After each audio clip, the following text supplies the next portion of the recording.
traffic in his McLaren from New York. To New York City. And the Upper East Side's busy this time. Coming back down. Let's go.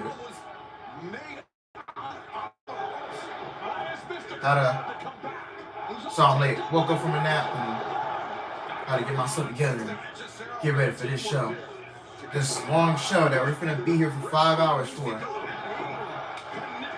But I guarantee this ain't we're gonna be here till midnight.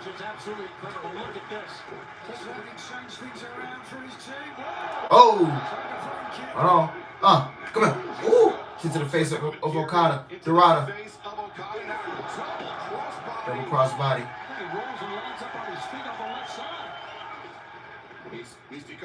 Oh, Mystical, my bad, Mystical. Oh. As the punch intercepted. And Mystico to the top and brings Okada down. Mystico is phenomenal. You can see that arm was attacked by Hechicero, all taped up right now.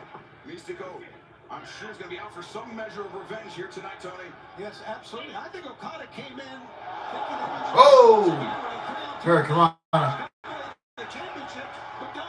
Hit the shell on the outside. See what's going to do here. Mystico. And oh, dang. Yeah, but diving suplex. Let me pull the chat up. Oh. Mystico inside out the ring, causing absolute chaos here. Here is the Mystico. Oh, were it not for Okada, this match would have been. What the hell? Okada, you beat on your own partner. Damn. Some control here. Oh, look at this guy. You cannot be happy about that. So I knew it was the wrong move trying to have Okada team with Takeshi, man. Turning things around quickly though. You see how Okada did Takeshi? There's a lot of ego and jealousy, man. Between them two, man. Here it comes. No. Watch out. Shot to the chest. Escalera up to the top rope. Arm drag. Okada's brought down once again, but Takeshi immediately back into the fray. Wait a second. Nail does not have the momentum. Oh, no, he got caught again. Josh Allen, man, that Texas defense ain't no joke. Yeah, man, we put Josh Allen in a blender. He was seeing stars, man. 8 sacks on Josh Allen. And we went 3-0 without CJ Stroud. A game over 500. We're still in the playoff hunt. I'm proud of them. I'm proud of the Texans. All we need, we got the defense to go make a run. All we need is a bit average offense. Like you saw in the other, like you saw in the last 3 games. Oh, hey, man! AEW Tag Team Championship last month disintegrated because these two men couldn't work together. It's all breaking down. No! Oh, man, that nigga, Okada slimy, man. That nigga smiling every time he and Takeshi go at it, bro. He always smiling, bro. Like, he know he want to do some shit with Takeshi. Like, he don't even, we all know you don't fuck with him. Into the mix, we all know you slimy, Okada. I'm doing good, Kenneth. I didn't watch SmackDown last night. I was working, so I watched the NBA all day at work. Unfortunately, my Rockets could not. Came up short against the Denver Nuggets last night. So.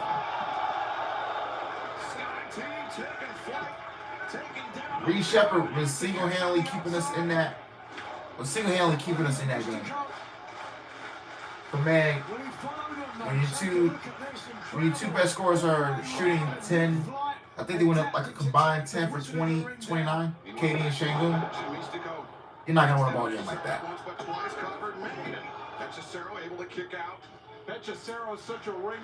Carmelo Hayes highlight was the win for me.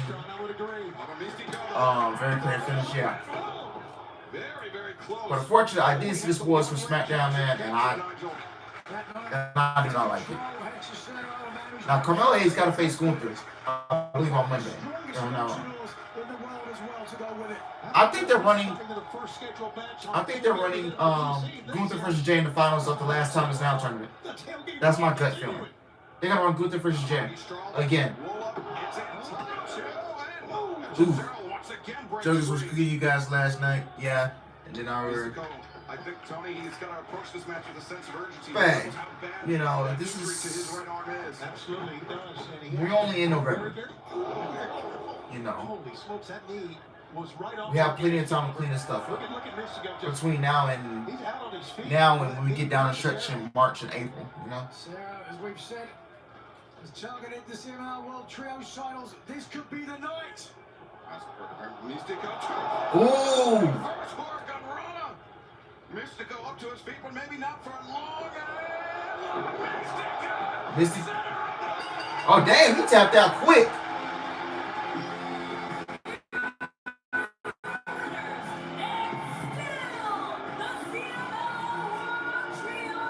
I hope this Amazon thing don't add up on Amazon Prime, because that's where I'm watching the pay-per-view on. I'm on Prime Video. And I heard last time Prime Video crashed during the WrestleDream event, so I hope this does not crash during Prime does not crash during the show tonight.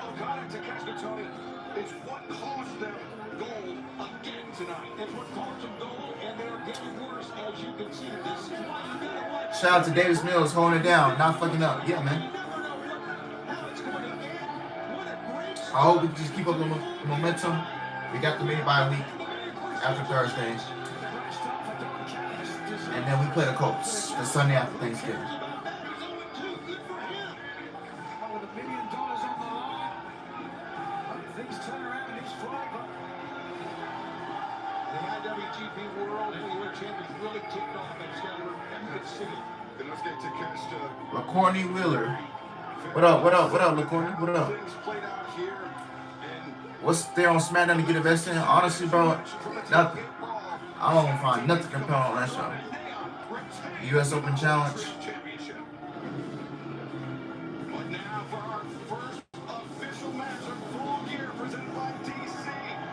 Alright, Pac versus Darby Allin coming up next.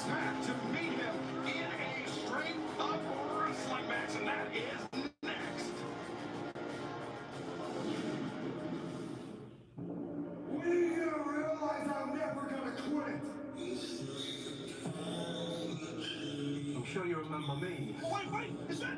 No way. Wait, is Pac?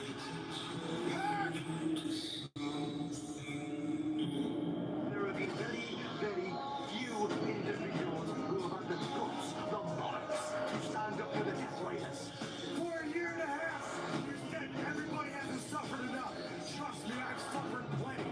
Well, I think it's gonna be really good. They barely have a main event scene. That was just awful. Bro, I seen the spoilers for SmackDown, bro, for this week. It was just... I'm like, bro, we got to fire Road Dogg.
Than Darby Allin. They have already met once before.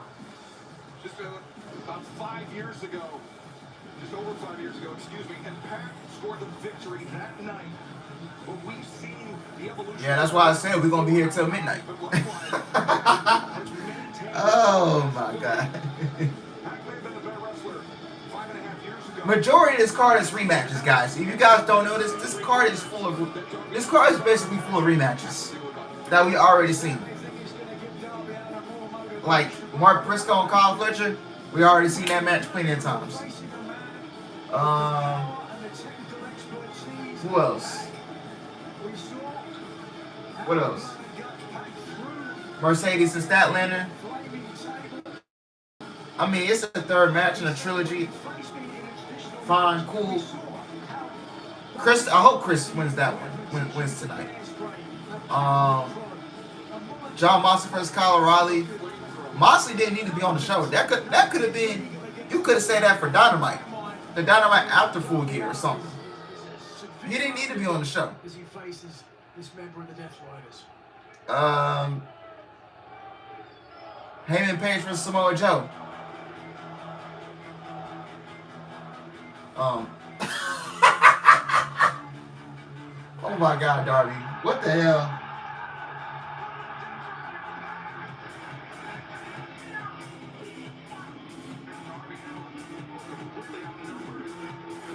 Wrestle Dream Backlash or something?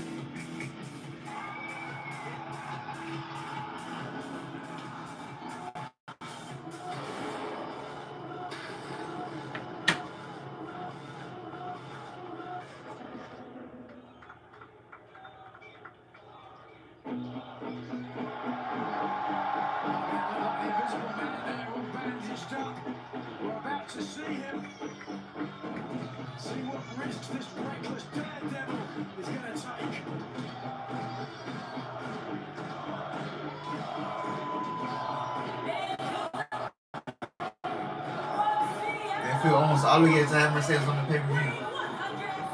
Well, she's the top. What? She's the top 3? Yeah. And then the four-way women's tag match. Bro, you could have had 2 of the semifinal matches tonight and taken the John Moxley Kyle O'Reilly match off the show and taking something else off. But no.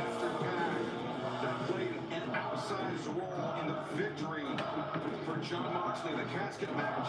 Darby Allin a month ago. And since then, it seems like the bastard has had the relentless Darby Allin firmly in his sights. See, Darby comes to the ring with the bat. But Pac, he's promised a clean match now. Coach carrying shenanigans, as it were, that he will beat Darby in a wrestling match.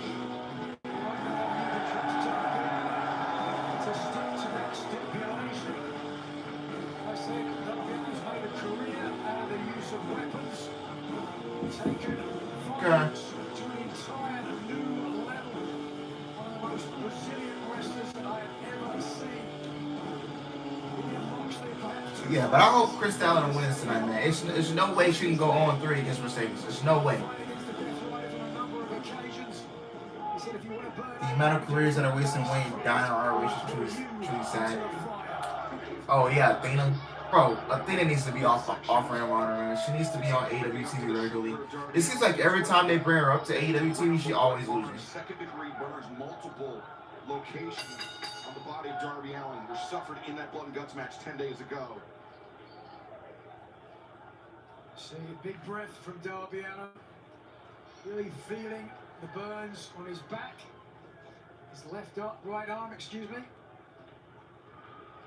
Yeah, let's not forget that Darby Excalibur does have an amateur wrestling background.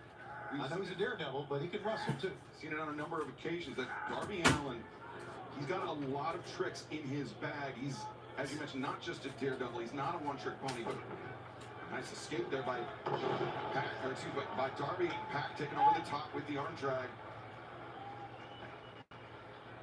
Nigel. Darby Allin typically with the speed advantage on his opponent, but I would say that Pac, with the explosivity, the power in his legs, I think he can match Darby step for step. I definitely think so. Any kind of physical estimation, Pac is the advantage, but the wild card, Darby Allin, it all comes down to what risk this man's willing to take. Here we go, hold on. A little roll up by Darby, countering Pac, and now arm drag again. The guys, we're about, what, 2 minutes into this match, and Darby's out wrestling Pac right now. It's very apparent, and Pac knows it. Look at the face. Nice start, certainly, from Allin. Some beautiful Ricky Steamboat arm drags there, but right now, let's see if we get a clean break. It's a great start, as you both mentioned, but can Darby continue to push this pace, especially with the burns he suffered just over a week ago? Pac is up over the top, falls out, and Darby right there. Great timing by Darby to land the drop kick, sending the bastard crashing into the corner. Pac looked really pleased about the nip up. But Darby Allin, one step ahead. We're playing a smart game right now. Just hold in the center of the ring. What I can do. There's beautiful agility, but yeah, you can see on his face, look what I did, and then, oh, Darby Allin, look what I can do too. The maturation process of Darby Allin, the growth that we've seen over the last 6+ years here in AEW, Tony, it's been exceptional. It really has. And as Pac walks by our broadcast table, I'm always amazed at how in shape this young man is. It's amazing. An incredible physique. You know, it's not just the time he spends in the gym, it's the time, it's how he eats, he watches his calories, trains as well like a demon. His cardio, almost a perfect soldier of the Death Riders. Side headlock taken by Darby Allin. Pac touch the reverse.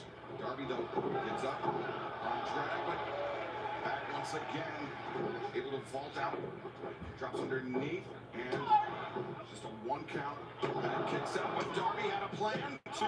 Nice bridge up, and Darby captures the crucifix, and Darby a half second away from taking this match.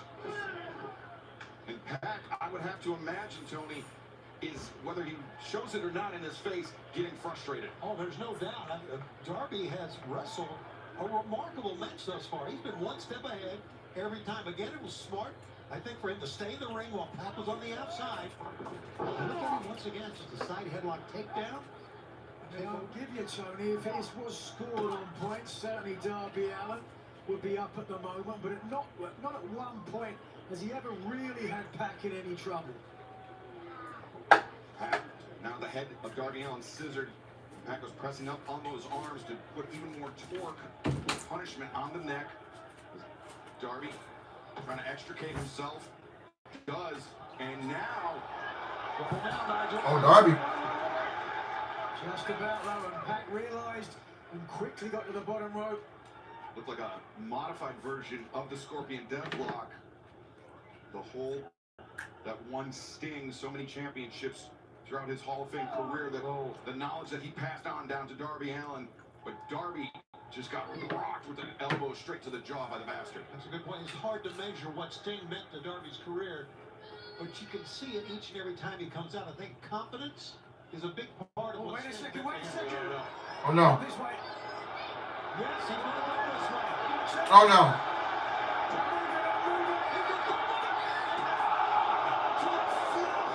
Drop him on the floor, bro. Oh my God. On top of the table, that would have broken the kid's back. Darby Allin, the press slam delivered by Pac, sending Darby to the floor as we take another look. And remember, 10 days removed from suffering. To this. 10 days removed from suffering second-degree burns, severe burns over his body during that blood and guts match. And it was that exact same trajectory, admittedly further and through a flaming table. The exact same impact as Darby Allin now is going to have to try to beat this count. The official up to... What up, Dawson? What up? Darby Allin gasping for air, barely moving. After that slam, Nigel Excalibur, I think Burns the least of the problems for Darby Allin. Here the wind knocked out of his lungs. Up to 7. Darby to his feet, and he beats the referee's count of 10 on the floor, but unable to come into the ring and defend himself as Pat just a stop to the back of the neck. Oh, now here we go. Look at this. Now listen, second-degree burns means that it was blistered up. Oh. Popped right now. The pain is Yeah, he taking off those bandages. and, you know, you can get Oh.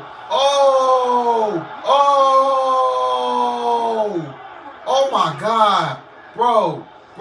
And Pac Bro. using the This nigga went through a flaming table 10 days ago.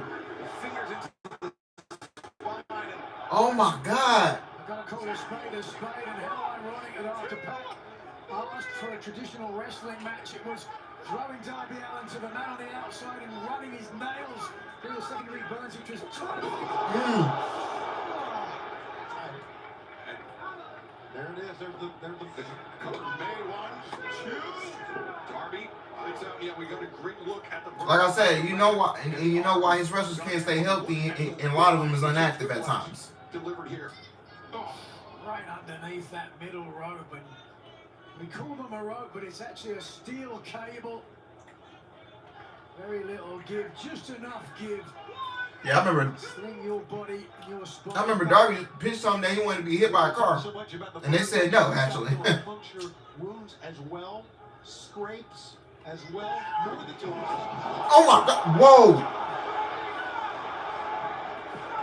Been taking out a cameraman on the outside. Holy smokes. Oh my God! We get a shot of that, but That was unbelievable. Darby Allin tried to brace for impact, and in doing so, missed the corner entirely. Look at this, he covers up, and in doing so, whoa! and you notice how Pac. Did he hit it? Hammer throw. There was a twist of the wrist. Did he hit his head on the post or something? Laid out with it completely. That's what caused Darby's body to change course and fly in between the top and the middle rope. Terrible landing for Allin. Already was thrown a good 10 to 12 feet down to the mat. I mean, we say it every time Darby Allin's in the ring, one of the most resilient wrestlers I've ever seen. And everybody's got their limit. I agree. I just wonder how much a body can take. How much he's taken with him in his AEW career. Damn! Well, not just his AEW career. I mean, think about as a young man. Well, Pac going for the cover. 1, 2. Darby kicking out. The injuries that Darby sustained in skateboarding. Sure. Broke both of his legs. Skateboarding, had to sit on his skateboard and wheel himself to the hospital. Right. That was before he ever set foot in a professional wrestling ring. Darby, he's been put through the ringer his entire life. Admittedly, sometimes by himself, by his own actions. And he's proven to be so relentless, Nigel, but at the end of the day, as you mentioned, he is only human. Sometimes you might question whether he enjoys the pain. Masochist. Entertaining, you can't kill him. And I'm kind of agreeing with him. Look at this kick by back. Darby using those open-handed strikes. Pac was coming up with a knee to the midsection. Darby sent to the outside. Pac, I think, trying to buy himself a little breathing room. And Darby was running out now, just rapid punches. As Pac hung up in the ring apron. Wait a second. Darby in the bottom. Oh! Not forget, all this offensive explosion happened just minutes after Darby took that nasty spill on the outside. And understandably gasping for air there. Just look at this speed, like a torpedo, driving back to the ringside barricade. Darby stumbling forward, setting up a chair on the floor as Pac in the chair. We've seen Darby do this type of attack before, Tony. Oh no. It's incredibly risky. What you doing, bro? Darby. Fearless. Oh, good God. Oh! The drop kick from the top.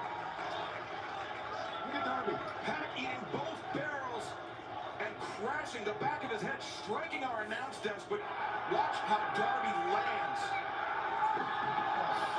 That is a long way down. To your point, with a missile drop kick, you try to take away a lot of your momentum so that when you land, you don't get as much impact, but you're falling that far. What's up, George? The word no is not a Tony Khan's vocabulary. Nope, it ain't. Trying to protect yourself at the same time as you're trying to deliver a drop kick. Darby returns Pac to the ring, but labored movement. On to head of Darby as shoulder to the midsection. Sunset flip, no. Pac. Oh. Kick to that knee. Darby beating him in and out. Front guillotine. Guillotine.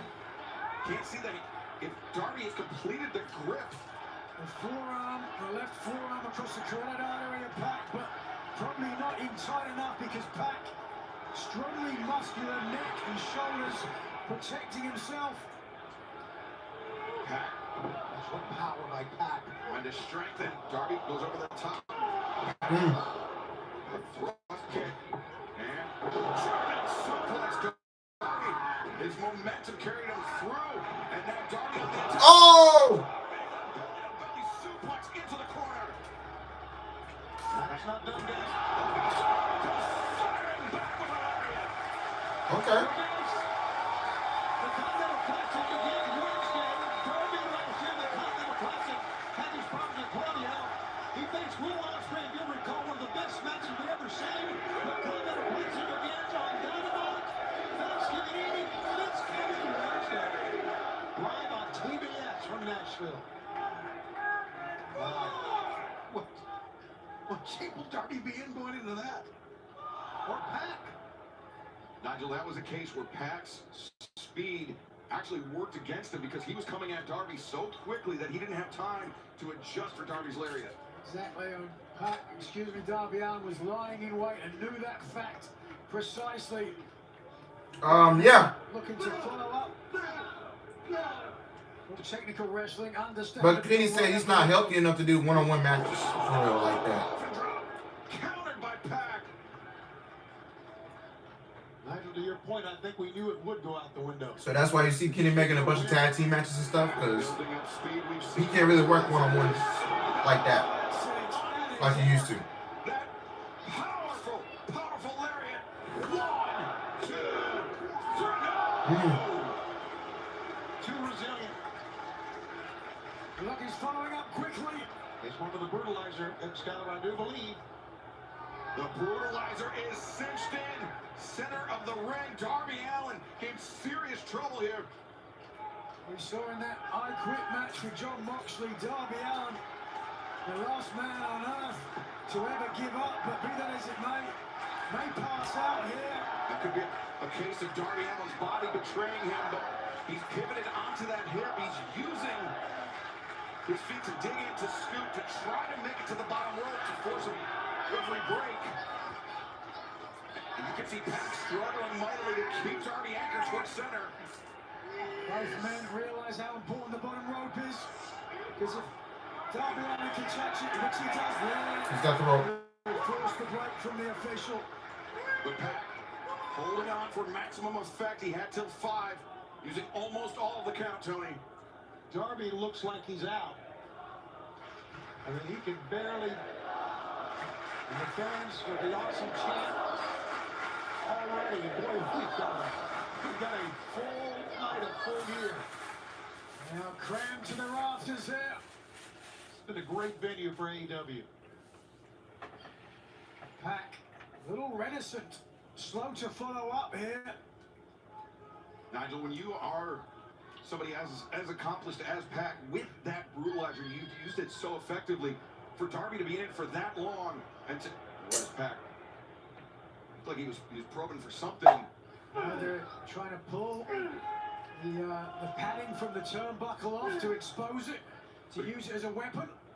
Oh, did you see how Darby's head just rocked back from Will that? do. I mean, the backstage scuttlebutt is that after the injury to the ankle, the Pac has a metal plate in his foot now. Jeez. Wow, kick. I have broken a jaw on that one. with that metal plate. Pack to the top. Black Arrow. One of the most dangerous weapons in his arsenal. Oh! Looking for the Black Arrow. Pack missed it. Darby. Scorpion Deathlock.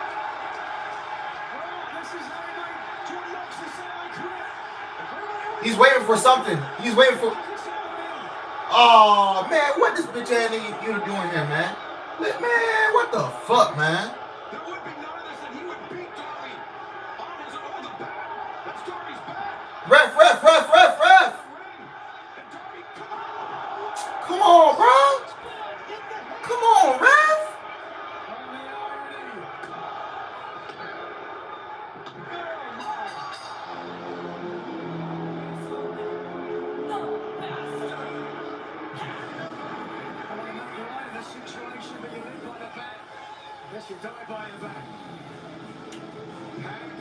Come on, bro. Come on, bro. The bastard knew that he couldn't beat Darby. One-on-one in a wrestling match.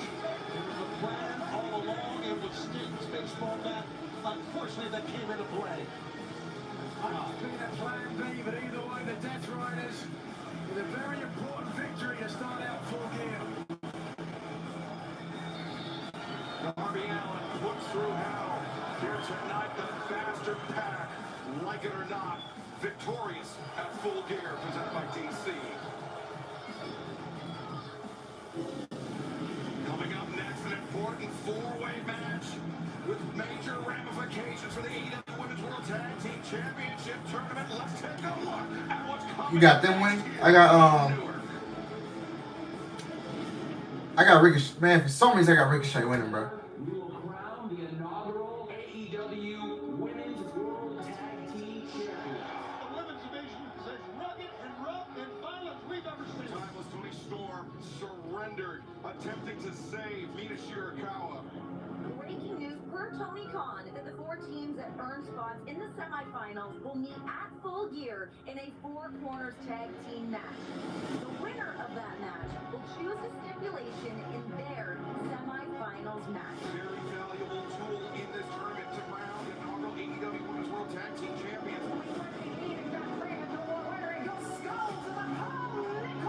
Tony Storm and Mina Shirakawa will meet with Megan Bain and Marion Shafir in the semifinals. The Babes of Wrath, and he say the Sisters of Sin.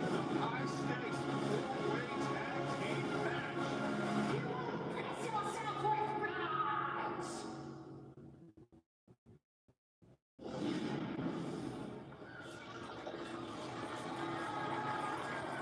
By the pricking of my thumbs, something wicked this way comes. Fucking Ricochet is non-promo fan ass. This is the four-way tag team contest scheduled for one fall. The winning team will pick the match stipulation at the semifinals of the Women's Tag Team Tournament. A choosing person accompanied by Tesla, Julia Hart, and Sky Blue, the Sisters. I got Sisters of Sin winning. We mentioned Blood and Guts 10 days ago. Damn, Tackle is so fucking fine, bro. I ain't on. To the double steel cage. Scott Blue began things for her team that night, Tony. And I think the image of Sky Blue smiling, gleefully smiling, Yeah, what? pouring down her face. I don't know, man. It's the memory of everyone that saw it for a very long time. Yeah, why are we picking a match stipulation? The tournament's still going on, bro. That blood and guts, the first one. Like, bro, we don't need any of the hardcore shit in the tournament. All on the line. Everyone that did Sky Blue, part of these Sisters of Sin. It's amazing what happened that night, and these women can still walk out of that cage and perform here tonight at Full Gear. Next, accompanied by Penelope Ford, from Thessaloniki, Megan Bay. Mrs. Spray Tan herself. Very fitting introduction from Megan Bain and Penelope Ford, considering Full Gear is presented by DC here tonight. Megan Bain and her tag team partner still to enter. They were partners with the Sisters of Sin in the Blood and Guts match. Tonight, they find themselves on opposing sides. And here comes maybe the most dangerous woman in all of AEW. One of the more dangerous athletes in all of AEW. And her partner from Moldova, the Problem, Marina Shafir. It was the injury to Penelope Ford that necessitated Megan Bain finding a new partner. And that new partner was that very dangerous woman, the Problem, Marina Shafir. Each other, and look at first as if they want to please and tweet at each other, just stoic faces. But they come together very, very quickly. John Moxley was right. Look out. Spray tan, baby. They've been nothing short of dominant. After a change of pace.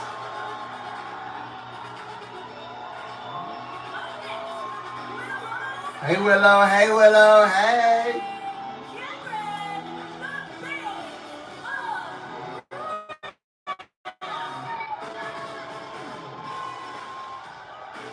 Willow Nightingale, Harley Cameron, the feel-good team of this tournament, but they can more than back it up in the ring, Tony.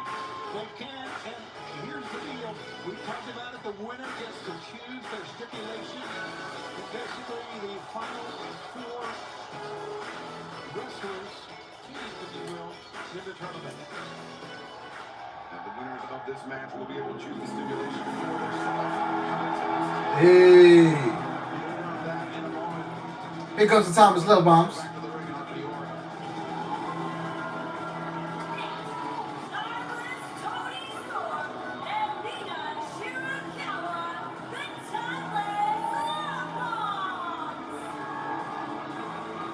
What an entrance.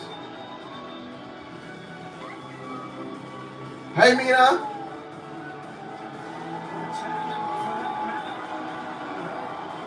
Melodramatic and histrionic.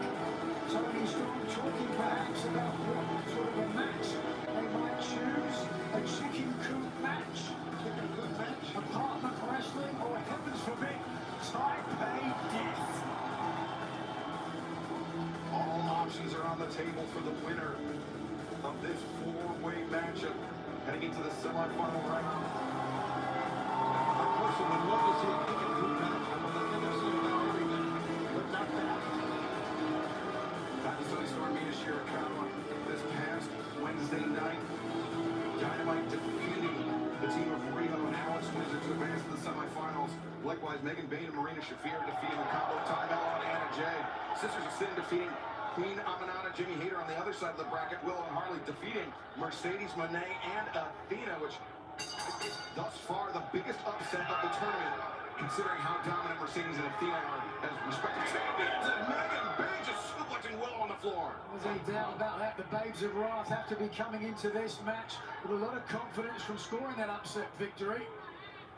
But it'll only go so far with Marina Shafir here. Spirit of Fire, man. Persephone, man. Listen, Lord have mercy. That's all that needs to be said about her. She's, man, Persephone is, and I tell y'all boys, man, Persephone is up next in women's wrestling, man. I just feel like she back. Okay. Let me.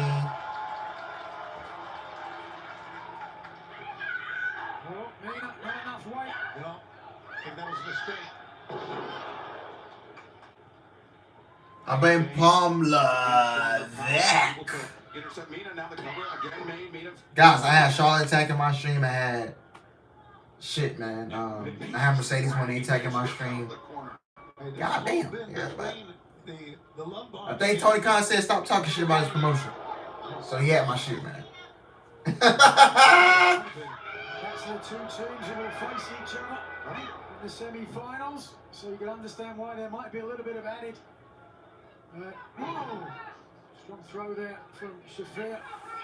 We've not seen the Babes of Wrath or Sisters of Sin in this match, with the exception of the brawl at the beginning. Now, Shirakawa on the Sky Blue. To your point, Tony, just the blind tag, taking herself in, and Mina Shirakawa taken down by Marina Shafir, and referee Aubrey Edwards acknowledging that Sky Blue did get the blind tag, and so Shafir, whether she wanted to or not, my much that she did not want to leave the ring with Sky Blue. Neckbreaker on the cover.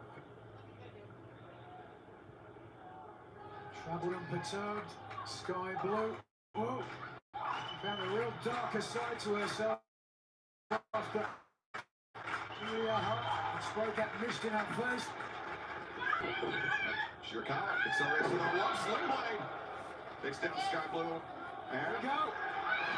Oh no! Taken off the apron by Julia Hart. Heads up move there by the Sisters of Sin. Shirakawa forced to look for a second option. That second option is Willow Nightingale.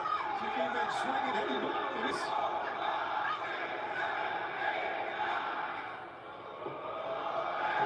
10 big shots of Willow Nightingale.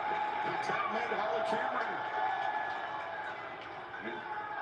Here will be the Sisters of Sin and the Babes of Wrath meeting on the other side of the bracket. Nigel in the semifinal round.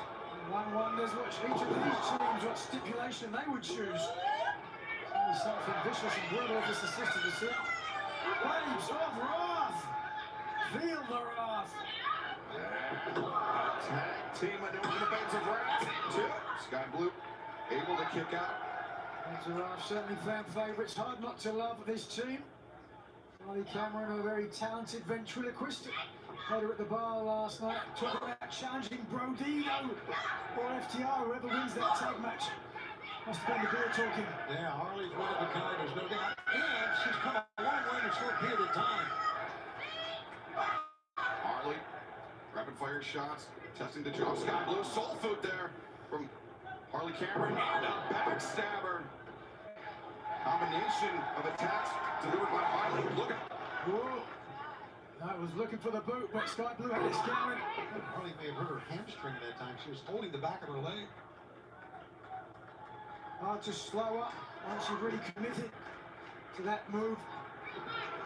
Sky Blue coming in. Big elbow strike tag out to Julia Hart. We talked about Julia Hart seemingly bringing Sky Blue to the dark side, Nigel. But then the third point on the Triangle of Madness, the Toxic Spider Tekla has been a massive, massive addition to Sky and Julia. Yeah, all this past some of the Triangle of Madness, taking it to the former AEW Women's Champion Jamie Hayter, Queen Aminati. Man, that shit ain't fake, Megan. Julia Hart just took Marina Shafir off the apron, and Sky Blue took Megan Bayne down. They were partners just 10 days ago, but now making the first strike against their former allies. Julia Hart. Tag's made, blind tag. Julia Hart. Harley get back up to her feet, but Sky shuts her right down, Tony. Yeah, Tag was made to Oh, Megan came. It looked like what happened out at Arbor. Oh, Sky gonna step up to Megan? against What she say? Get your ass out my ring. It is breaking down between the former allies. Oh, follow away slam. And then across the ring, Harley Cameron, Will Nightingale, they were partners with Mina Shirakawa and Thomas Tony Storm in that blood and guts match. In Greensboro, thus far, we've not seen any hostilities between them. In this match, the Sisters of Sin attacking the Thomas Love Bombs on the floor. Megan Bayne and Marina Shafir attacking Harley Cameron inside the ring. these two teams better get back in the ring and be a part of this. If you're fighting on the floor, you're not in a position to get a tag. You're not in a position to play a role in this match. It is first pinfall or submission to a finish. That will determine the winner. That will determine who gets to pick the stipulation in the semifinal round. See Harley Cameron here, desperately needs to make a tag over there. The amiable Willow Nightingale, who's still relatively fresh. Shafir, those lunging elbow strikes to the ribs. Oh, and Harley slips through the grip of Megan Bayne, and Harley the knee strike. Hammer throw, reversed by Bayne.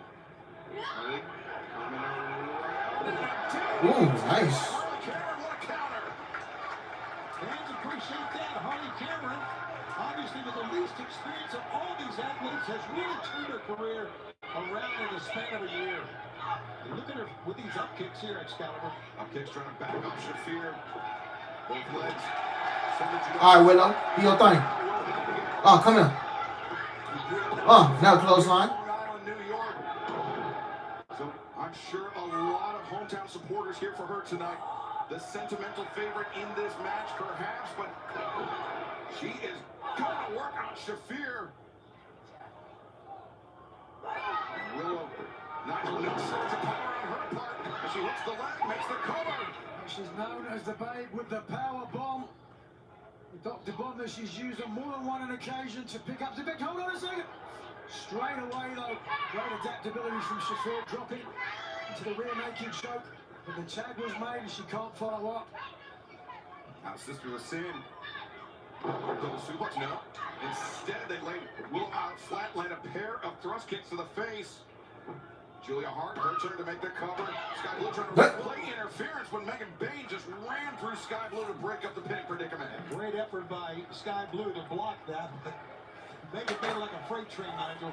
Yeah, driving right through. The Sisters of Sin now are on the train line. Shirakawa coming in, but the boots. The Sister of Sin waiting for Mina. Mina trying to fight against this 2-on-1 disadvantage. Rolls through Sky. Steps in. Ooh. The knee and the DDT on Julia Hart. This combination offense from Shirakawa. Vivacious and buxom, former Ring of Honor Women's TV champion before Mercedes Moné took the title from her. All right, where you trying to Irish whip her to? Okay. Blind tag. By Megan I don't think Mina knows Megan is a legal person. Julia Hart sent packing. Courtesy of the Megasis now. Fireman's carry. Shirakawa hoisted up. The shoulders of Bane and Marina Shafir. Oh shit! No! This was the scene in Blood and Guts. This is how the night ended for Toni Storm. She surrendered. That night she's been restrained and we're going to fight now.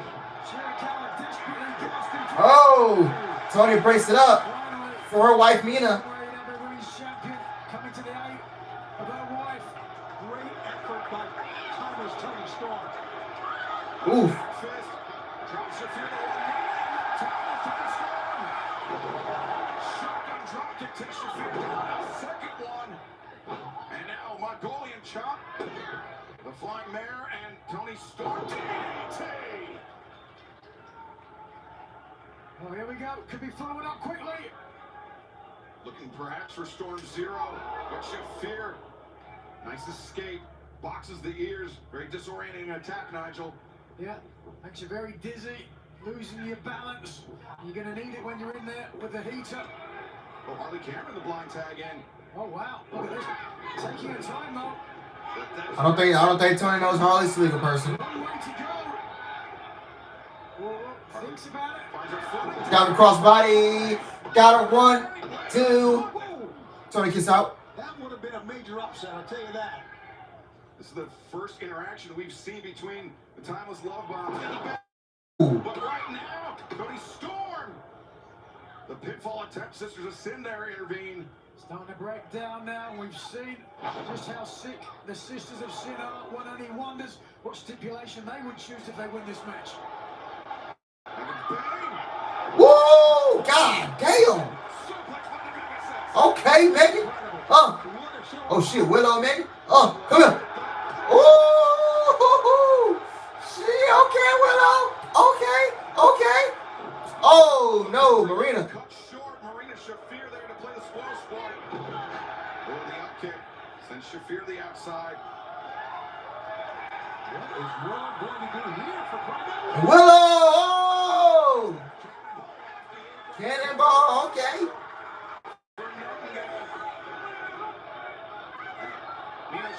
Oh, Mina. Oh no. Ooh. Hit her. Oh. 1, 2. 1, 2. 1, 2.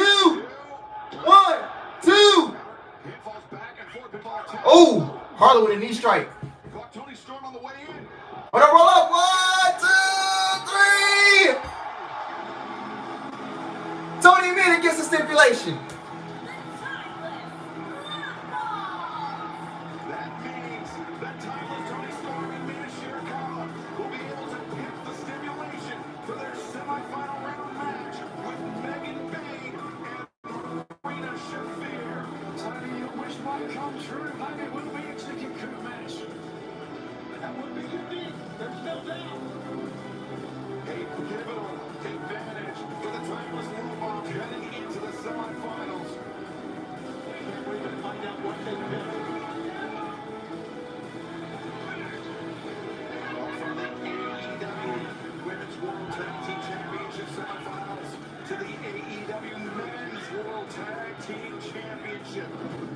Bandito and Brody King putting their championships on the line against the Now, since they picked the stipulation, I got a good feeling. Tony Mania gonna get bounced in the semifinals by Megan Marina. I really got that good feeling. 11 years ago, FTR was formed. FTR, the absolute best tag team of all time.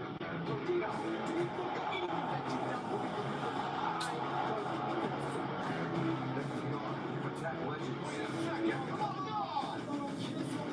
You've attacked families. We're going to take those belts from you. It might be the feel-good story of the year. On a Saturday, we close the book. You have proven, without a doubt, that you are one of the greatest professional wrestling tag teams in history. But what you haven't proven is that you can beat us.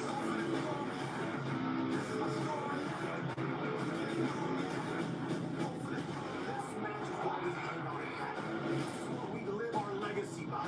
This is what we build our foundation. One era of tag team wrestling. Unfortunately, Rodeo, you're the ones to win. Remember, Rodeo never stops fighting.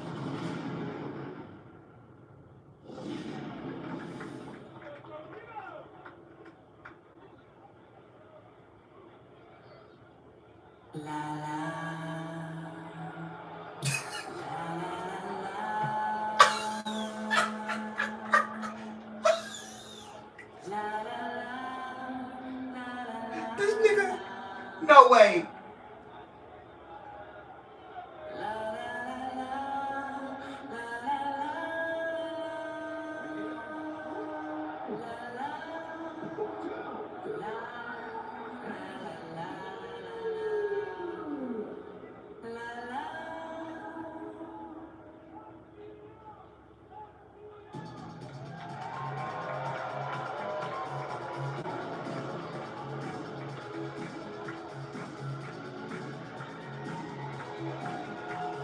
The following contest scheduled for one fall has a 60-minute time limit and is for the AEW World Tag Team Championship.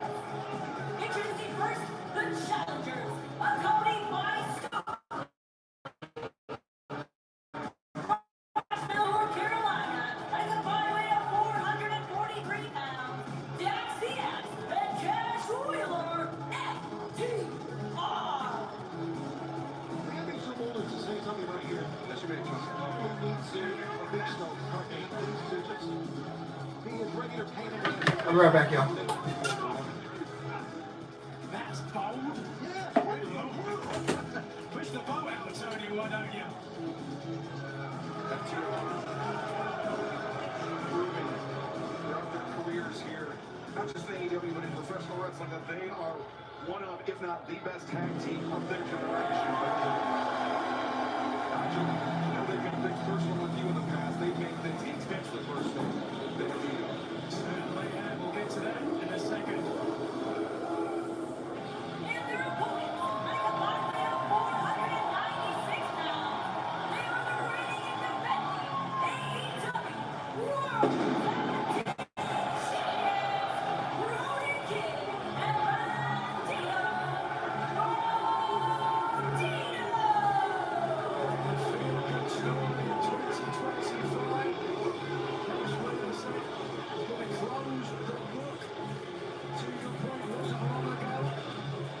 The world champion, World Tag Team Champion Bandito, had flown his grandmother, his abuela, in to watch him wrestle at ringside.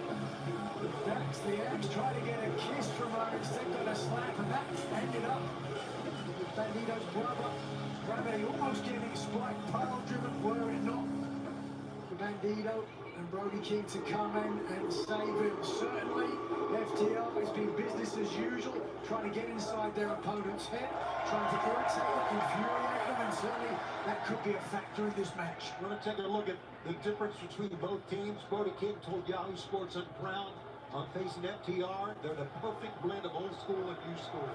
And then FTR and iHeartRadio's Battleground podcast said, I think we have an advantage over any tag team in the world. There's no team like us in the world. We have a team full of arrogance and a team that realizes where they are and who they're against. Confidence as much as arrogance, though. FTR, I've been in the ring with them earlier this year. I felt how tough they are, how synergistic, dangerous a tag team they are, and they can string moves together. And with Big Stroke on the outside, the winner of the 2025 Courtney Kardashian Award for oversharing. If you blow it out on live TV, I'm short, I'm bald, and I can't get any hose. It was done.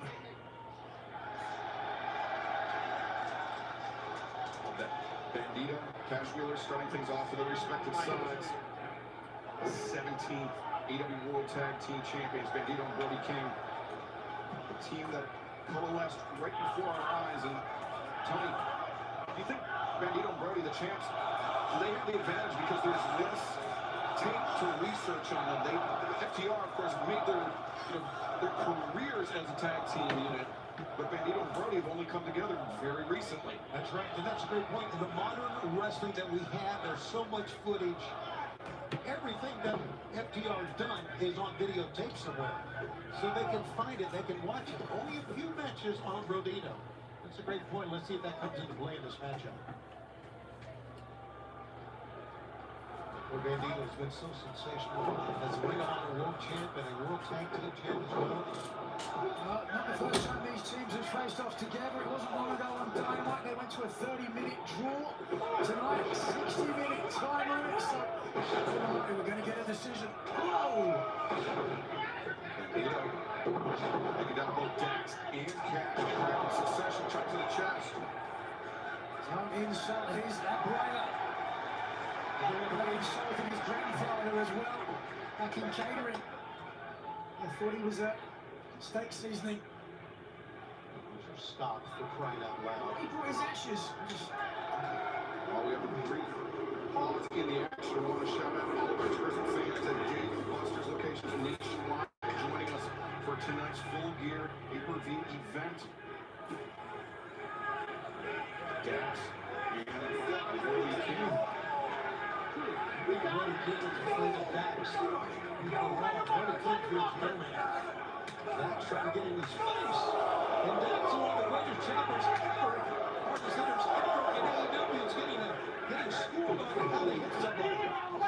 Dax back up to the corner, but he got the boot into the jaw. Brody King, and then he got a pair of hands into his chest as Hardwood sent spilling to the outside. And Brody King's not going to give Dax any respite on the outside. You can see the redness, the welts already rising on the chest of Dax. Not the track of a whip. Open again. Brody's able to hear the footsteps of Cash going up from behind him. Shut him down, sends Dax into the barricade. That's such a reach, you can see it. Huge man, Brody King. Heavily tattooed. Sparingly skinned might be a more apt description. You know you can take a lot of punishment if you got those many tattoos. Pain is nothing to use. Oh. Got a few tattoos yourself, Tony. Ooh. Senton, Brody sits out with it, collects the legs, but Dax Harwood able to kick out. Quick tag out to Bandito. Brody King once again catches Cash Wheeler coming in. And Bandito. Oh! Oh! Bandito! Brodito, excuse me, with the double team. Bandito, known for his strength, and they're evidence of a racer. Hey, hey, hey!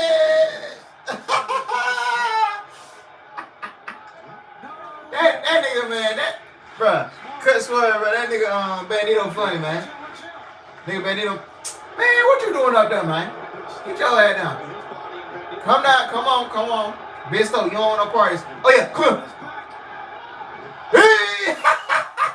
No! FTR caught him. Oh! Face first goes Brody off the announce table. Thank you very much. Face first forced into the top of the announce desk. Well, many have tried, and everyone has failed to destroy the hook of this, though. First of all, taking it to FTR, but they were lying in wait. But just watch. Ooh! All the way into the announce table. But this is not breaking. Come on! Cover made.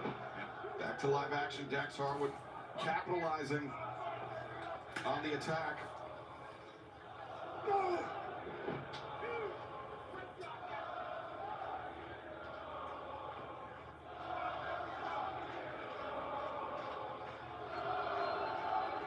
didn't hear that chant rather well. What are they saying, Tony? My headphones aren't picking it up. I don't think they're talking about leggings or anything like that.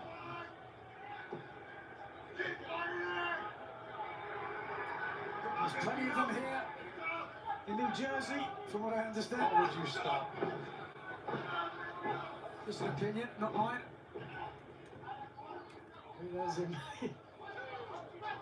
FTR back in their wheelhouse, quite literally. Quick tags in and out. Patch Wheeler. The chop in the corner, quick tag out to Dax Harwood. Bandito isolated. It was last month that Bandito and Brody King were able to survive two of the greatest individual wrestlers in the world, in Kazuchika Okada and Konosuke Takeshita. Exactly. But now finding themselves matched up against two men that have redefined tag team wrestling in the modern era, Nigel. Undoubtedly, they are certainly true followers of the great lineage of great tag teams of the past. The Midnight Express, Minnesota Wrecking Crew, the Andersons. Tony, you want to add some? Rock and Roll Express. Yeah. Fantastics and learn from the greatest. Bandito escapes from the grip of Dax. Levels a shot at Cash, but Dax quick move to the midsection. Up and over goes Bandito, and now FTR doing a good job of blocking Bandito. Oof. Not sure what Bandito had in mind. Yeah, I don't know what he was going for there. FTR. But he needs to get the tag made. Oh, no, nope. Cash on the floor, trying to pull Brody out of the corner, prevent him from making the tag, giving Bandito the relief. Oof. He did. And Brody just absorbed that shot by Cash. Tag made out. The ref didn't see it. No. Paul Turner, he was contending with Cash Wheeler. He didn't see the tag. So now FTR can do what they want to Bandito.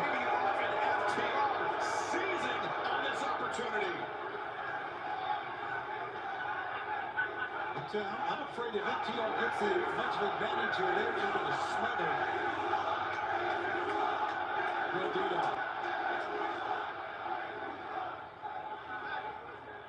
Frustration on the part of Brody King. Illegal tag, which the official didn't see. Yeah, understandably so now. Incumbent upon him that he keep a level head. Wait a second, now Brodino again. The opportunity. The tag referee says it's legal, and Brody King comes in swinging for the fences. Exactly what he's going to do. There's no chance of Brody King. He's going to run right through you. Brody turns things on.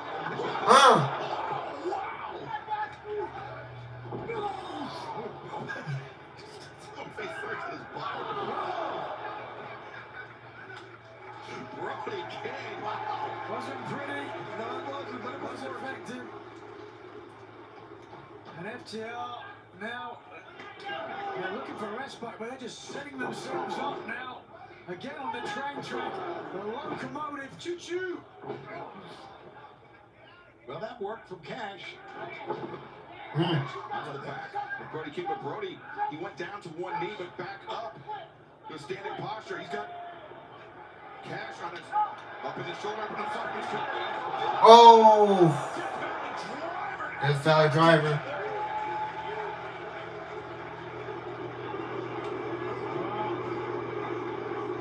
For the first time hurt. This will be agony. And Oh, cannonball. One, two. Cash kiss out. Right shoulder up off the mat.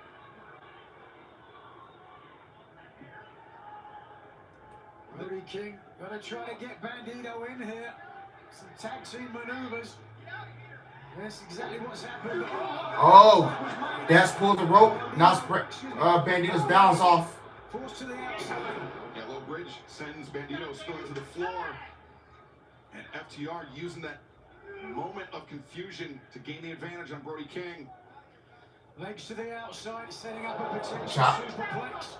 Trying to weaken the champion. It's a great job chopping and getting him weak, like you said, Nigel. Because this is their intention. Will it be power and glory? Cash Wheeler mocking shimmy of the shoulders. Oh, suplex. The power. Oh no! Brody caught Cash. Oh, front splash from Bandito. Brody lays out Cash Wheeler, the champions. Now on the verge of regaining the advantage. Cross kick. Up kick and now the chop. 4, 5, 6 consecutive shots by Bandito and Brody King. Lariat. Whoa. You can almost hear it collide with the jaw that time of Dax. Oh, almost about it. I did. Champions busting out the heavy artillery here. That made Bandito the legal man. Oh, Brody's going to take flight, I do believe. My God. Ooh! Shit. Pushing Dax Harwood out of the way. And Stokely, he ate some of God. but most of the contact was Brody King. Oh, DDT. DDT. Stuck down. He's 10% there. Stuck he's dead. Oh, Dax catches Bandito. Oh, Hurricanrana. 1, 2. Oh, Dax kicks out. A successful defense for the champions. Oh. Bandito's all by himself, guys. Rolls out. Oh. Ref almost hit the 3 right there. One leg across the shoulder. Cash comes in. Oh, Shadow Machine. He got set up. Nope. No. Never mind. There's the rebound. There's the Powerbomb. Front splash. 1, 2. Bandito kiss out. Like we've known for so long, there's so much desire, so much Brody still has life in this match. determination in Bandito. He's not going to go down easily. There it was first looking for the Shadow Machine, but they would not be denied. First the powerbomb in the second attempt. The big splash landing and coming ever so close to new AEW World Tag Team Champions. But they're not taking their foot off the gas. With Brody King on the outside. Oh, here we go. Bandito gets down to his feet. Dax Harwood sent through the ropes into the post. And Bandito, the press. Oh, what arm. Throws Cash out the ring. Down goes Dax as well. Bandito is taking out 2 men and has the advantage. Is that unbelievable or what? Bandito deftly springing to the top rope. I think that's unbelievable. Oh, diving crossbody takes out FTR from Bandito. On the head of Cash Wheeler, slamming into the Spanish announce desk. Just watch this. Cash Wheeler to the right, bang! Back of the head to the announce table. What up, y'all? I know I showed up late, but better late than never. You're on good headset. Glad to see you here. Glad that you made it. $5 to get $200 in bonus bets instantly. Simply download the DraftKings Sportsbook app and sign up with promo code AEW. DraftKings Sportsbook. The crown is yours. I'm doing good headset. Oh, this been working every. Oh, Shadow Machine. Oh no. Oh, Bandito reverses it. Bandito, super kick, and Bandito has that set up. 21. No. Cash held on. Oh. Cash goes down. Bandito. To prevent this. 21. Plenty got him. But Dax Harwood That's Hardwood. Piss off. Shadow Machine. Shadow Machine. And that's going to do it. That's going to do it. Brody King's nowhere to be found. 1, 2. Oh, Brody King comes in at the last moment and breaks it up. The monster has risen. That's a hell of an effort by Oh, Lord. Let's hear it for this young man, Bandito. Taking out 2 men. So close here to the victory. To the left of your screen. And Cash goes right into the barricade from Brody King. Was unable Bandito to kick out. back to the match and Cash Wheeler up against the barricade. Brody King. Take it out. And oh, Brody King crashes right into the barricade. Cash moved out the way. When you go that far back and waste that much time getting to your opponent. Brody King took aim, but Cash Wheeler moved the target. Cash, you can't. Tag team championship title belts. You get disqualified. Right in front of the official cage. Can that? Nobody's gonna be able to Oh, use it. Certainly not with Brody King at the same time. gets back up. Tug of war with the tag team titles. Oh, bro. Bandito, 1, 2. He's getting. Whoa, ref! He hit it with the title. He hit it with the damn championship. Oh, Bandito kiss out. Oh my goodness. Oh my goodness. Brody King, Cash Wheeler, fighting on the outside. Performance for FTR as they challenge for the World Tag Team titles. Amazing Bandito kicked out of it. Oh my goodness. The splash looking like a Splash on the barricade.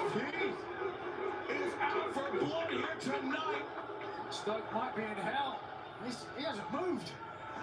Swinging on miss, Dax. Oh, Shadow Machine of their own.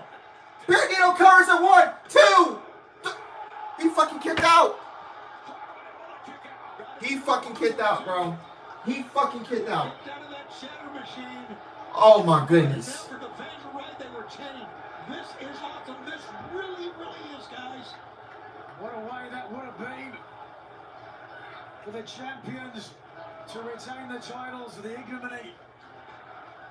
Well, hold on. Oh, here we go. This is the move they used to win the titles in the first place. Oh, no Cash. Oh. Grabs Bandito. Oh. Grand kicks for Abuela. Oh, no. Not below the sack into the post. Oh, Cash. Suicide dive. Takes out Brody King.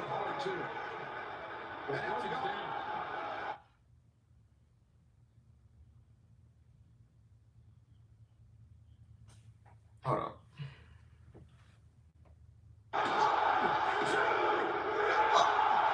Oh my goodness. And then Prime Video fucking crashed for a little bit. Brody King got Dax in a chokehold With the choke. on the apron. That's the head of Dax right now. Oh. Really trying to do the same Ca- thing. Cash has Brody in a chokehold. He's trying to get him in a sleeper. Cash on his back. You see Brody, his hand is drooping. He's dropped. Oh. Just backs. Cash up into the turnbuckle. No. No. If they hit this, Oh! Spike power driver on the apron. this is it. This is it. It's over. Oh, Bandito reverses it. Bandito. No. Gets caught. Bandito hoisted up. FTR catch him. Oh, they caught him. 1, 2. Bandito kiss out at 2. That's telling Cash and quickly get up. Dax, get up, get up, get up. And another. They're going for the spike power driver. Spike power driver. Oh, from the top rope. They got him. This time it is over. And FTR. Oh my. Bandito, you can't. Bandito is him. Bandito is him. Oh my God, we're having a him moment in wrestling. We're having a him moment. And this is with Bandito right here. This is with Brody King. There is no quitting these guys. Let's go. Let's go. Let's go.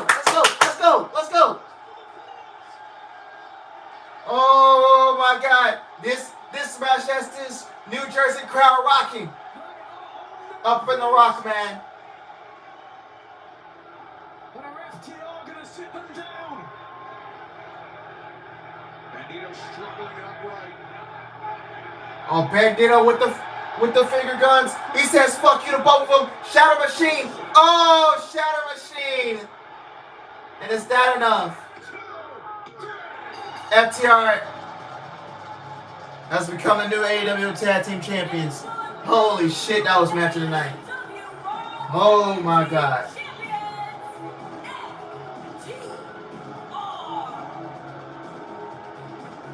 a third time in all Elite Wrestling, FTR can call themselves champions. Wow. That was... Woo! With Brandino and hope to continue the feel-good story of 2025, their hopes are dead as a dodo.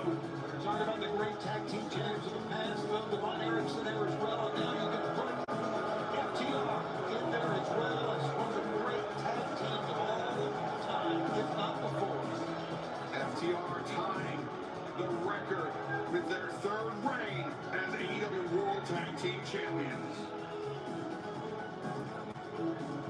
It looks like this the plan. And now to crown the inaugural AEW National Champion in a Casino Gauntlet match. Bobby Lashley entering at the #1 spot. His partner, Shelton Benjamin, coming in at #2. A new championship, the inaugural AEW National Champion, will be decided by the Casino Gauntlet match. Here. The almighty Bobby Lashley, the standard of excellence, Shelton Benjamin. Both of these men have declared themselves as entrants. I said that I was going to do everything to make sure that you three morons never win gold again. And that's what happened, isn't it, Bob? Yes, Ricochet. And Bobby Lashley for that crucial #1 spot. The Spear. Bobby Lashley entering at #1. Benjamin. Oh, that's how that's done. It is official for the #1 and 2 spots in the Casino Gauntlet match. It will be all Hurt Syndicate. We are businessmen, and we always do what's best for business.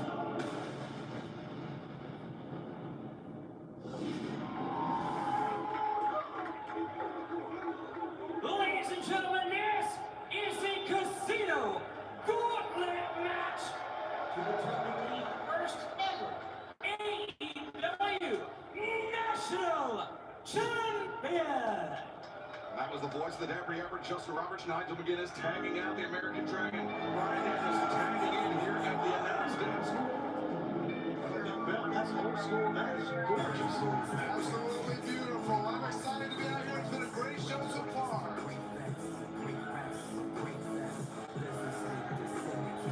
Introducing the first participant, accompanied by MVPs from Dallas, Texas, weighing 277 pounds, the almighty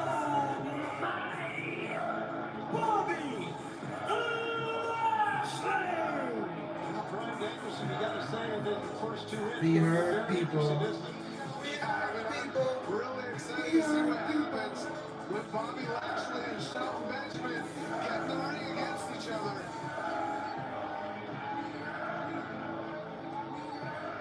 Next, from Orangeburg, South Carolina, weighing We heard 270 people. pounds, the standard of excellence, Shelton Benjamin. It is a Casino Gauntlet match to determine the inaugural AEW National Champion Casino Gauntlet match. 2 men start, and it can end at any time. First pinfall or submission. But then, at different intervals, new competitors will enter the match. It is unknown how many total competitors there are, but the match could end before every single competitor is entered, making these #1 and 2 spots so crucial, Brian. Absolutely. I mean, every single wrestler who enters this match is another obstacle to victory. So the goal should be to earn a quick win before the brigade has a chance. The AEW National Championship. What is this, college football? NCAA?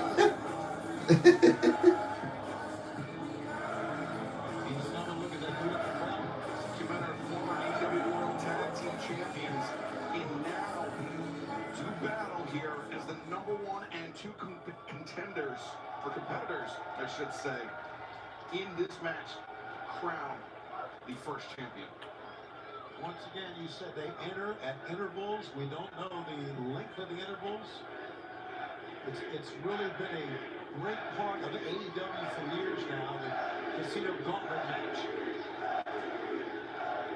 And what a way to kick off the inaugural national championship here in AEW. I kind of wonder what's going through both men's mind. They've been such a dominant tag team here in AEW. Trusting each other, being at each other's side. And now, look at this, very reluctant here. A little smile on the face. So Benjamin will hand slap. Here he goes. Oh, Scott. Both men probing, both men looking for the advantage. Remember, these two very highly accomplished wrestlers, freestyle wrestlers. Shelton Benjamin, two-time All-American. Bobby Lashley was, just hit a limitless ceiling in the sport, and then he chose to become a professional wrestler. Yeah, I had asked these guys a couple of weeks ago before. Wait a second, the countdown already. Oh my gosh, How about that? that was quick. These two guys are competitors, but they don't go at it, don't you think? For a minute, they won't go at each other. Now he's going to come in. The college, the college football international champion.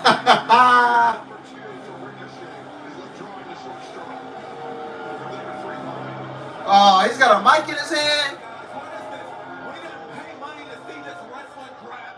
We want to see Bobby Lashley and Shelton Benjamin go one-on-one. We want to see you throwing hands. We want to see you throwing haymakers. We don't want this wrestling bull crap.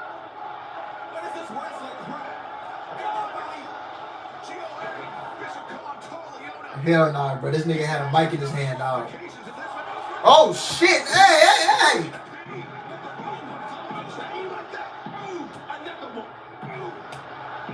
What the fuck? You watching? That's 5 big booms.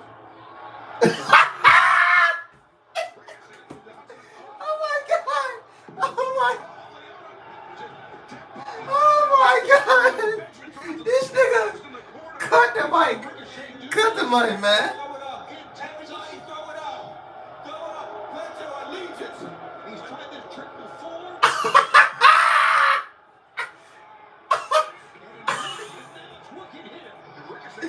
That man got the mic. Start talking shit. Beat the nigga up, man. Yeah, and if the gates of agony are out here for the entire match, I don't see how anybody's even going to be able to come down to the ring. We got to get these guys out of here. I thought Ricochet was going to be at a distinct disadvantage coming in at number 3. But he had planned ahead just like he did in Texas, Tony, to your point. Absolutely. And let's remind the fans, the intervals are chosen at random by chance. We don't know when the next man will come in, how long it will take. Ooh. God, that smashed Bobby's head against a diamond plate step. Lashley, he's now moving. Push him up, and now the referee corps. FTO saw what was going on. They're trying to get the gates of agony out of here.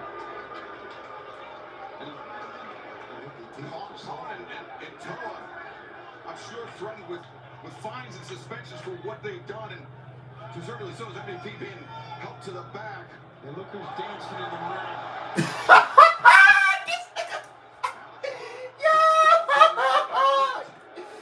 This nigga started dancing in the ring. Oh, now you done. Shit, now you done stop, huh? Oh yeah, now you scared now, huh? Once you heard that Death Riders theme, huh?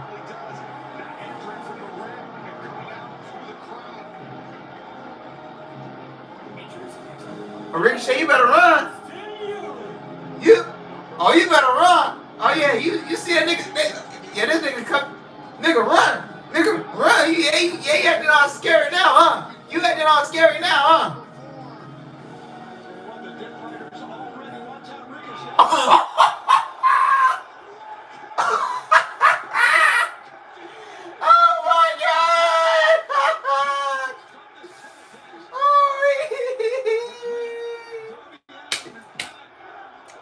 Yo, bro, this shit hilarious, man. He talked all that shit just to get his ass whopped, man.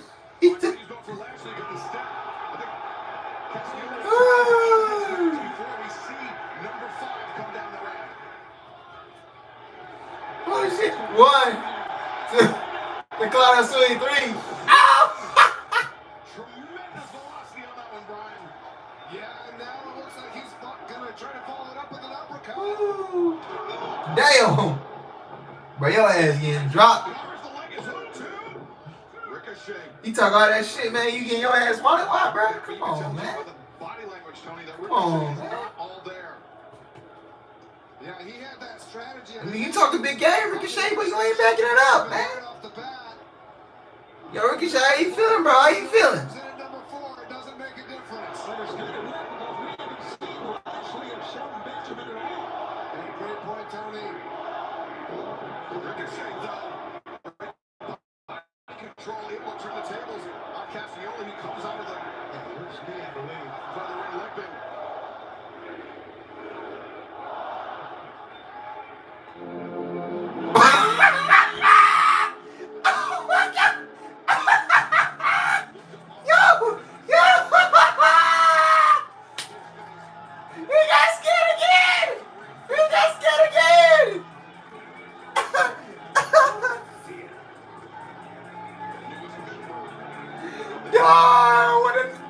When the Death Riders missed the key, he got scared. With this group, a man that has basically burned every bridge that got him to the Oh! I'm actually happy to see the shit riders, man. I'm happy to see the Death Riders. Yeah, your ass getting chucked out. Dang.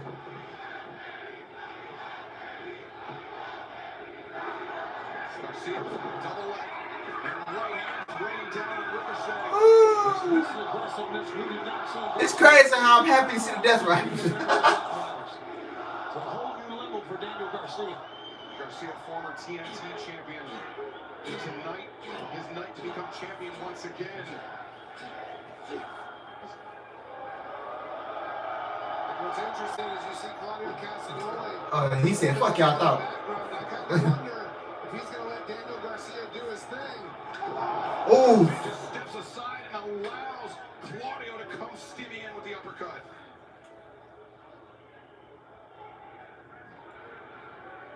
I thought it was going to be the Hurt Syndicate, Bobby Lashley and Shelton Benjamin punishing Ricochet, but instead, it's now Claudio Castagnoli and Daniel Garcia, the Death Riders. Yeah, the Hurt Syndicate nowhere to be found. Except obviously on the floor somewhere. Oh, whoa. They sidestep by Ricochet. Castagnoli's momentum carrying him into the ring post as Ricochet getting his footing on the ropes and disrupts the balance. Ricochet unceremoniously lands on the top turnbuckle. Oh, it's Orange Cassidy. Bro, you see the look on these niggas' faces when the other wrestler come out? They be like, fuck. And you see the look on there, you gotta see his face when that music hit.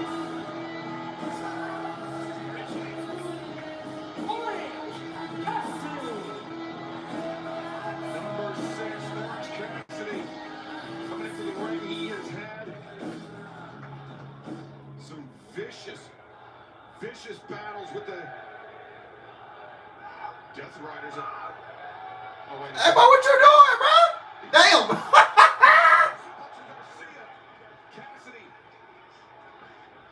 Like Garcia, like Claudio Castagnoli, 10 days removed from the blood and guts match. I ain't gonna lie, bro. This match is funny. I ain't even gonna lie. Sure, those men still feeling the effects. Orange Cassidy, the level of pressure for Castagnoli there. Damn. Claudio, you some bully. Claudio is just so strong. Damn.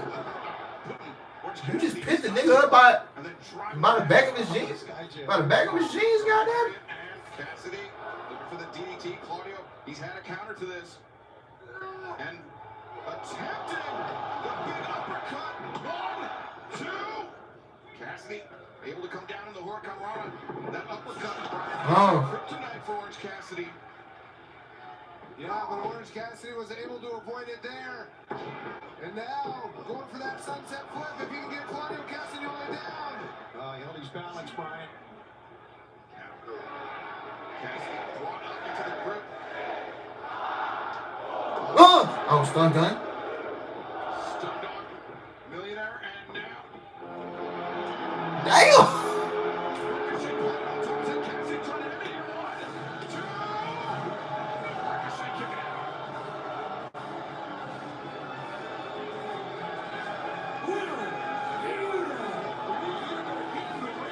If he wants to become national champion, walk him calmly. Same thing with Orange Cassidy. This match can end right now. Yeah, I'm with you. I mean, I'm shocked that I'm not shocked because he's an idiot, but I'm surprised that he's not sprinting to the ring because they can 3-on-1. The Death Riders can attack Orange Cassidy right now. Orange showed him. They're showing a sense of urgency there. He's got everybody clear in the ring. Yuta, who's already tonight made his mark on this broadcast. He was the turning point for Pac against Darby Allin earlier tonight, and now Wheeler Yuta. Ryan, you've been betrayed by that man, but so has Orange Cassidy. Just as you It's 3-on-1. disadvantage for the former Come on, bro. Come on, Yuta. Come on, bro. Cassidy. Two-time international champion could become the first national champion here tonight, but right now being triple teamed here by the Death Riders. I mean, it's going to be hard in this match for anybody to get up on 3 of the Death Riders in the ring at the same time. Yeah, I got that, but only one man can win the national championship. Castagnoli, the uppercut. The back over by Yuta. And now, just rapid succession. Here comes Ricochet. Trying to join up with the Death Riders, at least for a moment.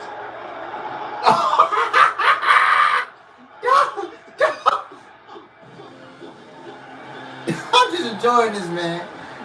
Just constantly Ricochet just getting his ass whooped. Okay, Mr. Jet Kevin.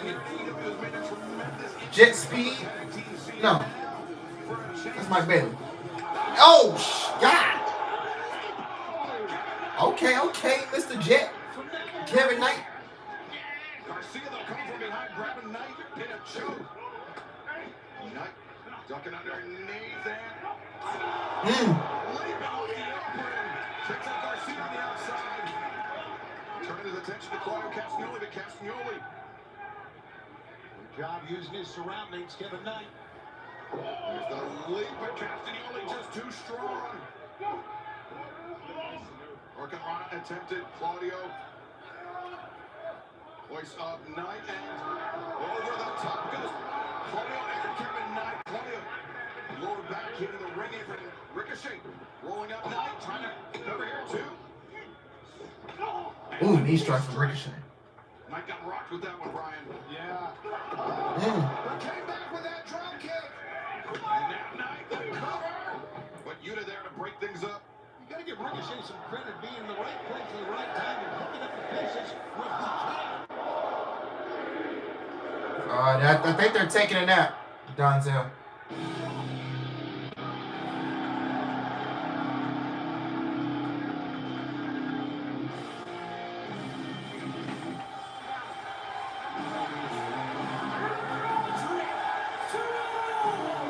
All right, here comes Ronnie.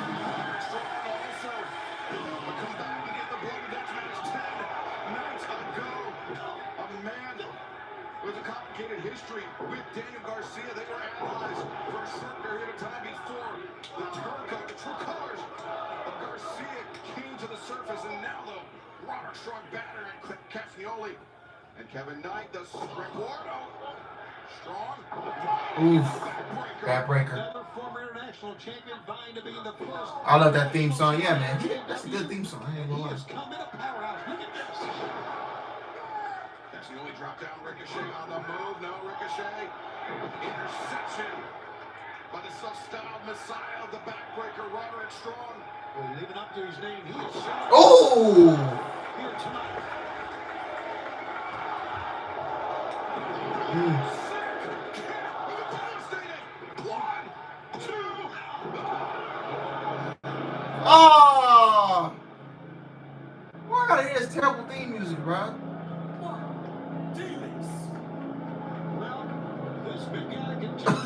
my God. That theme song is so ass, bro. This is the first member of the Don Callis family that we've seen in this Casino Gauntlet match. Given how many members are in the Don Callis family. Bro, what the hell kind of theme song is that, bro? Cut that shit off, bro. Damn. This Australian bruiser, as you said, Tony, has the capability of being a huge difference maker. Davis takes down Yuta and Garcia, and now. Oh, damn, okay. Slugging shot takes down. Okay, Mr. Dougzilla.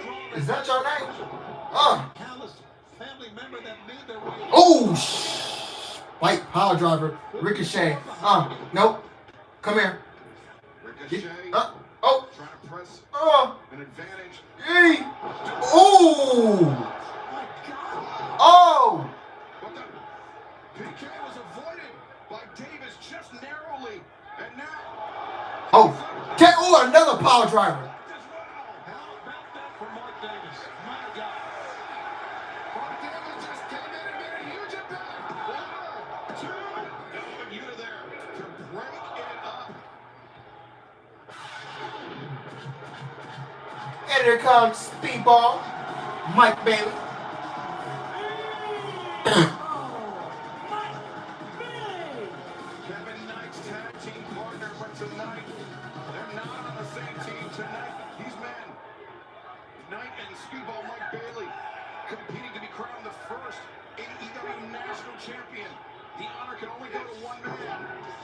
But now Bailey contending with Mark Davis. Jet Speed working together here a little bit. There's the stalling DDT. Oh, wait a second. Uh-oh. How about that? Hey, it's every man for themselves. They can work as a team, but let's see what happens when they have to go against each other. Yeah, every man for himself, Brian. How strong is their bond? Oof. Mark Davis comes To in. be able to sort that out, we may not find out as Davis sending both members of Jet Speed out to the apron. Yeah, not smart to take their eyes off of Mark Davis. Oh, Mike Bailey. Taking out the Nice move. and running strong. Kevin Knight. These are both guys I like to see in the C2 on the Continental Classic. As well as Ace Austin and Takeshita. Go toe to toe. I've been wanting to see this match for You know, this tournament, you know, this really goes to show who's the best in the world. And, I would agree with you. yeah. Oh, no. Changes levels. The roll up. Kevin Knight tried to treat his own partner. Explode out of the predicament. Likewise, Bailey. 2. Nice kicks out. Whoa. Speaking of kicks, Bailey. Taekwondo back flap. Black belt. With those feet to good use, but Knight put those Whoa! Nice. Yeah, these two guys know each other. They're not going for each other's moves. afraid to kick Kevin Knight in the face. Daniel Garcia just kicked Speedball low. And now, Garcia looking for that. The Dragon Slayer. But the crowd coming down. 3, 2, 1. He's trying to get a submission, Excalibur, before someone else gets in the ring. What the fuck? Oh, it's Matt Bernard. I'm like, whose theme music is that? I didn't even know he had his own theme music. I ain't even gonna lie. I'm about to say, who the fuck is that?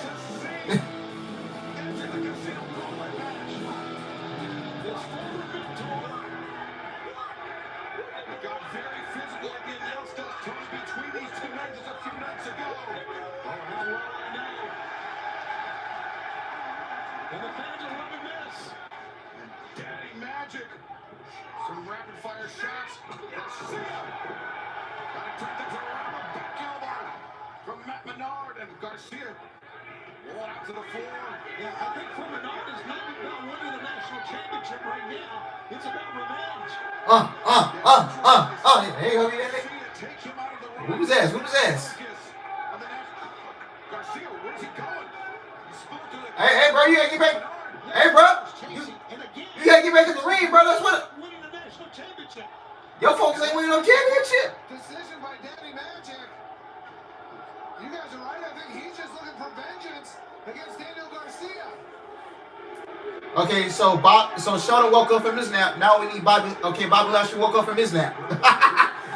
Y'all were taking us. Y'all were going to sleep during the match, huh?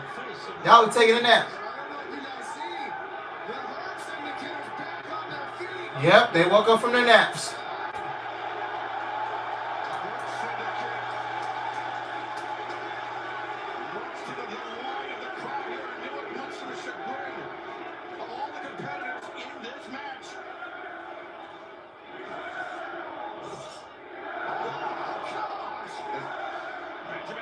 They deserve a nap. Kevin Knight comes in. Ooh! The spear from Lashley to Roddy Strong. Yuta comes in. Suplex. Get out my ring. Orange Cassidy gets caught. You're not fooling these guys. Pick him up. Power slam. Gets Cassidy out of the ring.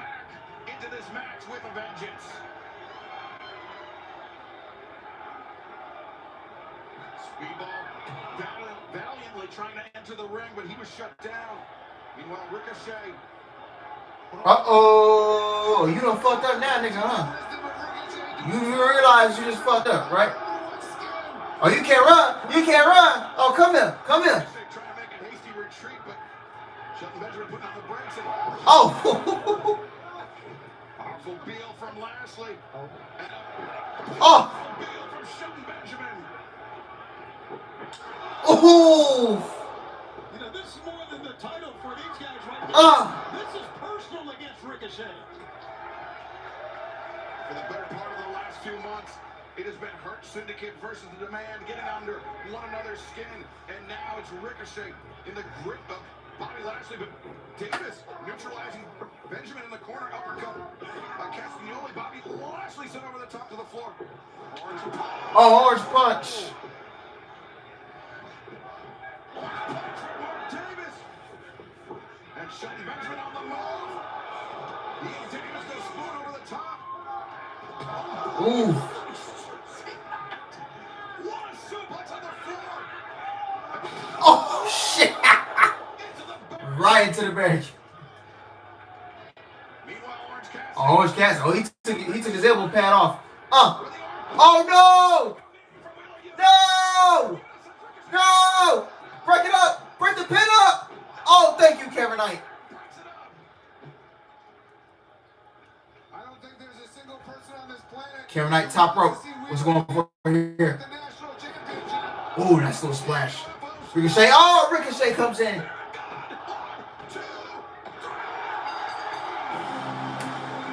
Damn.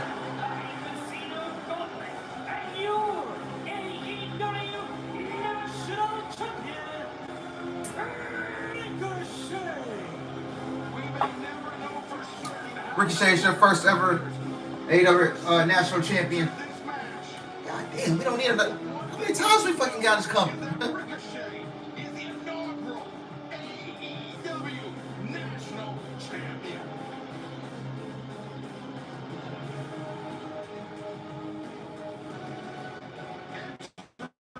This match at number 3, and with a plan to neutralize the Hurt Syndicate.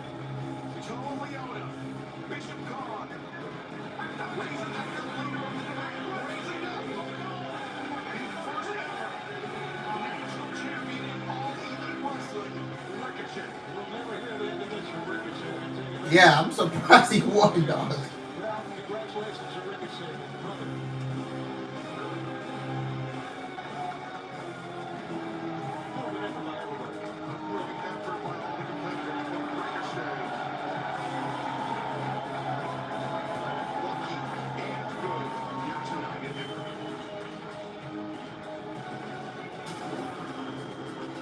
Full Gear is here, and I predict it'll be unpredictable. Well, if you think that you know better, you can enter the DraftKings free-to-play pool for your shot at $10,000. Sign up at DraftKings.com and use promo code AEW and answer multiple choice questions on this event. I predict 5. Plus, if you bet $5, you can get $200 if your bet wins. I predict that'll be fun. I predict that you are a pain in the ass. DraftKings, the crown is yours.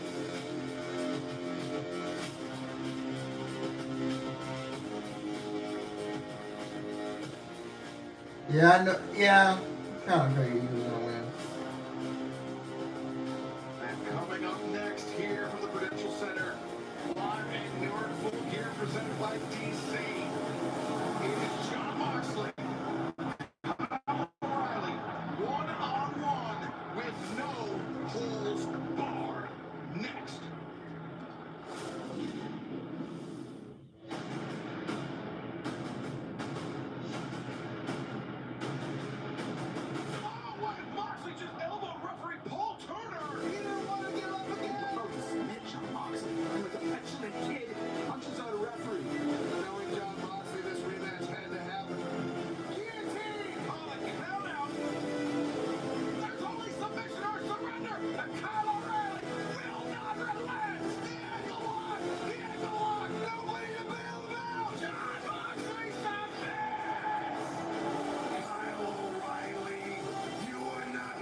Yeah.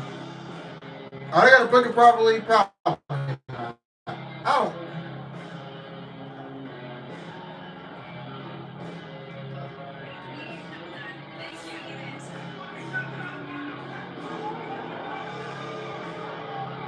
All right, Moxie, don't be don't lose to Colorado.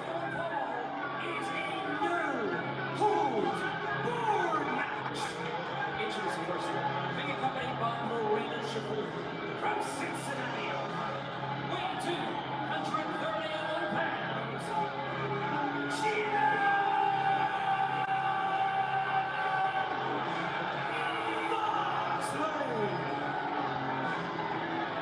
Moxley steps into the ring tonight with Kyle O'Reilly for the third time in the last month, as we saw in that recap. The first time, Moxley took the easy way out.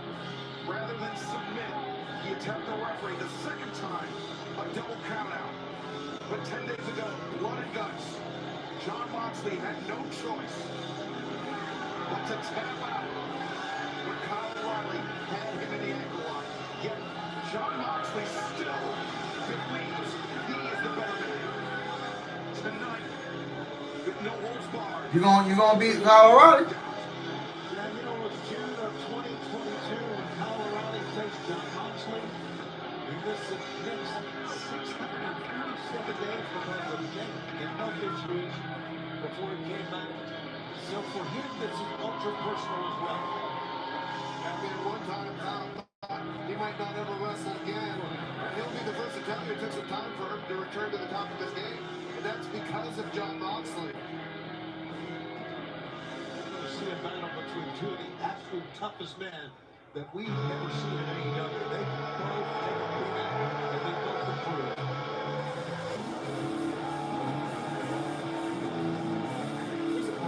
from Vancouver, British Columbia, Canada, weighing 206 pounds, Kyle O'Reilly.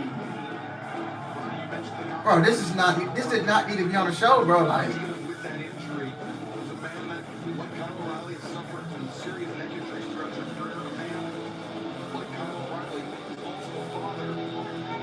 O'Reilly had to do the calculus. It's not just about his quality of life. It is about him being present as a father. That is something that O'Reilly had to take into account before agreeing to step back into the ring. Yeah, I mean, that's a great point. oh shit. He's on top doing some ground and pound.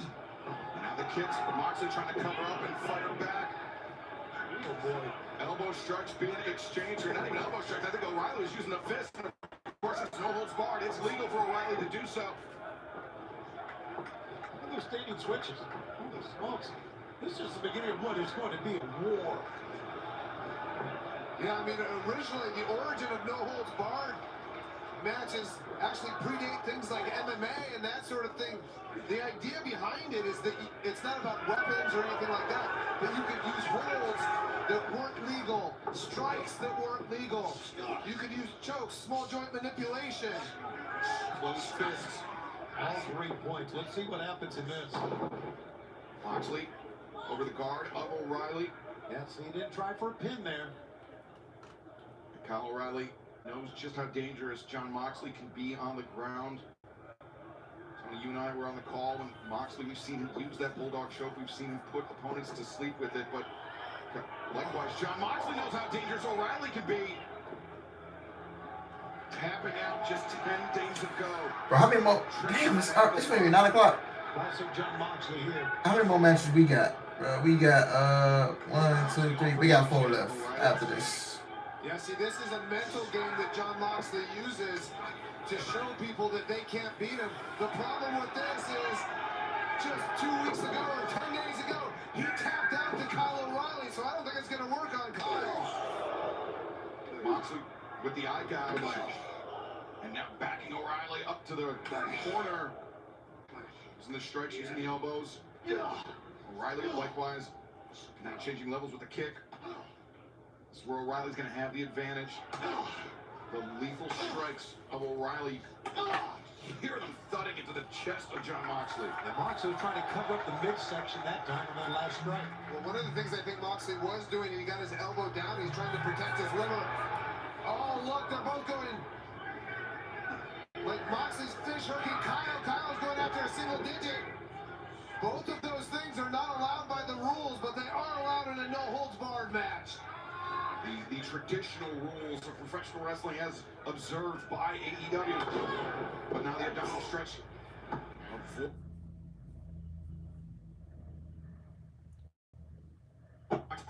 completing the Jujigatame, and now the ankle lock. There's the ankle lock that got Jon Moxley to tap out 10 days ago. Moxley, though, escaping to the outside, taking a moment to compose himself. And Jon Moxley, for as great as he has been in all elite wrestling, Tony, we have seen him when he is. And what did she give him a fork? Oh, Marina just gave him a fork. Yeah. Yeah, you know it would come down to this sooner or later. Do you know what that tells me? That tells me Marina should. Kyle, you need to go get a weapon yourself, bro. You finna get. Specialist or well. Bro. She did not trust Jon Moxley to go submission for submission with Kyle O'Reilly. That's a great point, Brian. Absolutely. O'Reilly attempting to disarm Jon Moxley.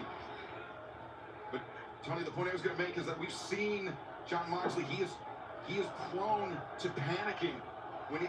Now, why didn't Kyle go get a weapon himself, bro? Because if I see a nigga come in the ring with a fork and I ain't got nothing, I'm about to go outside and get something myself. We saw it again at Blood and Guts. I would not risk that opportunity to go in empty-handed. And this nigga got a fork. Will he tap out or? Oh no! The hand of O'Reilly peeled away. Yeah, the question is, will he tap? Oh! No! No! No! No! Oh my God! Oh my God! No! No! No! No! Oh! Oh! God! Oh! God! Dude! Dude! Oh my God! I'm thinking this is just like Blood and Guts for Kyle O'Reilly. Oh, he got a boot in the ear. But see, this is a situation. That's why I told you, Kyle, go get a weapon. That's on you for not getting a weapon. You went empty-handed. Why this nigga came in the ring with a knife, with a fork? Look at this. Bloody O'Reilly receiving into the cross faces from Moxley. Right, and that is the forearm, the bone of Jon Moxley coming across the bridge of the nose, the face. He's biting, bro. You was sick, bro. You sick. You sick, bro.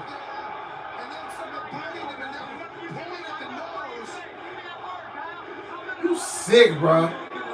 You don't know if that man got. You don't know if this man has hepatitis. You don't know if this man has herpes. You behind the nigga why he dripping in blood? In Greensboro, 2 Wednesdays ago in the Blood and Guts match, Kyle O'Reilly. Come on now. Y'all some sick fucks. Hey, they say it's for the sickos, right? they right. It's for the sickos, man. You a true sicko, you enjoy this shit. He's bending his neck to one side, and Kyle O'Reilly's had neck surgery. This is a bad situation. Oh, you bite, bro. Moxley with a half Nelson, completes in the full. You mentioned the neck surgery, Brian. You can also see that the neck, the upper back of Kyle O'Reilly, very heavily taped as Marina Shafir, slight smirk on her face. Yeah, and that full Nelson, that's banned in amateur wrestling because of how dangerous it is. Oh! Just a toe kick with those heavy combat-style boots. I've never seen anyone so sadistic as Jon Moxley. I mean, really, he's in a class by himself. And I've seen a lot of sadistic guys. Nothing like Moxley. Ankle pick from O'Reilly. Oh. And over, and Ankle lock is cinched in. O'Reilly. Now he forced Jon Moxley to submit and now changing into the side headlock. Yeah, this is more of a face lock. You see his forearm cranked against Jon Moxley's cheekbone. Backdrop suplex, though. Right onto Kyle O'Reilly's neck. Moxley noticed the fork at his side, picking up that weapon that thus far has proved very, very useful. See, this is the type of thing Jon Moxley is used to doing to his opponents in these types of matches. No! No! No! No! No! Oh! Oh! Oh my God! Dog! Dog! Dude! You want to describe that one, Excalibur? He just... He jabbed a fork in the man's nipple. There you go. Thank you. Bro! That's all you can say, right? Oh my God, bro. There's a term for that in Death Jitsu. O'Reilly. Again, finding himself his neck attacked by Jon Moxley. Oh my God. You can see, Brian, he's also a highly intelligent professional wrestler. Yeah, highly intelligent. You see the way he's getting Kyle O'Reilly's arms wrapped around that top rope, exposing Kyle O'Reilly's neck. And in a normal match, this... Somebody said, not the titty. Yeah, bro, he is the, yeah. And he's got a Darce. This nigga is disgusting, dog. This nigga. Trapped in the grip of O'Reilly now. Going after the leg of Moxley. Dragon screw inside the rope, and now the... Dog, he ain't nothing. He ain't nothing more than a deathmatch wrestler, bro. Oh, man. In the Jujigatame. What Moxley using the... He was using it to create some this nigga is the... to free himself from the grip of O'Reilly. Yeah, I mean, I've known Kyle. Somebody in the crowd said, oh, O'Reilly! Out of all parts. Ow!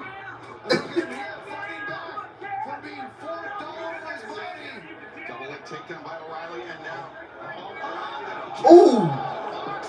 Face first into the ring post. That was going to be face first into the steps, but the ring post just as bad, maybe worse. And now, visible concern on behalf of Marina Shafir. O'Reilly steadying himself on the Spanish announce desk. You asked about the fatigue, Tony, and how that sets in. Brian, as you lose blood in a match like this, or just in any scenario, but as you lose blood, you're losing oxygen as well. Breathing becomes harder and harder. Your gas tank isn't the same. Yeah, I mean, I mentioned this a couple weeks ago at Blood and Guts, though. I saw Kyle O'Reilly training with his trainer, and they train extensively on breath work, improving the circulation of oxygen in his body. And you notice at Blood and Guts, and Kyle O'Reilly was bleeding buckets. And at no point did he waver. At no point did his cardio come down to the point where he couldn't continue. I don't think that's going to be an issue for him here. Ooh! What a risk! And what a payoff, the drop kick with Moxley wedged against the barricade. You were right. What a risk. Risked his own self, and he's getting up slowly as Kyle. And now, Jon Moxley got a look there. I'm not sure if that's his blood or Kyle O'Reilly's, but it wouldn't surprise me if Moxley was busted open by that ring post. Yeah, it looks to me like that's actually Moxley's blood. Yeah, it's streaming across the top of his forehead. Oh, Moxley now! Oof! Attempted. And I think the blood of O'Reilly actually worked in his favor there because Moxley lost his grip, and now O'Reilly has Moxley trapped in the ankle lock yet again. Moxley trying to will himself on, but spoke about how the panic has a way of setting in for Moxley now. Transitioning. It's not a triangle sleeper. This is a triangle choke, Brian. Yeah, I mean, this is This is, oh, but Kyle O'Reilly's submission defense is incredible, and now he's going to what's called a straight ankle. Moxley using those heavy boots, though, hammering down, kicking O'Reilly in the face. I mean, guys, this is just a war. We expected no less between these two men. Hey! O'Reilly, he saw Moxley poised to strike with the fork, and instead, there you go, get it away from him. Oh, it came perilously close to Kyle O'Reilly. Oh no! Oh! Oh! Oh my God! Dog! Kill! Dog! Dog! I can't watch this, bro. I can't watch this, bro. Nah, bro. Hell nah. Hell nah, bro. Hell nah. Dog! Oh my God! Oh my God! That these two men will go to Dog! to win this match. Kyle O'Reilly steadying himself after attacking Moxley. Now it's O'Reilly looking for underneath the ring. Bro, they're always overdoing it with this hardcore shit, man. I get it, bro. Like, you really just, you can tell. Tony Khan was a big fan of ECW, bro. Coming into play. Inside the ring. Can't go way too crazy overboard with this stuff, bro. John Moxley is an athlete that when he takes his own blood, it seems to motivate him. He popped right up Excalibur. You're right. But now you can see that he's hesitant. I think it's the sight. It's not his own blood. It's Kyle O'Reilly's blood. And the blood ain't even like, it don't even feel right anymore because they just do it so much. Some very vivid memories of that chain. And like it just turns people away. Oh God, he's talking about the chain? This time with a guillotine on. Standing guillotine. And Moxley, though, trying to extricate himself from that chain. No, he's wrapping it around O'Reilly's neck. Wow. No, they try to choke each other out with the damn chain. But if you bring a chain in, it can be used against you as well. And Moxley now able to transition into his own guillotine, but O'Reilly and Moxley, I guess thinking suplex from this position, but they're wrapped, they're linked at the neck, Brian, by that chain. Yeah, I mean, they were both going for guillotines with the chain. Connected around the neck. Tony Khan's got it. Yeah, that's what I'm saying, bro. Like, bro, you don't have to go out there and kill yourself to get an ooh and ah from the crowd. 100%. That's what I'm trying to say. Like, I don't know why these wrestlers. Understandably, the pace. I don't know why these wrestlers have that mindset of, oh, you just have to go over the limit. You gotta go over the top. Like, bro, no, you trying way too hard to be ECW, and that's not your identity. Yeah, I mean, this loss would be devastating for John Moxley. I mean, think of how long it's been since John Moxley's actually won a match. It's unprecedented. Like, it's really not. That's not your identity. I get it. Tony Khan, I get it. You were a huge ECW fan growing up, but you gotta chill. That inside leg kick. Now I let you slide last week with blood and guts. Well, I let you slide last week with blood and guts because that's blood and guts. You're supposed to, fuck yourself up. But when you see this on an every week basis with the hardcore shit, it just doesn't mean anything. It just has less impact. And you're not keeping your wrestlers fresh and healthy because you're making them go out there and they basically have to kill themselves. And I'm like, bro, you don't have to kill yourself to get an ooh and ah from the crowd. And then you wake up the next morning, they're not going to give a fuck about your match. That's the honest truth. We're gonna wake up the next morning and completely forget about this match or any other hardcore match they produce out there because we've seen it so many times. Dude, oh my, dude, dog.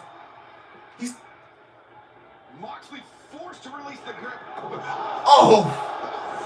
curb stomp on the chains. But yeah, it's just too much. And you have to chill out with this stuff. And like I'm saying, if you let's say you're a single mother, right? You're trying to get your kid into this product, and you're putting on stuff like this, you're turning them away. And the mother's gonna be like, okay, I'm not letting my kid watch this shit. That's what's gonna turn them away. That's why you can't really get no new audience. John Moxley could break his arm here. Rip a bicep too. Oh, or they got a wife, or you know, let's say a family of 4, right? You know, you want to get your kids into watching AEW, and you're a parent, right? And you see this shit. They're gonna look at the TV like, okay, I cannot show my kids this stuff. O'Reilly's arm bending at a grotesque angle there. So that's why they go and they tune into WWE. And that's why you can't get no new viewers, because of this shit. Right hands to the body, but a knee and now Moxley, the Death Rider. Oh my gosh!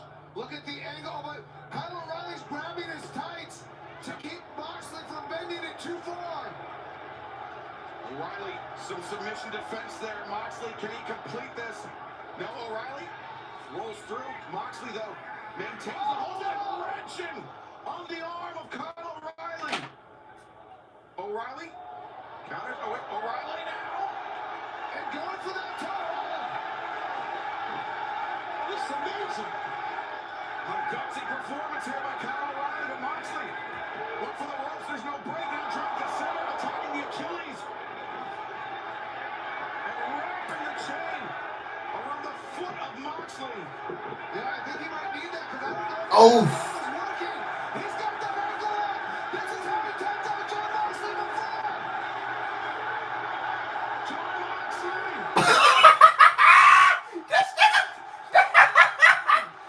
Oh my god, bro. This nigga Moxley's face, he looked like he was finna cry and then he started tapping out, bro. Oh man, that's why I was finna put you in the dirt, my boy. That's why I was finna put you in the dirt, Moxley. Your time up. And no one has done more to shed a light on John Moxley's human fragility than Kyle O'Reilly. But I think he may have broken his arm. That's entirely possible, Brian. Kyle O'Reilly went to war with John Moxley. And for the first time in AEW history, John Moxley has submitted. He has tapped out twice to the same man within the span of 10 days. We've got to say this is Kyle O'Reilly's moment in AEW. Moxley visibly frustrated. Frustrated by his own weakness. How about that? Little nodding of the head by John Moxley. I think that was a show of respect, to be honest with you. O'Reilly dropping to his knees. You have to wonder. I mean, in my time at AEW, I was never able to beat John Moxley. But I was able to win a match against Okada with a broken arm.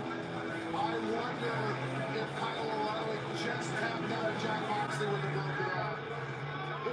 If he did, that's. O'Reilly drops to the mat. Wait a second. Moxley's pissed off. Moxley! Oh, now the match is over. And O'Reilly is being attended to. This is... Oh, my God! Moxley was pissed off that the medical staff was attending to O'Reilly. No, he's pissed off that Kyle O'Reilly made John Moxley quit. And attacking what may be a broken arm by the man that just bested him. On top of that, Kyle is bleeding profusely from the head. From the forehead, okay, yeah. And out come members of the conglomeration and the Death Riders. I don't know if you guys noticed this, but I don't know. There he is. I was going to say, I didn't see Pac out here. Pack. Wheeler Yuta, Claudio Castagnoli, Diego Garcia, Martin Shafir. As Roderick Strong, Orange Cassidy, assisting a valiant Kyle O'Reilly to the back. But O'Reilly, without a shred of doubt, is going to need some serious medical attention after this one.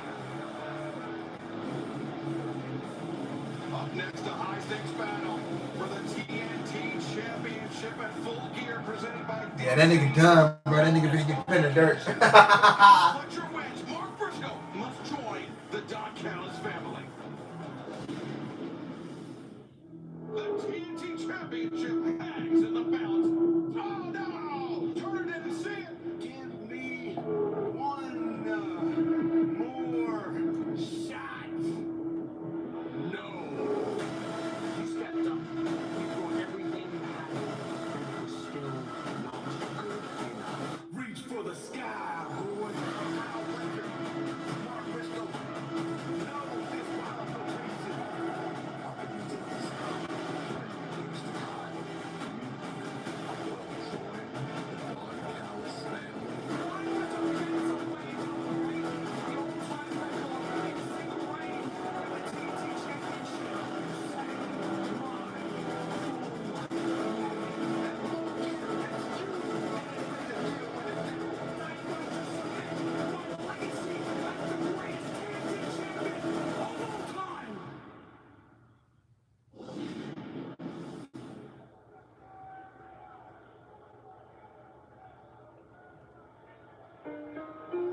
When we lost my brother, the pain was unbearable.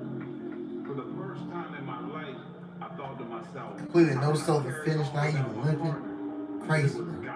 They gotta chill with this hardcore shit, bro. And it was my family who were my partners. And they led me to a whole nother level in my career. And God blessed me with my family on the road, my crew, the conglomeration, who have had my back through thick and thin. Now, here we are, Full Gear, the TNT Championship on the line, and who I call my family is at stake. You know, a wise man once said, when you walk down that dark alley, brother, you want to know who's got your back. That's family. That's family. You know, God's plan might not always make sense to us. We may question it, and we may fight it, but it's our faith, and it's our family that get us out of the darkness and into the light. You know I'm walking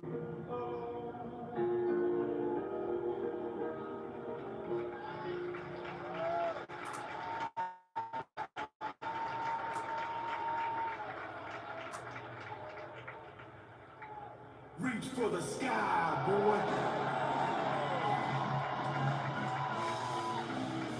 Let's go, Mark Briscoe. Oh, we gotta know this. How much you wanna bet? We somebody believes in this. So damn. No holds barred. No disqualification. How much you wanna bet? Mark Briscoe's gonna fucking Kyle Fletcher is gonna fucking bleed. Are y'all taking the over or the under?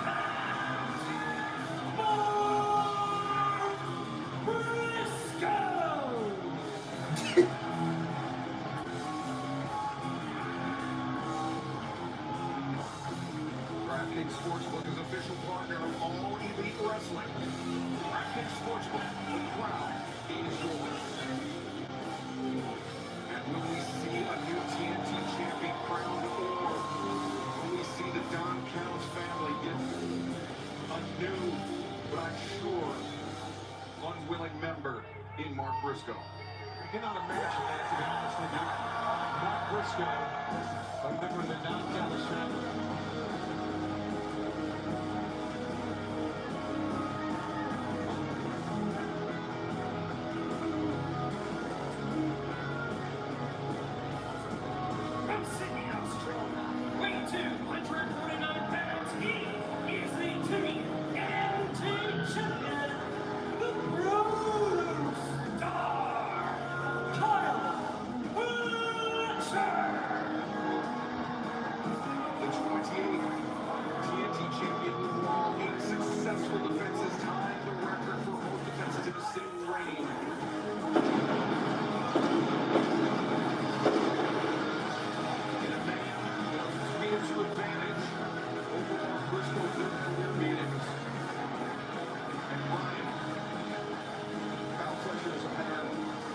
will be a force in the sport of professional wrestling for many years to come.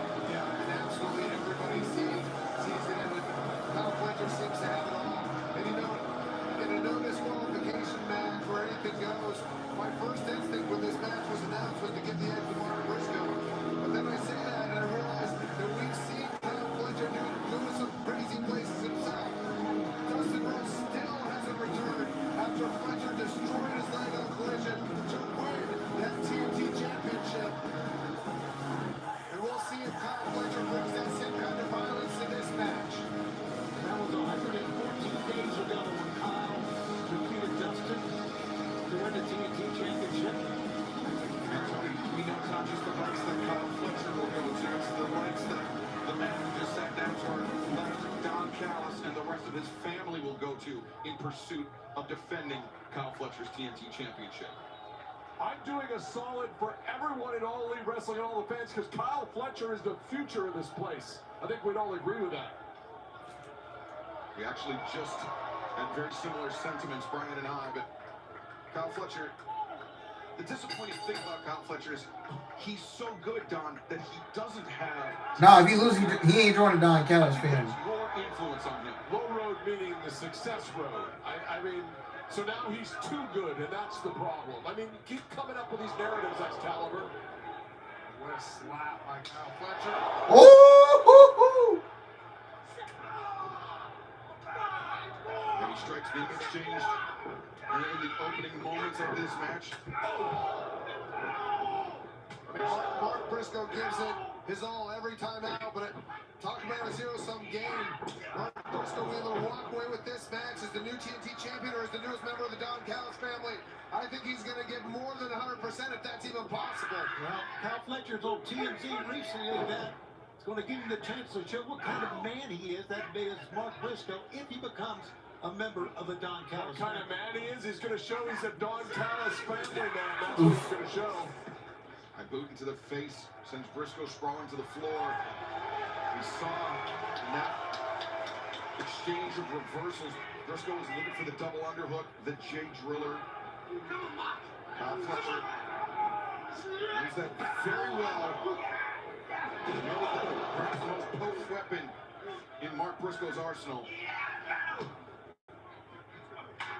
Briscoe. Oof. Oh, my. At Kyle Fletcher. I'm not sure there's anybody in AEW more adept with a chair than Mark Briscoe. Very good at cheating is what you're saying. Well, he's oftentimes put in these no disqualification matches, and that's where it really rises to the occasion.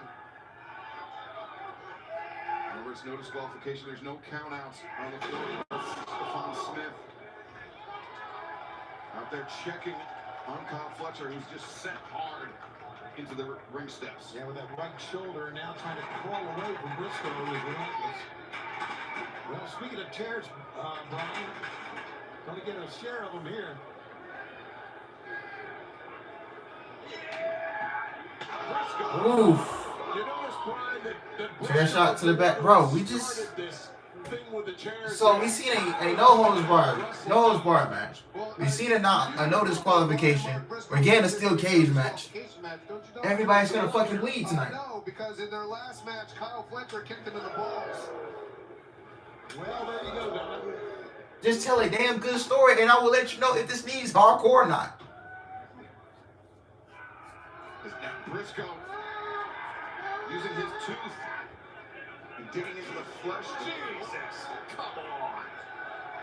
Landed on that. That's disgusting. And that's assault, by the way. It's legal because there's no disqualification, Don. Take it out on him. Will Fletcher Breaking it down. Oof. Buster on the steel chair.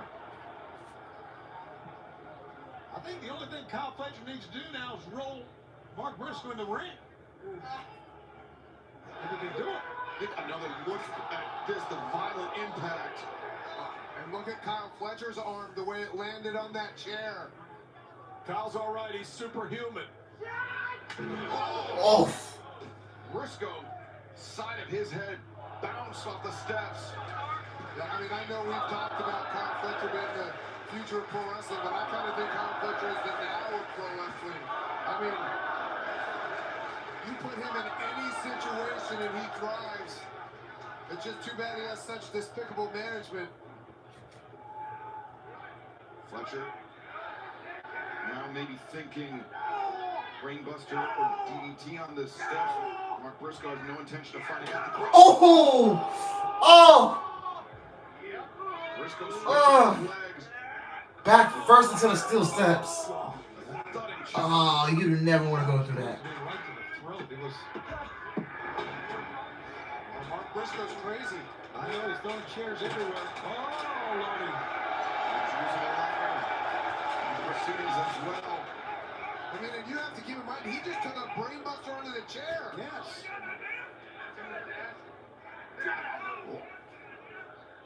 Thunderous elbow strike by Briscoe, who's set the ladder up on the chair, and now once again. Oh, brutal chops there. Oh my goodness. Briscoe with Fletcher against the ladder. Briscoe on the move. Ooh! Look at that ladder. Disaster for Mark Briscoe. And Oh. for Kyle Fletcher. Absolutely. You can imagine what Mark Briscoe's back is. Look at the ladder, it's just crumbled. The ladder is an example of the back. Oh my gosh. The lower back, really the hips.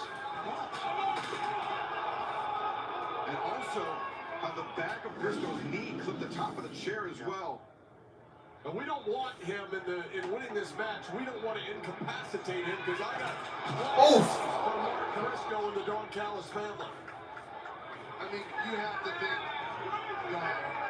look to win this match, you will have to incapacitate. You will have to think that. Well, not permanently. I mean, if he's on the shelf for a couple of months, but I've got plans for Mark Briscoe. I'm going to own him after this. Own him. That's Yes. the word you use. Not manage you. Professionally speaking, I will own his life.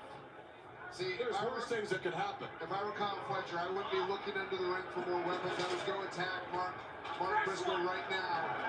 Whatever it is to win. I think that's sound strategy, but if you look at what Briscoe has tried to do and has done to Kyle Fletcher, you can understand, Bryan Danielson, why Kyle is going to want to exact a little revenge. I completely understand, but that's not the same thing as winning. Oh my gosh. Yeah, this crayon eater is bleeding profusely from Now he's bleeding. Like I said, it didn't shock me. Lacerated by that ladder that's just rocketed into his face. Like, bro, we just seen Fletcher. motherfucker. We seen The body slam onto the John Moxley, Kyle O'Reilly, Mark Briscoe. He's bleeding. Oh my God, this is so great. I thought you said you didn't want now down Cal's putting his feet up on the announce desk, but I mean, I'm just going to hang out here. This is wonderful to watch. But what if Mark Briscoe suffers permanent injury in this match, John? Now, what does that do to your investment, your ownership on Briscoe? Well, I mean, he doesn't have to be able to walk to be my stooge. I mean, there's that, John. Oh, stop. Over here, 1, 2. Hey, Don, you got to Make a good driver, maybe? Oh, okay, stop with that, please. I don't think you'd want to drive with Mark Briscoe behind the wheel. I've been in the car with him. Here it is again. Look at this. Fletcher trying to flatten the ladder back out. You get some of that sharp metal and cut him from ear to ear. I mean, that ladder, it's broken, and there's some really sharp edges on that.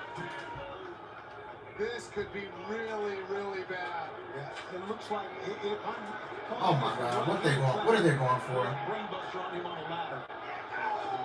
Briscoe, though, not out of this fight yet. Right hands to the ribs, the midsection of Kyle Fletcher. Oh! Big uppercut. Look at that ladder. It's just been ruined, destroyed, obliterated. And there's the sharp edges you're talking about, Brian. You can see them. And Mark Briscoe with that ladder in his hand. We gave him a catch there from Mark Briscoe. Reed is just dripping buckets. Well, there he goes. Don Callis just threw down the headset. We'll never know the answer to that question, Brian, but You know, earlier Excalibur, you said that these had 5 matches. This, of course, number 6 in what has been a great rivalry. Match number 2 was a and that classic was Now Kyle Fletcher's bleeding. Continental Classic. It's like, why do they have to do? We'll start this coming It's like, Wednesday. why do they have to do so much shit over the top? Like, bro. Nashville, Tennessee, and on TBS.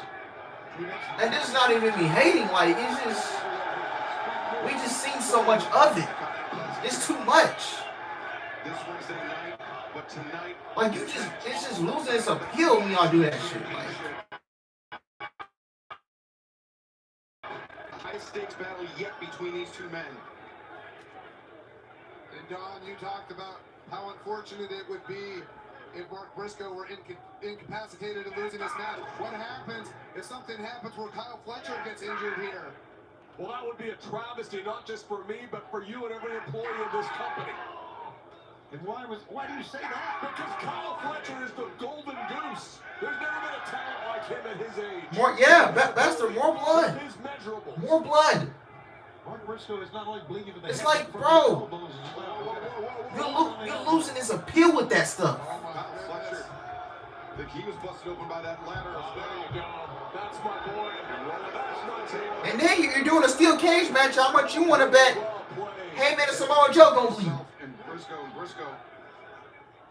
still in pursuit. Doggedly, but Fletcher. Floor. Suckered him in. When he landed awkwardly. It's beyond hilarious at this point. Yeah, man. It's just straight up hilarious. Mark Briscoe has already taken in this match the brainbuster on But don't be crying when your wrestlers are injured and they can't wrestle on the floor. for weeks and months because you keep doing shit like this. Don't be crying when they can't wrestle. The impact is neck bending at an extremely awkward angle. Yeah, when you talk about the damage that Kyle Fletcher can inflict, I brought up what happened to Dustin Rhodes when he won the TNT Championship, but also our AEW World Champion, Hangman Adam Page, his neck is... I'm watching the AAA show that shit on the WWE YouTube channel. That's right, the brainbuster. Hey, does AAA bleed in their matches? Look at this. Do they take things over the top? Fletcher setting up 6 chairs front to front as Briscoe just trying to get out of the range of Briscoe going for his own chair once again, launching it into the face of Fletcher. Kyle spent too much time setting up whatever he was going to do Absolutely. and wasn't paying attention to Mark Briscoe. How many? Briscoe. Oh my God, bastard. How much y'all would have bet Tony Khan back in the day would play 2K games with no DQ stop, non-stop, and blood gets turned on all matches? Oh God. Oh shit. The distraction by the smirking Don Callis may have just cleared the path for Kyle Fletcher to set the record for the most defenses of the TNT Championship in a single reign.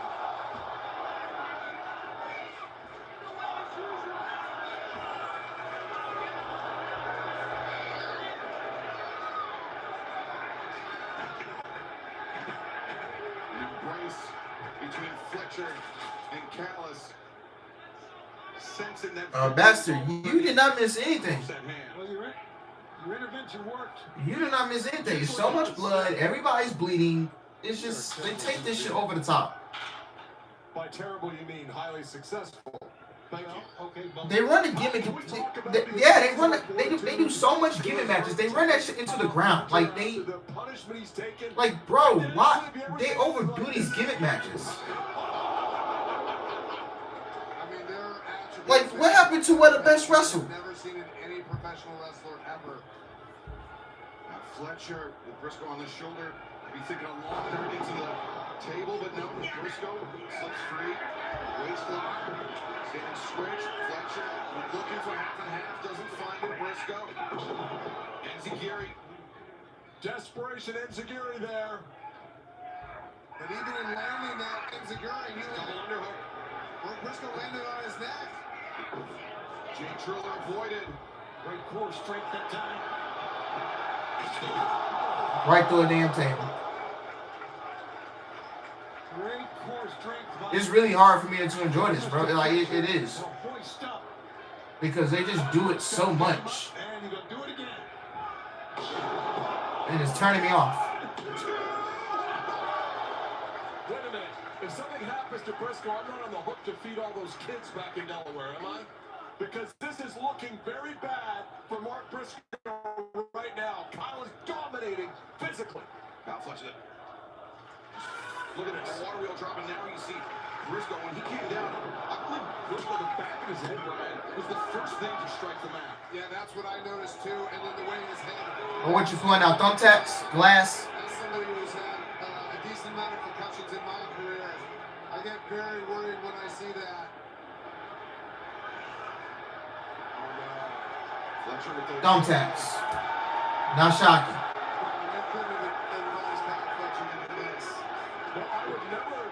I don't know, bro. This shit turning me off, bro. Like, I ain't even gonna lie to you. Like, I'm just not even. I'm not gonna say a lie to you. Like, this shit is turning me off. Question this because Mark Briscoe's recent history with thumbtacks, he's come out on top.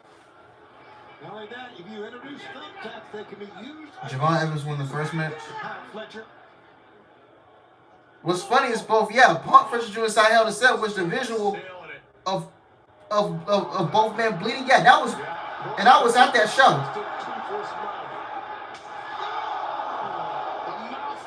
Like, yeah, I was at that show, right? You remember back when I went to Bad Blood? That match up there, the poster I'm pointing to, that really meant something.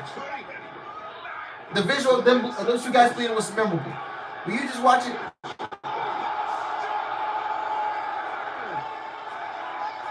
when you just watch it in AEW, it's turning you off and you just feel numb to it.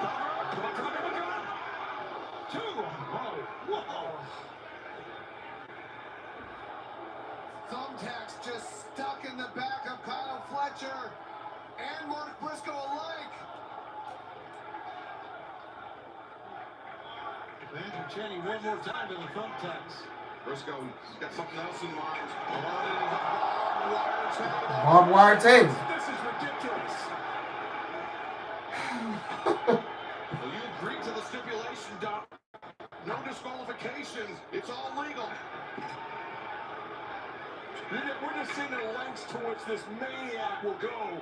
Okay. Well, he's not the one that came up with a pail full of thumbtacks.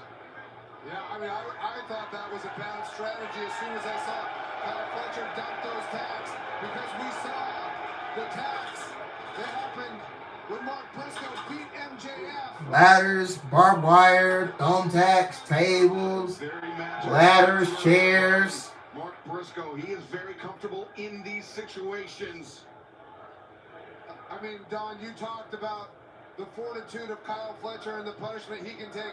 I don't know if there's a single man in all of AEW that can take the punishment that Mark Briscoe can take. The only person I can think of is maybe Darby Allin. Look at the size of this ladder here. Our tallest ladder yet introduced into this match.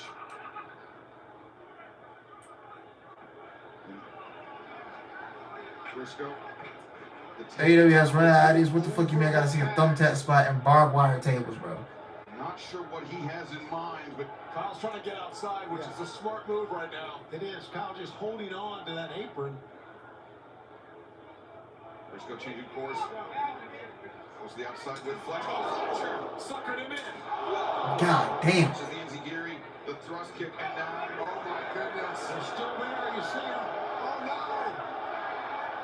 Oh, Briscoe counters needed the crown of the head. Fletcher. Damn. Flipping neck breaker. I don't know how Mark Briscoe is standing. This is ridiculous. It looked like the back of his head hit one of the... Take a little bit here. I think there was a slip. That last step off the apron. from Mark Briscoe that altered the course of his trajectory, but he still came away with the advantage. You know, I've known Mark Briscoe for over 23 years. I asked him today not to do anything stupid in this match. I love this man, and he told me he was going to do anything he had to do to win this match. I don't know. This might be just too much. Right hands from Fletcher, but Briscoe with the high ground. Couple rungs up. Oh, needs to hook his legs. Hook his legs. Look at this. God! Oh, shit. And he fucking kicked out. It's unbelievable. Fletcher kicks out. I can't believe he kicked out. Neither can Mark Briscoe. Look at his face. I can't believe Mark Briscoe is standing. And then, yeah, there's a ref holding the ladder like, bro. Froggy ball through the table. And yet somehow, somehow Kyle Fletcher's able to kick out from Mark Briscoe. Not done yet. It's no disqualification, John. You know why. I'm saying that. Stop asking stupid questions then. There he goes again. He was handed, he just handed Kyle something. Look up the monitor. It's the screwdriver. Screwdrivers. The screwdriver, which has become a hallmark of Don Callis and his disgusting tactics. Now put into the hands of Kyle Fletcher. I think Mark Briscoe wins. There's a screwdriver. He's stabbing him right in the face with it. That's what he plans to do. Obviously. Briscoe.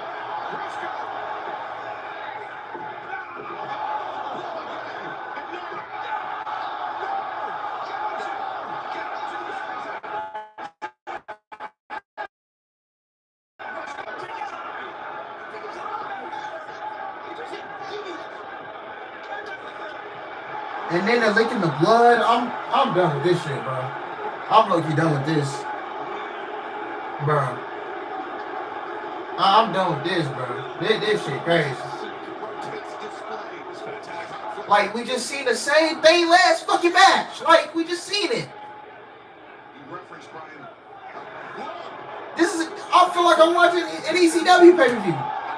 If you think about it, you're watching ECW. Or GCW, whatever.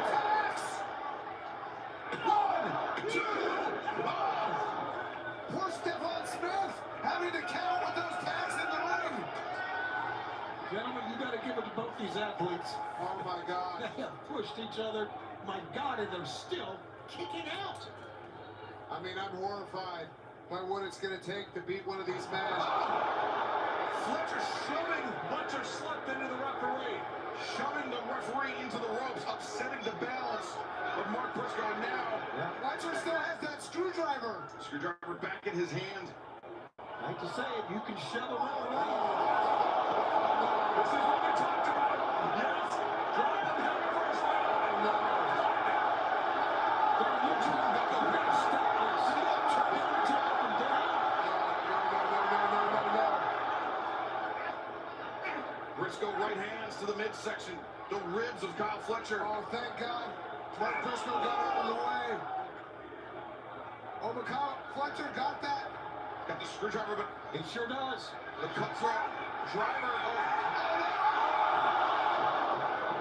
Fletcher stabbing Briscoe in the head with the screwdriver, avoiding the cutthroat. Yeah, this turned me off. I don't even care. This turned me off. This is it. Fletcher.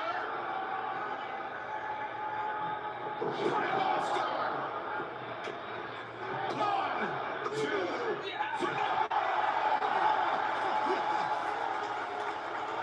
Don was over here celebrating. Sit back down, big guy.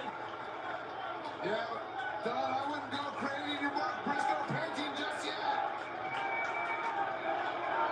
And not only did Mark Briscoe He's got up. Briscoe beleaguered, leaning against the ropes, but Fletcher still at the advantage. Mark Briscoe may need a miracle here. Fletcher looks poised to deliver that turnbuckle brainbuster. No, Briscoe once again avoids. Clubbing shot to the spine. Fletcher caught on the turnbuckle. I mean, how much more can either of these men take? Now they got blood all over their bodies. Look at this. What is this? They're bathed in blood.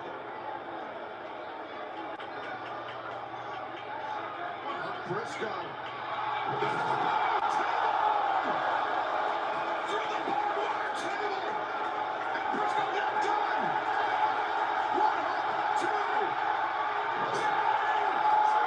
I'm done with this, bro.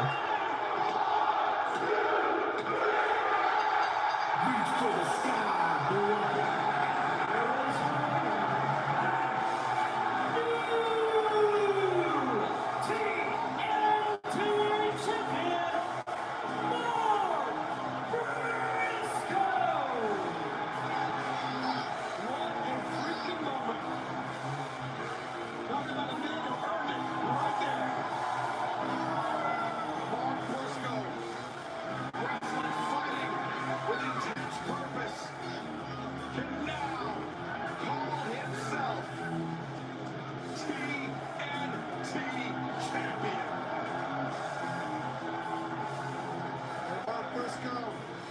Did that for his family. I mean, you look at it, looking up at the sky. What an incredible moment. Yes, absolutely. Ryan, when you know Briscoe had to do anything stupid tonight, you had to know there was no way he was going to do that with as much on the line as there was tonight. He told me straight out. We just had blood and guts last week, bro. Now I let it slide because it was blood and guts. But man, What a beautiful man Mark Briscoe is. Man of faith, family man, and wonderful pro wrestler. Congratulations, Mark Briscoe, the 29th TNT champion. FedEx DraftKings Sportsbook is official partner of AEW. New customers bet $5, get $200 in bonus bets instantly. Simply download the DraftKings Sportsbook app and sign up with promo code AEW. DraftKings Sportsbook, the crown is yours. And now, let's hear from the timeless one, Tony Storm herself.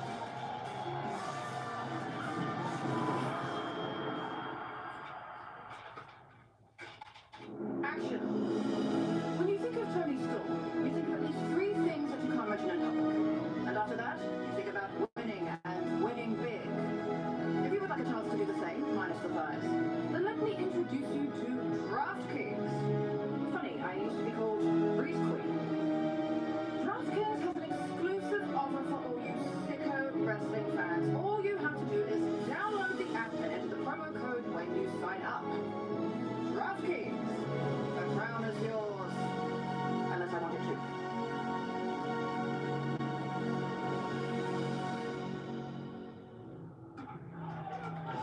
This has been an incredible night of action here in Newark, New Jersey. The Prudential Center in full gear presented by DC. And somehow, improbably, there's even more to come, Brian. Yeah, I mean, up next, we've got a trios match for $1 million. The $1 million match presented by Hydra, Kenny Omega, Jurassic Express. and then you booking $1 million, bro. You just throwing money everywhere, bro. It's criminal what this company has been doing to you. Maybe it would help you to have a family to have your back. This is, bro. This is. Low key, I want to shut this off after this Kenny match, but I got a job to do, so I gotta stay on here.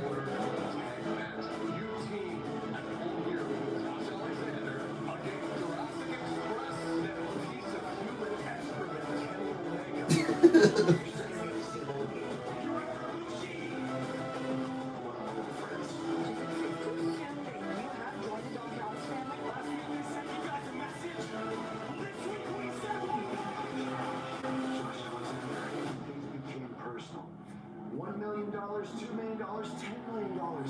No amount of money is going to save you from what we are going to do.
Contest. Of course I do. You got the greatest tag team of the last 1,000 years, teaming with a walking weapon, Josh Alexander.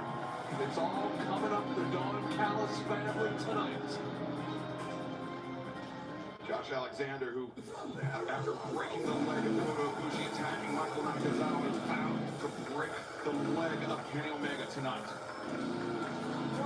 For Toronto, Ontario, Canada, with 228 pounds, the walking weapon, Josh Alexander. You know, Don, I think it's pretty apparent that this past week, the Bucks, Josh Alexander, were not on the same page. Now, I know they need the money, I get that, but I'm not so sure for the reactions I've seen, the way Josh treated them, that they're on the same page with you right now. What are you talking about? These guys were destitute before I got my hands on them.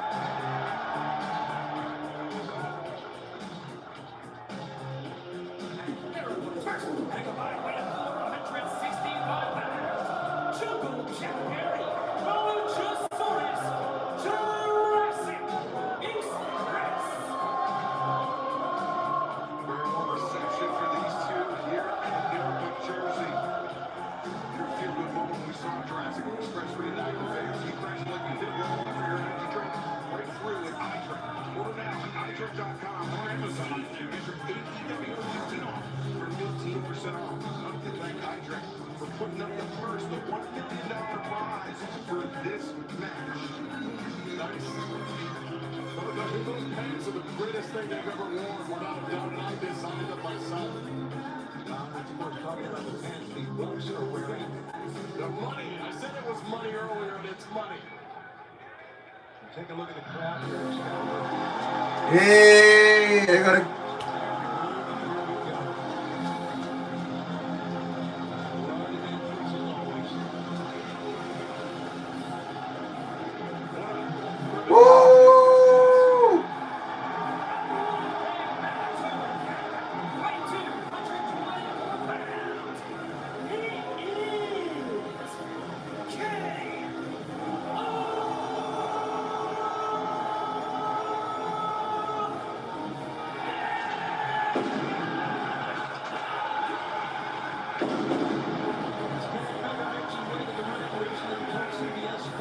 Let's go, man.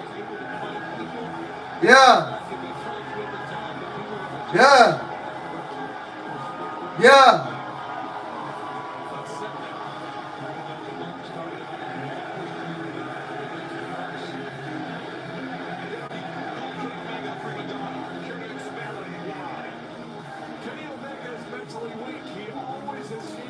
I think she stays, bro. I don't really think she leaves. To me, she's not. Outside of her looks, what's appealing about her? Her wrestling is, and her promo skills, and I feel like if she goes to WWE, she's gonna be stuck in the same boat in career purgatory because of the other young up and coming girls in WWE. I'm sorry, but NRJ is not on the level of a Blake Monroe, a Jada Parker, a Lola Vice.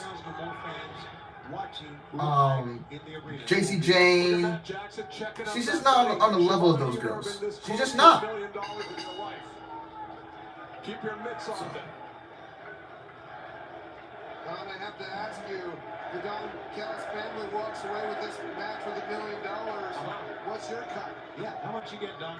Well, there's various things. There's a management fee. There's also an international licensing fee. So, you know, we'll take care of that. That's all counting. How about a number? Can you give us a number, a ballpark number? It's very gauche to ask people how much they make, Shivani. Side headlock on Jack Perry and Nick Jackson starting things out for their respective sides. Trip attempt by Perry. Leapfrog goes over the top. Jackson splits the uprights there. Into the jaw. And now Nick Jackson, anticipation. Great as usual, these two men. One step ahead of each other the entire city. Jackson coming through. Perry into the ring, springboard. Arm drag takes Perry down. I think she's creatively frustrated. You know, then when Blake Monroe was in her and saying jump ship is great over here. Sober. Yeah, but what I'm saying, Bastard, is she's not on the level of Blake Monroe. She's not on the level of those other girls. Nick Jackson is just a pleasure to watch move around. And he's so athletic and graceful. And I agree with all of that. Absolutely, I do. You know, I just think it's just going to be tough for her in WWE. You know, it's not going to come easy. By those two on that team. A fun thing to think about is how Luchasaurus might spend $1 million. He has a chance to become the world's wealthiest dinosaur. Jack Perry and Luchasaurus, Tony, since they've reunited, have already come into some money in these big prize matches. But this match, the richest pool yet for $1 million. Yeah, there's been nothing like it in AEW before. We've had a lot of matches recently. She needs a performance center training. Yeah, because like I said, her wrestling skills is in, and then her promo skills, they're like, it's just not there. $1 million. And you know, people say, oh, well, she went to Stardom and improved. And I'm saying to myself, okay, where's the improvement? And I don't. And don't get me, and I don't watch Stardom. So maybe she's different when she wrestles over there. I don't know. But y'all tell me she went to Stardom and improved, and I'm saying to myself, okay, where's the improvement? There you go, go. Tag in, there you go. How about that fan reaction, him coming in? Kenny's the patron saint for all these coming. Kenny at one time considered you family, Don. And at one point when you were managing him when he was AEW World Champion, you kept on saying how the Young Bucks made Kenny Omega weak. How they held Chief shot the well, the Young Bucks have had everything handed to them until they went broke, and now they see the light. They understand that a friend in need is just weakness. Turnbuck had everything handed to them. They grew up a silver spoon in their mouth in Rancho Cucamonga. They grew up under extremely modest circumstances, to put it lightly. Oh my God! Can you just not play the ball? Y'all see how Julia? Yeah, Julia Hart is not. Yeah, she's not. Julia Hart is not a good. Dismantling. Her wrestling skills ain't up there either. First Kota Ibushi, then Michael Nakazawa. I would say Sky Blue's better than her. To break the leg of Omega, but Omega. Oof. There you go, go. There you go. Hey man, they call you washed up, man. I need a glorious performance from you tonight, man. Omega had like a little hiccup with his leg there. He certainly did, and Omega was locked in that ankle lock by Josh Alexander Wednesday night in Boston, and so reaching back to that Achilles, and maybe some lingering issues. And I know exactly all of Kenny's weak points, and that is something I've shared with Josh Alexander, specifically the wheels of Kenny Omega. I don't understand how it broke down with you and Kenny. Well, I do, because I'll make it real simple because I want to focus on this wrestling match. I raised that little ingrate rugrat and made him a champion, and then he threw it all away because of his weakness. Tag made. Alexander used to be the leader in this match, calling plays. to remember that the Young Bucks, Kenny Omega, in brighter days, were not only the elite, but they were the AEW World Trios champions. They functioned together as a unit extremely well. Listen, Kenny Omega is the greatest wrestlers of all time. When he was with me, he was the greatest wrestler of all time. Basement drop kicks takes down the Bucks. Omega moving with purpose here. Oh, nice. Come here. Yeah, I think it might have been a mistake by the Young Bucks. Josh Alexander was having great success working over Kenny Omega's leg, and they came in and tried to do something a little bit different. Omega moving very gingerly. You can see a difference. But Kenny has a chance to tag in there if he can reach out. So simple, that move by Josh Alexander. Alexander taken down. He's going to do high risk one more time. And he's hobbling a little bit. Kenny looks in great shape. I'll say that for him. Huh. Ooh. All three members of the opposition go down, but Omega. You notice Brian Kenny used the top rope for balance when he flipped himself over. That knee is bothering him. Yeah, Kenny never has to do that when he usually dives to the floor like that. I think it would be a smart move for Kenny to tag out here. I think Luchasaurus is a great idea to tag out to. Great call, Brian. You were right on top of that. Perry going off the shoulders of his tag team partner. The Bucks meeting on the floor as Jack Perry. Yeah, I mean. Oh, Jack Perry. Ooh. Ooh. Matching Perry on the apron. I mean, is there a more obsequious little punk in this company than Jack Perry? Oh shit! Oh shit! Nick Yo! Jackson misjudged the timing on that. And Nick! Kenny Omega comes I hope. Yeah, it looks like Nick is alright, but damn, Nick took a awful landing on that. He just. And Nick Jackson understandably tagging out to Brother Oh. Matt. After that, I mean, he's still got some of Luchasaurus, but that is not at all. Yeah, that was not a good move, man. Could have gone ugly. Thank God he's able to move around and stand. It is funny, anytime Don Callis is out here and Kenny Omega is Ooh! Down goes Omega. With Don Callis, he didn't see Matt Jackson coming from the top rope. Yeah, that was a misdirection. I thought Matt Jackson was going to attack Oof. Jack Perry.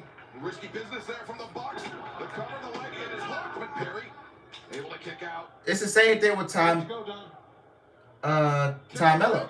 Remember back in 2020 when people replaced her performance, but let's be real, she didn't improve that much. She's not a good professional wrestler either. Yeah. I mean, she's got a good look, but and she's beautiful. Sammy Guevara's a lucky guy. But other than that, like, you know what's appealing to Time Mello. Got clubbed on the side of the head, the high stack on the pin predicament. But Jack able to kick out. Why Tony Khan? Yeah. But then the girls that were better than him, they all came in, and now he's pushing them. You know, like Willow and Tekla, Tony, Nina, Megan Bain. So have they agreed to become members of the Don Callis family? While they're out here right now, what do you think? You know, obviously Mercedes and Statlander. The best friends in life, Brian. The only one from the OG group, you know, in AEW for the women's division that's really up at the, that's really still, you know, pushing up at the top is Statlander. I think Mark Briscoe would say otherwise, Don. Oh, Perry comes back, the rebound, and the lariat. Yeah, he got all of his body in that one. Every bit of it. Legs pushing. Oh, great move by Alexander. Look at that. Ever since Josh Alexander has been in this business, it's been his fantasy to cripple Kenny Omega. And I hope he gets his chance tonight. Oh, no. Diving in, the DDT on Josh Alexander, who, as we documented, Brian, has had his share of neck issues, even retiring from the sport due to it. Yeah, I mean, great DDT by Jack Perry. And you can see Josh Alexander is hurt. Luchasaurus tagged in. Luchasaurus just muscling. Matt Jackson into the corner. Now grip on Nick. Just threw Nick in the air to the Young Bucks stacked up in their corner. Luchasaurus, nobody home. But comes back. 2 for 1 for the dinosaur. Luchasaurus is one of the most physically gifted guys. Man, do you think his job was to get the million in crypto? What? I can't wait for Monet to stick it up with Statlander. Both hands occupied by Luchasaurus. Damn, Z-Man. Alexander just came out with a straight right to the jaw. But Luchasaurus Oh, man. Watch out now. Oh, my God. Ooh. Gonna go for 3. Woo. Brother onto brother. Moonsault press. Leg hook by Luchasaurus too. Hey, as long as Chris Statlander retains, we good, man. Breaking free in We good. time to keep the Don Callis. I don't think we get a for the $1 million. I don't think we get a title change. I hope not. The agility, the big man. But knowing Tony Khan, you never know. Luchasaurus is something else. Thinking to myself, you gonna let Chris Statlander go 0-3 to Mercedes? I mean, Sweep of the legs. shit, that's like, Nick barely staying. you know, all of Mercedes opponents, when it's the big matches, Bucks free themselves. Super kick. you go to the playoffs, right? And the Bills and Chiefs, every time they match up, Luchasaurus got you know, Josh Allen, he always had a kryptonite in the playoffs, and that was Patrick Mahomes. See, Mercedes is like, in these championship matches, she's like Patrick Mahomes. And the others, they're like Josh Allen in the playoffs. You know what I'm saying? Alexander as well. And he might get his chance. Oh, not now. Luchasaurus, the up kick. Alexander strong, and Kenny Omega comes in, and Alexander. Damn, you just gonna leave him in there, babe? He has to face Kenny Omega. I was wanting to see Kenny Omega versus Josh Alexander in a one-on-one match for a while. Went for that rolling hammer, but instead Alexander ducked underneath. And But this could be a preview of a soon-to-be, if Kenny ever Alexander. gets back to doing one-on-one matches. Hopefully, There goes Wise and Kenny soon Omega before he this retires. minute. That time on the apron is You can't escape. Oh, commentator's curse by Bryan Danielson right there. So Omega. The delay allowed Alexander to recover. Mercedes Monet is like Tom Brady, where everybody else, like, except Tony Storm, is like Phillip Rivers. Stymied by the super kick, and then the Oh, nice move. Oh, super kick. Perry caught in the grip. Backbreaker Alexander. Oh. Power by Josh. A powerful kick by Luchasaurus sends Alexander to the outside. Destroyer. Ooh. We are seeing a tremendous trios match. Listen to the fans.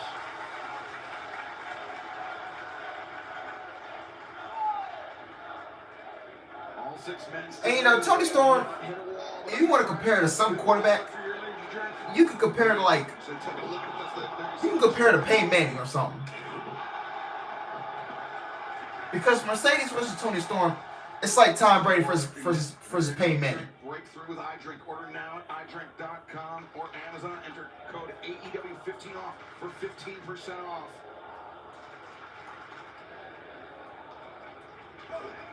What a match presented by our friends at iDrink. And Don, after what's going on tonight to your family, I know you'd give an eye tooth to win this match here. Well, $1 million. People say, what are you going to do with $1 million? For $1 million, I can probably buy the state of New Jersey. I mean, look at these people. You certainly couldn't buy the TNT Championship back. Josh saying great. Kenny will oblige.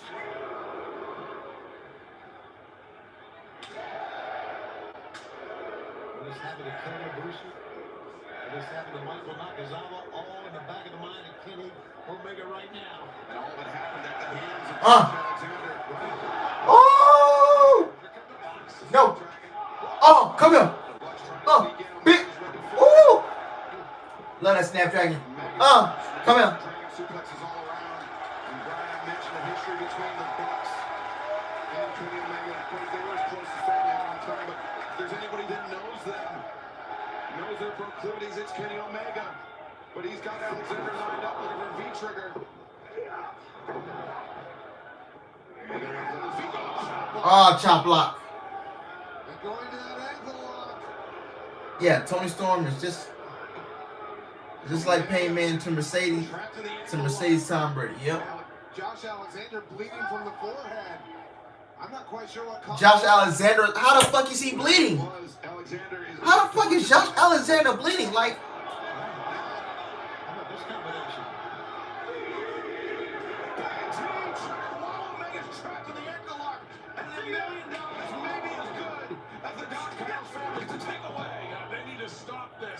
Man, it's hard to watch Kenny Omega now. He was like, no,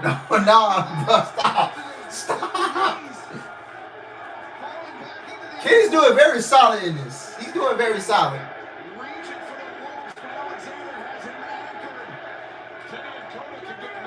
But he's on a part-time basis, it looks like.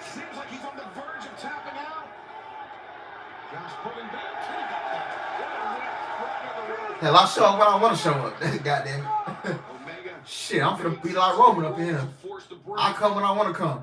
But the damage may have been done by Alexander.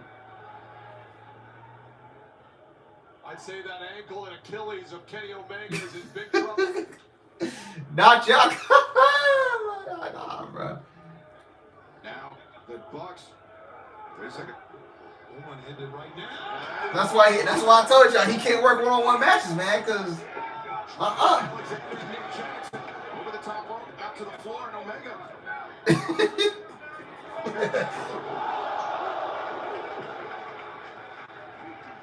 The Bucks getting a taste of their own medicine, courtesy of Kenny Omega.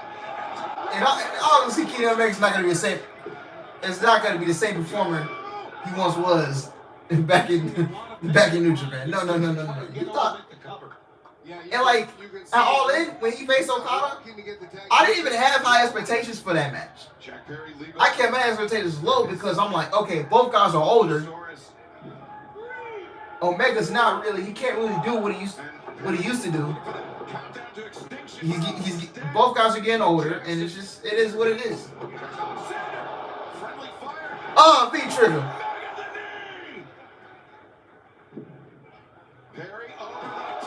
Ooh.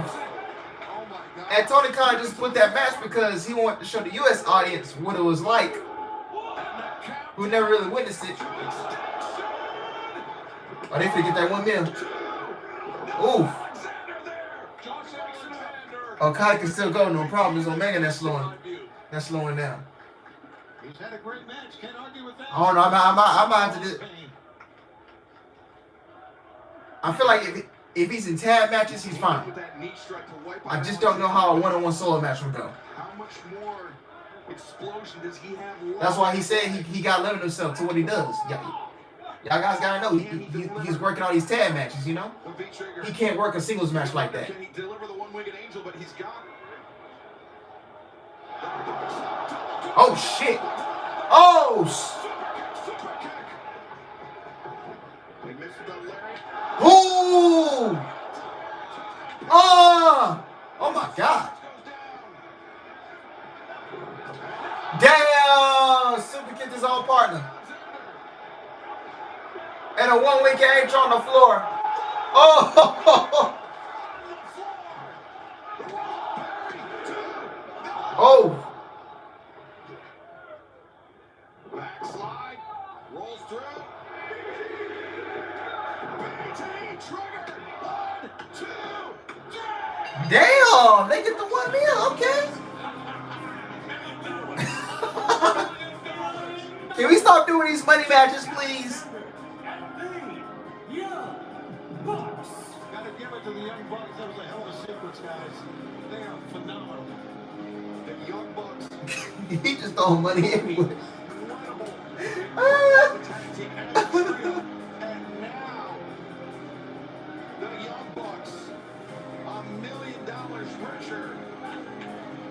And they said, This show for that. What time is it out, Chris? What time is it for you down there right now? yeah, it will be interesting to see.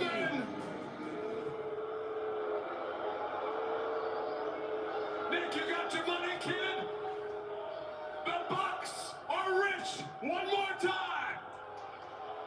better than $1 million? You're part of the family. 11-18 for Donzel Celebrate. and Brendan. Because they're East Coast guys. Members of the family out to get their grubby hands on the money.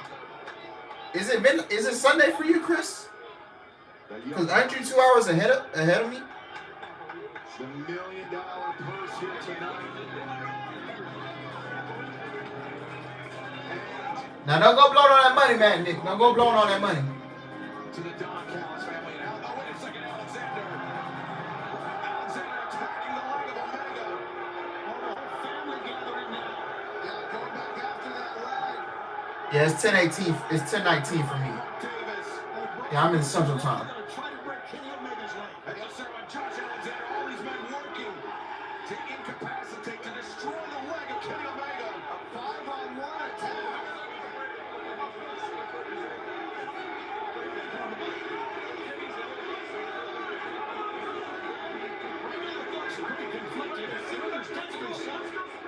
The Bucks, they need the money. I know they do.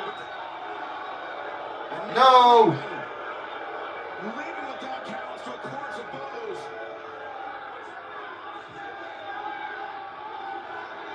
Don like, let's go spend the money. I'm like, damn, nigga trying to make him broke again? Callis is dragging them out. So conflicted. Kenny, you sold out.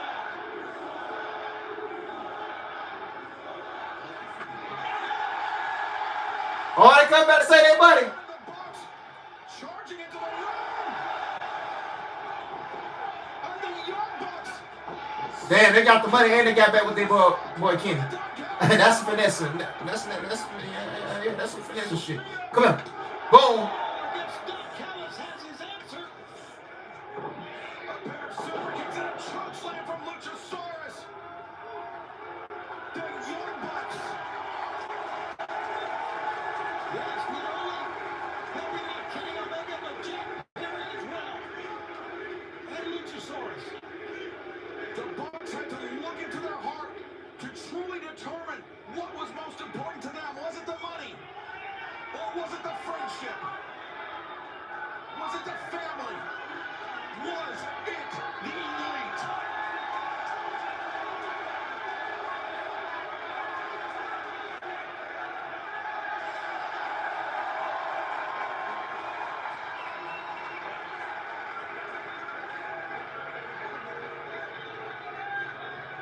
I'm not so sure Kenny Omega even realized what went down.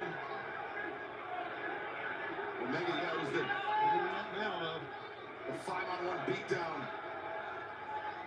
And Omega started this. Omega now with a choice to make. Come on, Kenny, hug it out, man. Hug it out with your brothers, man. Hug it out with your brothers. Come on. Come on. Hug it out with your brothers. Come on. I know they beat your ass a few times, but hey, that's what brothers do. You know what I'm saying? Like,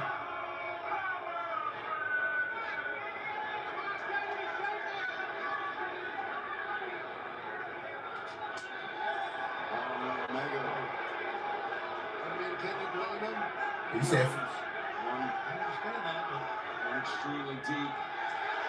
hey! I don't know if I'll ever say this again. But you've got to give the people what they want. what a great AEW moment we're witnessing here.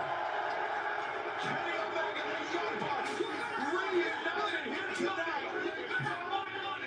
But they got your money, man. Hey. You chose, loyalty over money, you know what I'm saying? Like, I ain't even gonna care.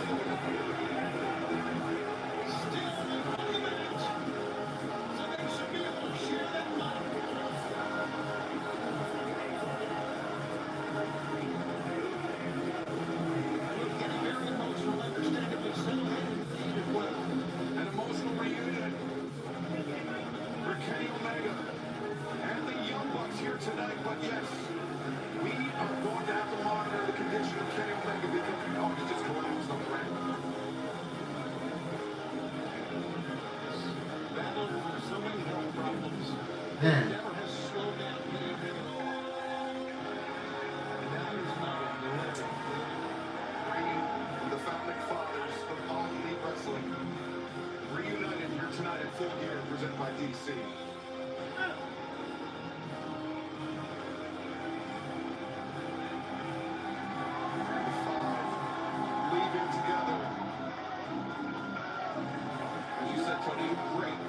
hey.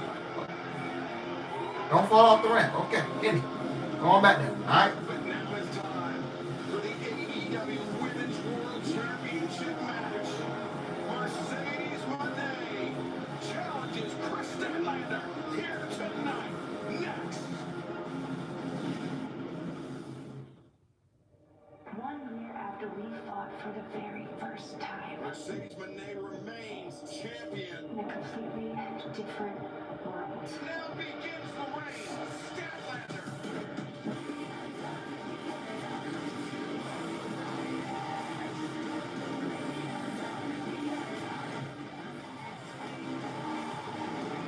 I am the greatest women's wrestler of all time.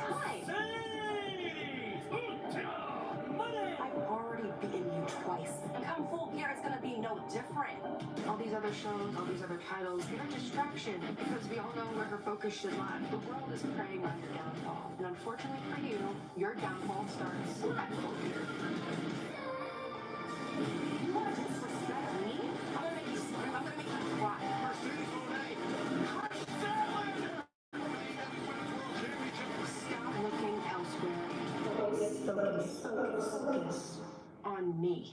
I'm gonna show you how focused I am. I hope you are prepared for your end is now. That full gear, Chris. You're talking to soon to be 14 belts.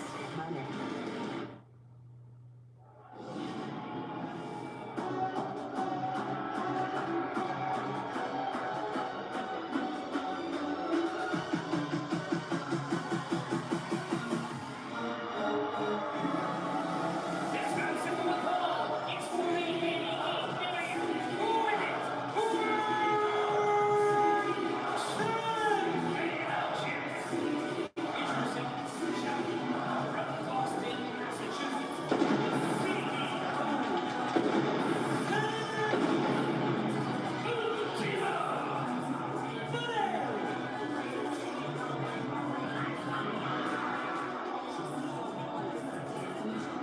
As the CEO makes her way to the ring,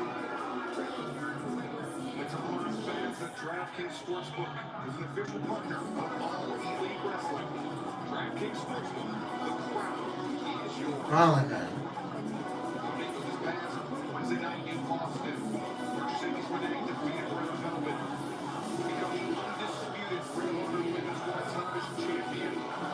13 belts in her possession, and potentially 14 after this. I think 13 is an amazing number. 14 would obviously be even better than that. I've never witnessed anything like the run that Mercedes Moné has had, Brian Danielson. Never. Yeah, I mean, it's been incredible. I mean, she's been going to all these different promotions all over the world, facing their best talent, winning all their championships. It's been a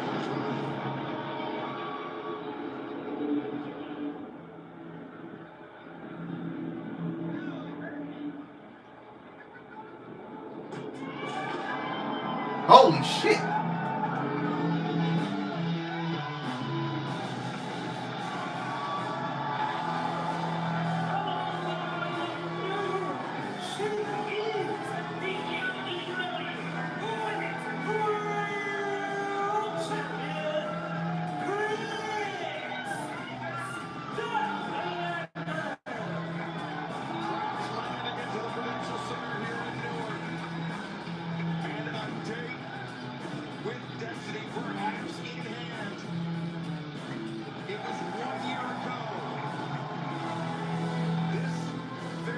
You bet.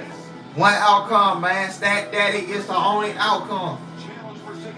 You hear me, Tony Khan? Stat Daddy is the only outcome, bro. Statlander came up empty-handed that night.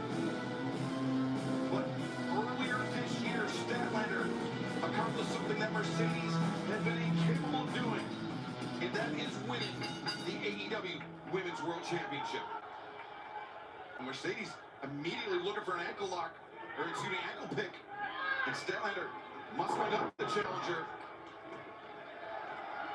And no feeling out process. Mercedes just diving right in at the champion. Swing and a miss by Statlander. Mercedes, nice reversal, but Statlander transitions, crucifix. Early one count says Aubrey Edwards, the referee. Waist lock applied by Mercedes Moné.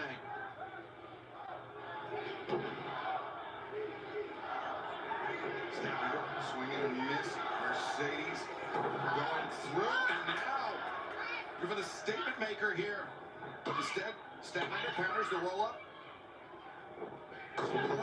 No feeling out process here, guys. These two ladies are going at it. Statlander standing moves on press. Cover 1, 2. Yeah, I think this is a pace and style that actually better suits Mercedes Moné. Her being the one who she's been wrestling more matches. She's a little bit lighter, faster, more technically sound. Chris Statlander's real. Oh my gosh. Rough landing for Statlander. You saw it came up immediately, clutching that left elbow. Mercedes sliding drop kick. Stat was still punching out to that arm. And I wonder if that'll affect any of her power, which is her main advantage in this match. Mercedes the tope, but Lloyd Statlander hangs on, rolls through, using the momentum of the challenger, and now Clarence Carey, she's got Mercedes on the shoulders and bringing her back into the ring. So far, Brian, power not affected. Yep, not affected yet. Remember, both of these women took part in the Blood and Guts match 10 days ago. Absolutely, that's a great point. They're still dealing with the lingering injuries, I'm sure, which they both suffered in that one. A superplex. And now, Statlander dragging Mercedes to the corner. Heading up to the top, could be looking for that big 450 splash. They need to get up there quickly, not look around. 50, nobody home. And Statlander once again clutching that left arm. An anguished scream from Statlander. And Aubrey's going to check in to see, and she'll be in contact, Aubrey will, with the medical staff here. Oh yeah, clutching the forearm. That could be a bad sign. Statlander told Aubrey Edwards that she could continue, but now Aubrey creating some space. Aubrey wants a closer look. We can do it. We can do it. Watch out! Ooh. Mercedes flying in with the meteor. She's hurt. Come on, check her out. She's hurt. Come on. Mercedes ignoring the referee's instructions. Oh! And Statlander sent hard into the steps. Mercedes has a temper, man. You've seen it come out. Ooh. And now Mercedes attacking the arm of Statlander. Brutal stomp to the upper arm, the tricep. With that hand pinned against the floor. And now Chris Statlander back into the ring, but Mercedes, pinfall attempt. Statlander could be in serious trouble here. Brian, it's bad enough for Chris Statlander. She's coming into this match with an 0-2 record against Mercedes Moné, but now to be dealing with an arm injury as Mercedes applies the Fujiwara armbar here. This could be over heartbreakingly quickly for Chris Statlander. Now look at her go after that arm. Wrenching it, bending it. I don't know how much more Stat can take, to be honest with you. And we're not too far into this match. Yeah, that was a bad landing on the opposite side of the ring for Chris Statlander, those very early moments of this match. And Mercedes Moné, she has seized on this opening. And Brian, I'm sure this was not the game plan that Mercedes came into this match with. What she called an audible. She saw the injury to the arm and knew she had to change tack. Yeah, and I mean, that's what happens when you have so much experience. When you see somebody get injured like that, you can alter your game plan, just like Mercedes Moné seems to have done right now. And she really seems to have had Chris Statlander's number. It was full gear. 1 year and 1 day ago. And then World's End, but now the cover lateral press. Yeah, the fortunate thing for Chris Statlander right there is that she was facing Mercedes Moné when she jumped off that turnbuckle with the knees to the arm. If her elbow would have been the opposite way, the knees would have gone against the elbow, which would have been disastrous. Mercedes, of course, TBS champion, although her title not on the line tonight. Statlander, the second ever TBS champion, held the title nearly 6 months, 14 impressive, successful defenses, and the only athlete in AEW history to have held both the TBS championship and AEW Women's World Championship. Though that reign as Women's World Champion could be perilously close to an end. Yeah, I don't know if you guys noticed. It finally dropped. Chris Statlander's arm was stuck behind her back. It was almost as if she couldn't get it from behind her lower back. That's a really dangerous position for your shoulder to be in. Every time Mercedes executes that hammer throw, she's putting more pressure on the arm of Chris Statlander, but Statlander able to explode out of the corner. Yeah, with one arm, she's fighting. Is Statlander with one arm here. Well, Mercedes counters, and now Mercedes. Oh, brother. Cross arm breaker. You can hear Statlander. Ah, TK, bro. Don't be playing with me, bro. I mean, free Full smoke. extension. Mercedes wrenching back. Statlander's trying to join those hands together, but instead now Mercedes switches to the other side, attacking the right arm of Statlander. Yeah, switch aside. She needs to get Statlander's thumb up.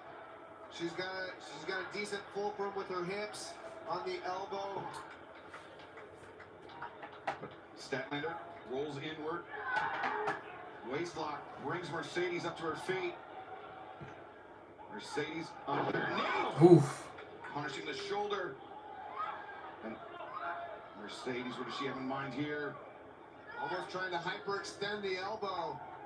Yeah, you can see that left foot is right up against the elbow. God, she's pulling her hair, too. Right foot placed against the wrist. Mercedes. Oh! Mercedes pushing out with the right foot. And as you mentioned, Tony, the left against the elbow. Applying even more pressure now. DDT! Statlander, could this be it? 1, 2. Statlander escapes. I mean, Mercedes Moné is just all over Statlander in this match. I mean, she's been on top. She's been on offense for about 75% of it.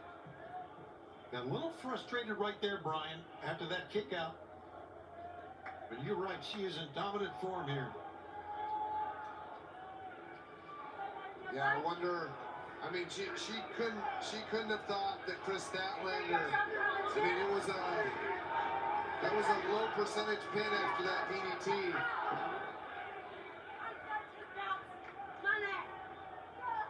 Now playing mind games with Chris Statlander. Snap suplex. Three amigos. Yes. Second time. He goes around looking for the third. 3 amigos. And perhaps a fourth on the horizon. Diego, Mercedes not stopping here. That's number 5. Oh, she's going for 6. One extra amigos with her. And she is looking great as Mercedes. 7. As well. Look at this. That's number 8. 8. She's going for the. Is she going? Can she get 10? For 1 for each of her titles. Oh, she's doing 1 for 1 for each of her 10. She's got 3 more to go. She's got to do 3. She's got to do 3 more. Appreciating what they're saying. This is a hell of an effort, guys. Yeah, she looks tired. Yeah, and especially with Chris Statlander being so much bigger. 11. 11, I think. Here's number 12. She's got to do 1 more. And Ultimo Moné completes the sequence. 13. And she's not done. 14 perhaps. In recognition of the AEW Women's World She did 14 straight suplexes. Wow. Yes, they're standing and look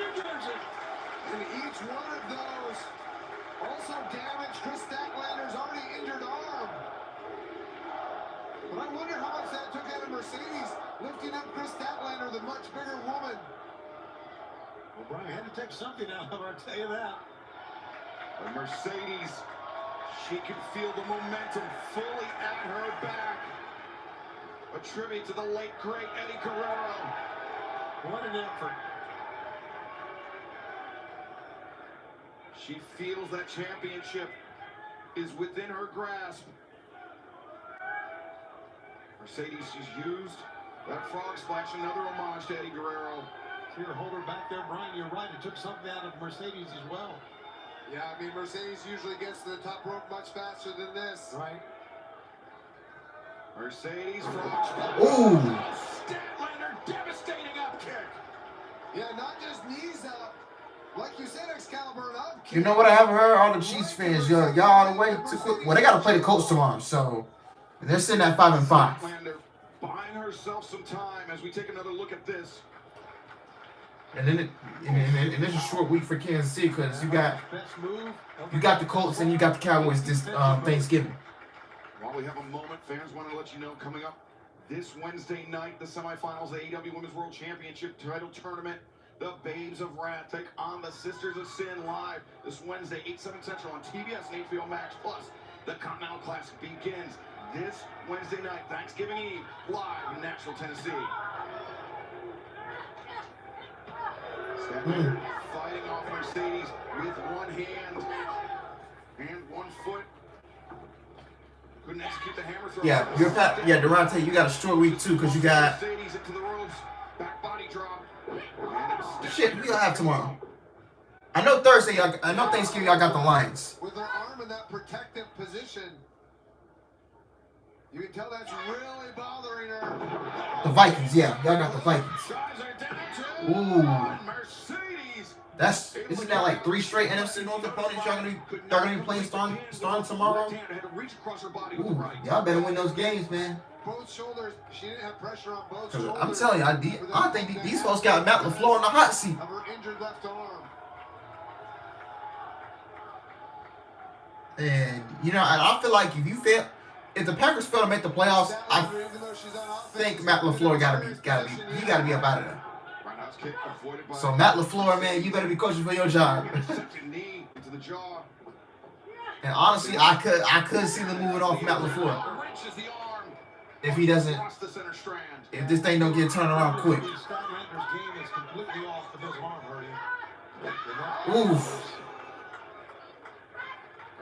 Yeah, Jordan Love is inconsistent. I was praising Jordan Love before the season started.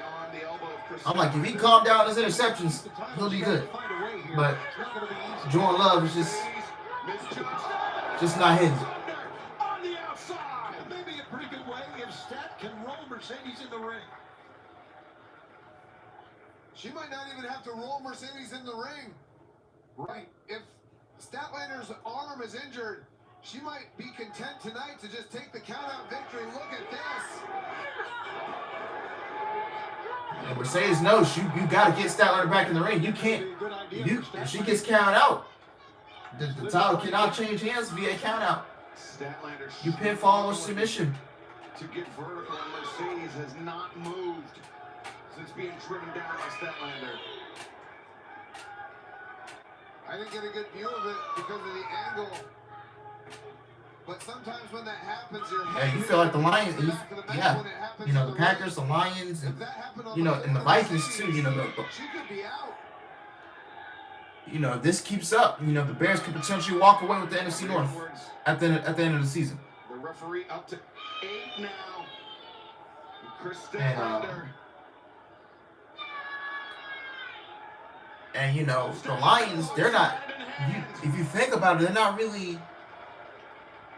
But almost. They just don't really feel the same. A mirror image of. Losing Ben Johnson, to the Chicago Bears, and then Dan Campbell calling the offensive plays. He took the play call away from the offensive coordinator. I mean, to go out, you drop 44 points on the Commanders, and then you come out the next week versus the Eagles and only drop 9 points. If I'm not mistaken. 3 powerful moves from the challenger tonight. Mercedes may be moments away here. And she feels it too. Mercedes The stick lined up. Oof. The discus lariat. Plucking Mercedes Moné out of midair. Lateral press. 2. And no. Mercedes goes straight to that arm lock. Mercedes attacking the arm, the shoulder. Statlander rolls through, but Mercedes kept control of the wrist. And now knees kicking the arm, the jaw of Statlander.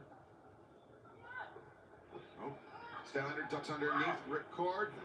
Belly to belly. 1, 2. And losing Aaron Glenn to my Jets. Well, the Jets they got a quarterback problem too. They just benched Justin Fields again for Tyrod Taylor.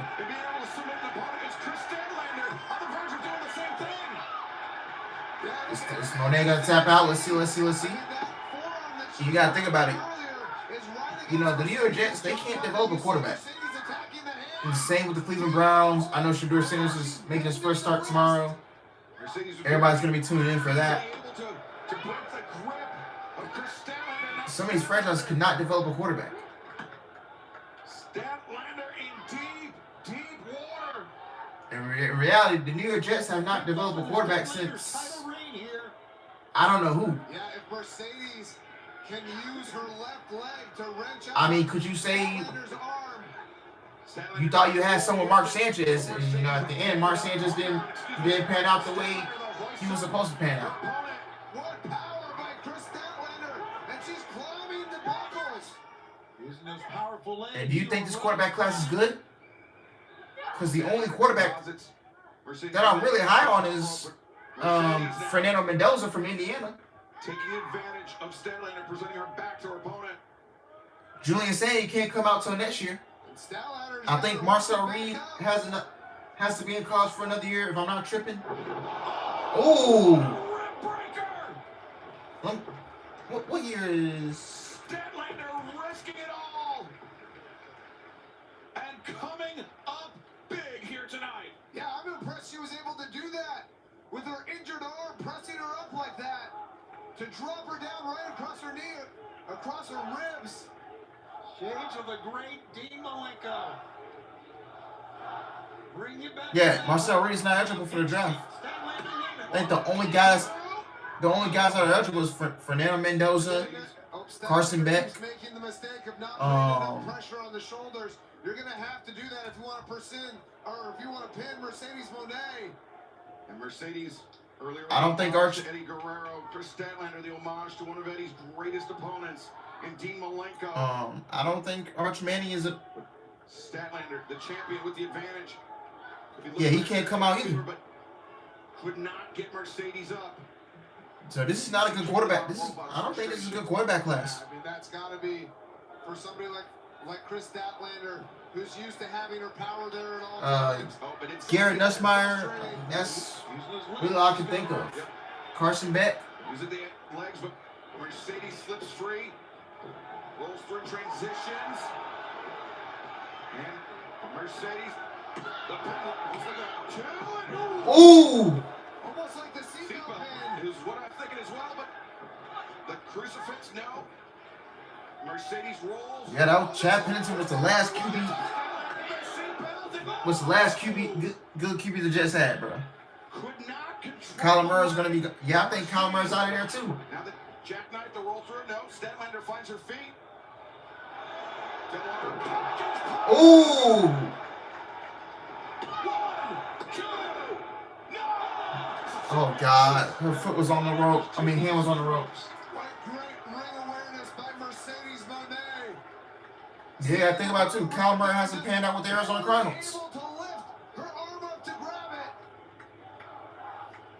Some quarterbacks, maybe majority of these quarterbacks that go in the NFL draft in the first round are just not meant to be starters. They're meant to be backups. Slow to capitalize after that. Mercedes Moné very well may have been out. Statlander may have left Newark as still the AEW Women's World Champion, were it not for that bottom rope.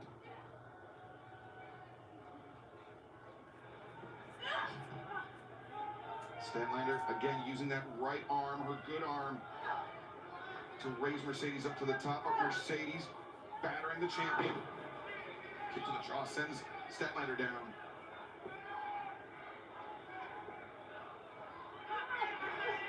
Oh no! Statlander, the power is still there. He goes one arm. Mercedes looking for a workout on him. Statlander hoists Mercedes back up. What's that? Mercedes. Oh, Poison Rana. And Mercedes on the knees. The cover, 1, 2.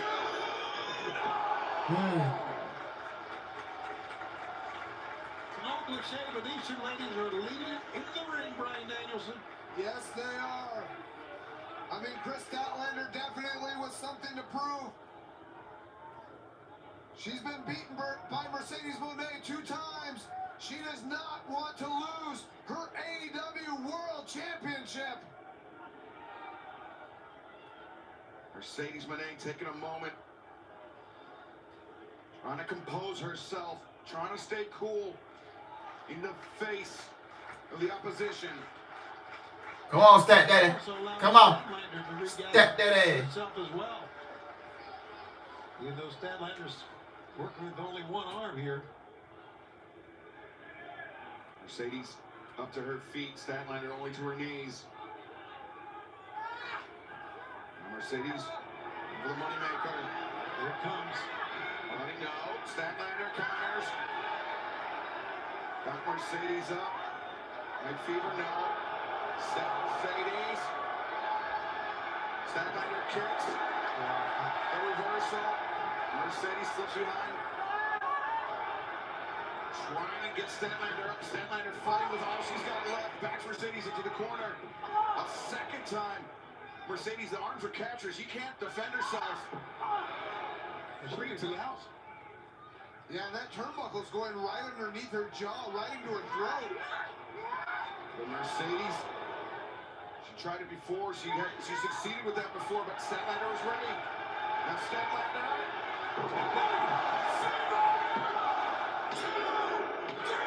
She retained. Okay, we're good. That is only Mercedes Moné's second career pinfall loss in AEW in a one-on-one match. The first one came to Tony Storm All In. Now the second one comes 4 months later at Full Gear. Mercedes Moné. Only Mercedes' second loss in singles competition in AEW history. And for the second time, it came when she was attempting to dethrone the AEW Women's World Champion, Chris Statlander. The better woman here tonight. With the win, holding 2 rounds the most in the women's division in AEW. 82 for Chris Statlander.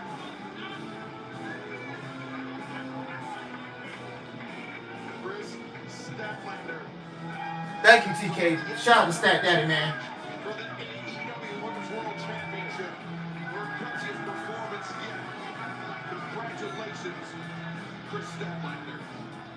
Wow, we've had so many incredible moments here tonight, Tony. And again, the night's not finished yet. 10,000 plus fans for the 5th straight year watching Full Gear, and it has been electric. We've seen title changes tonight. We've seen a new national champion crown. How about tonight? We still got the big one to go. Still has a steel cage match to come, but it's not been all roses for everybody. Right now, I understand our colleague Lexi Nair standing by with some guests that are recently come into a bit of money. Don Callis, needless to say, things did not go the way you intended tonight. Is this really how you're going to start this off? We'll give you this time. Well, if you mean having an extra $1 million in the family, and Gisero's in charge of the money tonight, I'd say things went pretty well. And by the way, I've got 2 of the best wrestlers to ever do this in Takeshita and Okada. And when they get on the same page, it's going to be the greatest team in the history of All Elite Wrestling. Takeshita is the reason we lost that match. You didn't even show up on time. We don't need to blame each other. Let's not blame Okada for this. This wasn't the problem, okay? Here's the deal. Okada has got to defend his Continental Championship in the Continental Classic. And he's going to show everyone, aren't you, why he's the greatest tournament wrestler of all time. Okay. Well.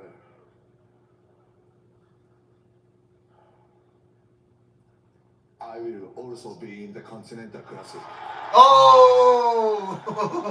This is great news because the Don Callis family, the more the merrier. The more people we have in the Continental Classic, the better chance we have to win it. Hey, what the hell was that all about, huh? Pernakata? Pernashita? You guys both say you're my best friend. You're supposed to be my family, but where were you when I really needed you? Now, I lost my title. But that's okay, because that isn't going to stay that way for very long. Because I will also be in the Continental. Oh, shit.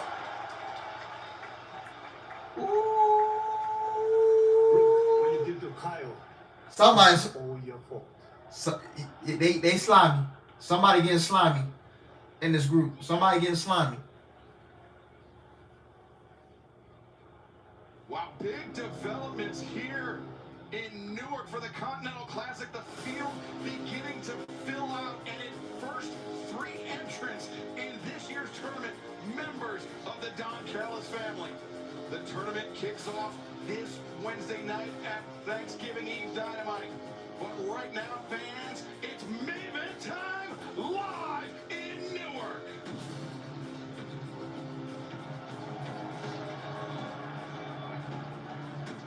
The steel cage has been hanging ominously over the ring all night long. It lowers. 2 men will enter, but only one will leave as AEW Men's World Champion. A changing landscape for all elite wrestling. You are not a champion. Tremendous show of respect for Hangman Adam Page. You are merely holding my belt. Oh no, don't do this! Now I've come to collect my championship. Samoa Joe, if I could, a toast. One victory away from challenging Hangman Adam Page for the AEW Men's World Championship. To all elite wrestling, we're the best wrestling. I'm more excited. I'm more excited than all of you because that daddy is a Long Island girl. Yeah, she's from New York. Long may he reign. That daddy.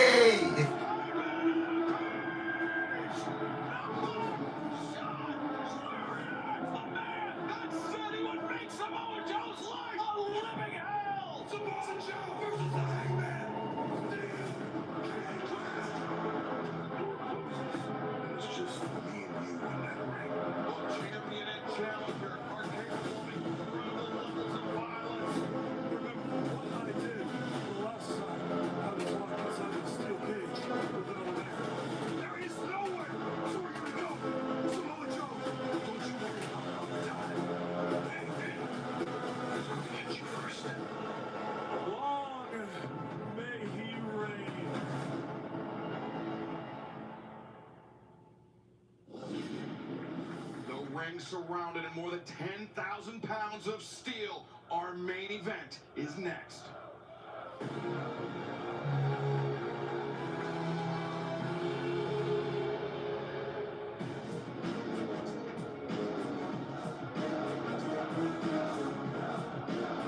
One-third of the AEW World Trios champions, a former AEW World Champion.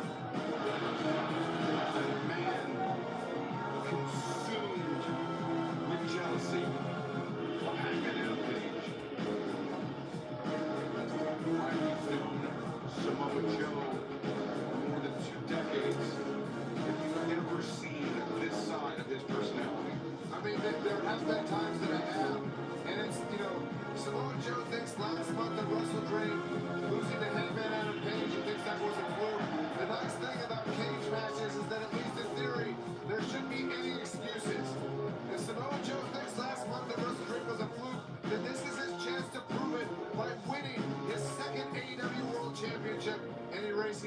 doubt.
It is officially midnight on the East Coast. It is Sunday, November 23rd in New Jersey. It is 11 o'clock right here in Central Time. And this show started at 7 o'clock.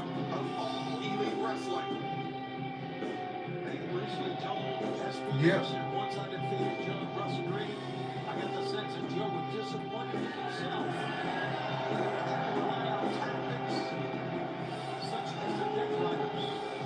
Russell said, I think Joe overlooked me, Russell. Well, we'll see what happens tonight. Well, to make it official for one final time, let's head to the ring in the Dapper Yapper, Justin Roberts. Ladies and gentlemen, Newark, New Jersey! Your main event tonight is a steel cage match for the All Elite Wrestling World Championship!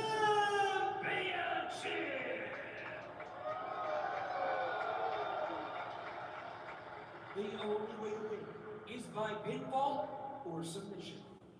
Introducing at this Week time, 12 of the NFL season is here. from Oh, Huntington shit. Beach, California. Yes. 110 pounds, he is an AEW World Trios Champion.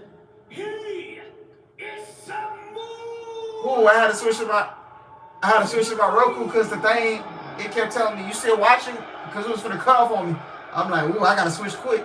Yes, Mercedes lost. Tony Khan did the right thing. We humbled that fan base. Stat Daddy with the dub. Stat Daddy. 129 pounds. Go and have yourself some margaritas, girl. Hey, you earned it. Elite Wrestling World Champion Hangman Adam Page.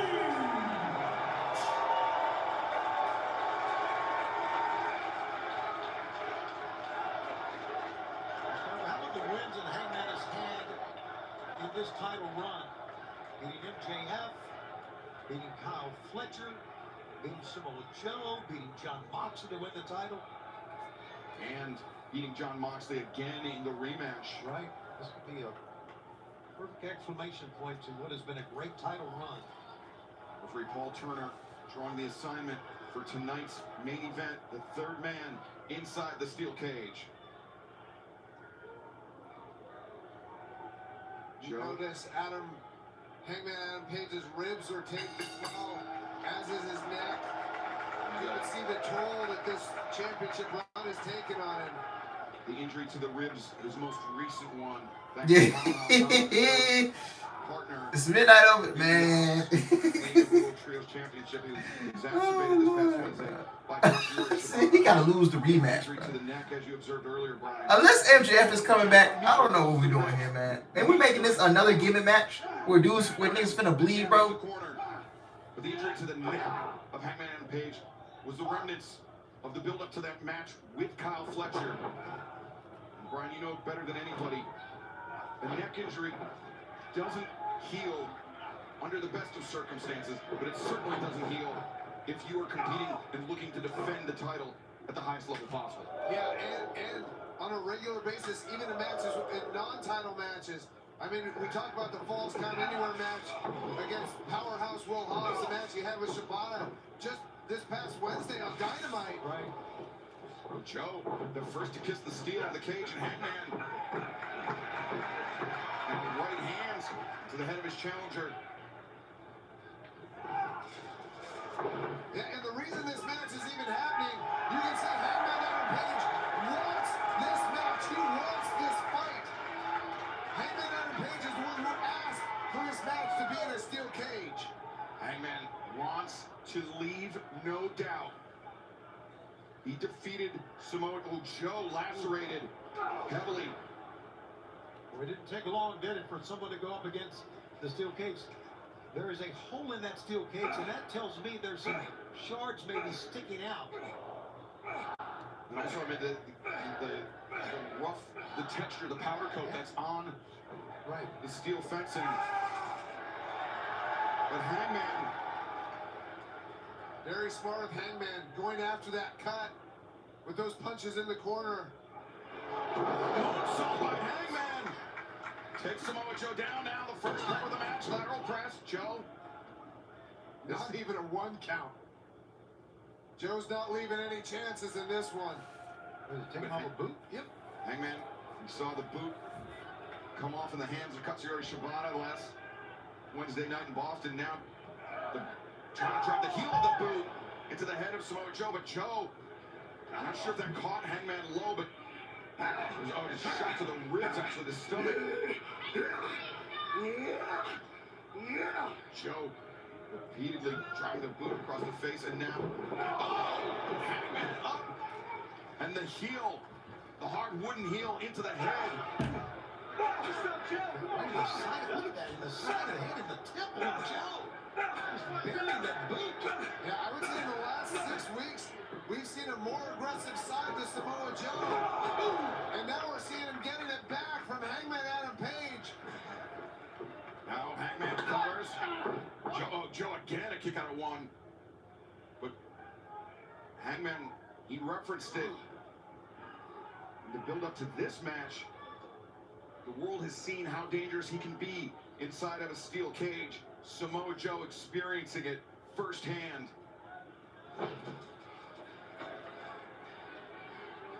Look at Joe, just pouring blood. Pouring blood, and importantly, already heaving for breath.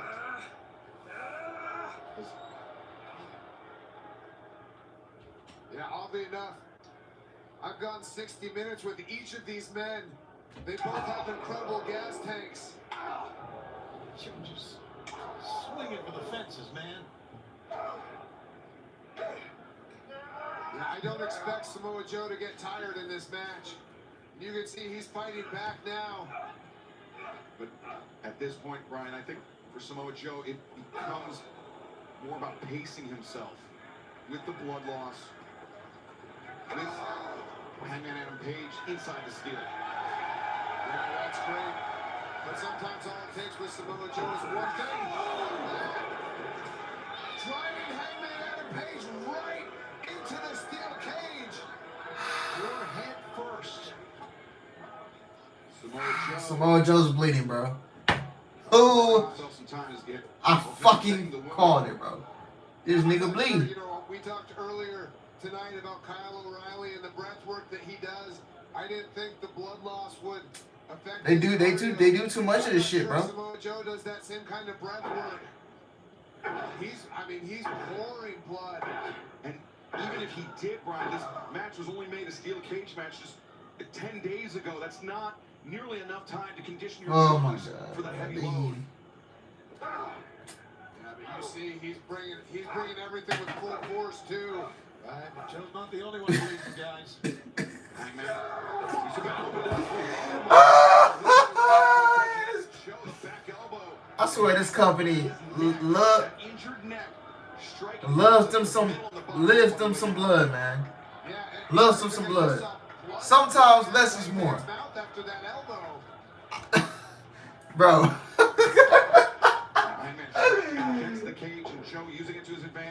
Half of this show, I feel like I was watching an ECW barely legal pay-per-view. Heyman's bleeding. Well.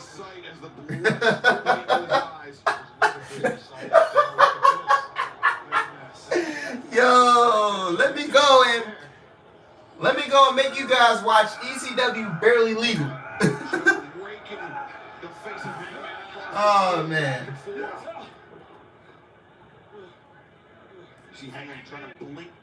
ECW Barely Legal.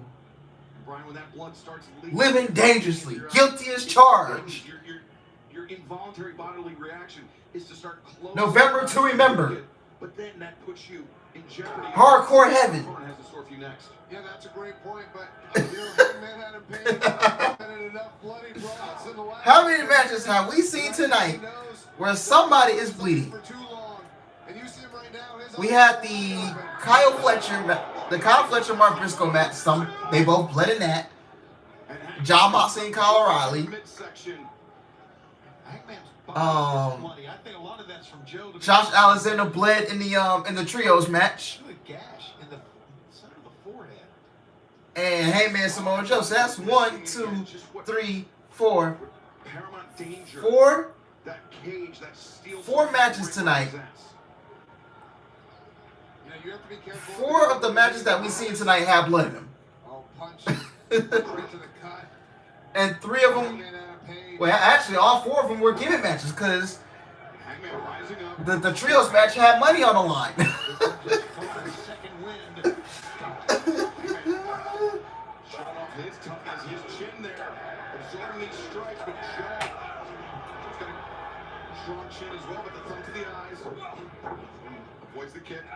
ECW WrestlePalooza.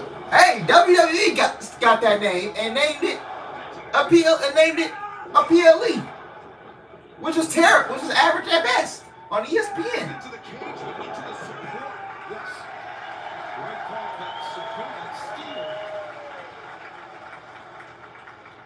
And I can see from my vantage point, but there's a bloody mark on that support from Joe's forehead.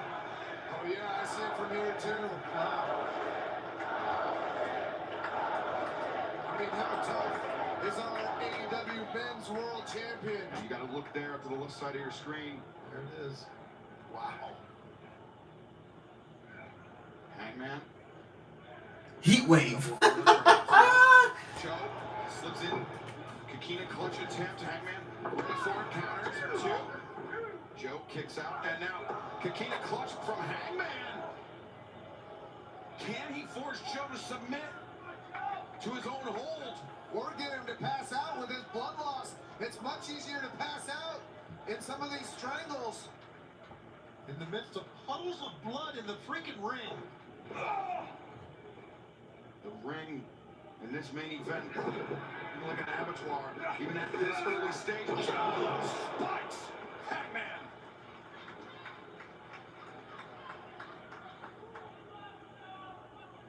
Joe trying to clear the blood from his face, but as soon as he does, more and more blood pours down to replace it.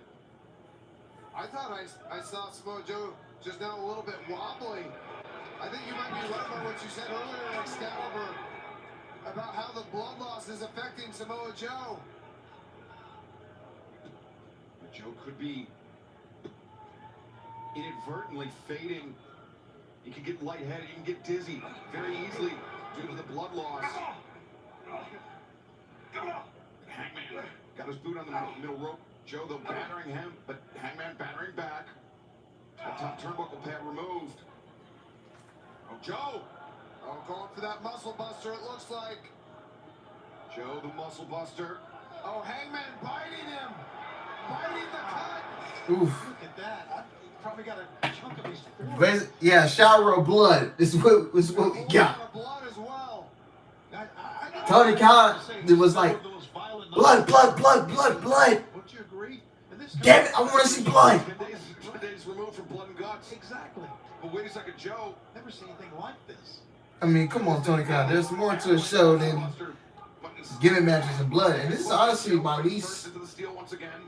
You want to think about it? This is honestly my least favorite pay-per-view of AEW this year.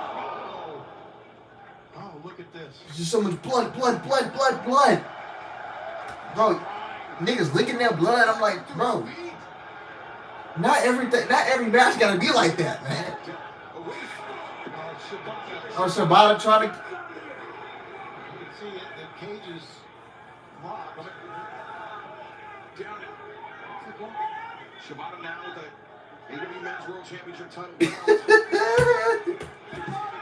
It's funny that AEW wants to be ECW so badly, but you know what? But you know what ECW had that AEW doesn't have?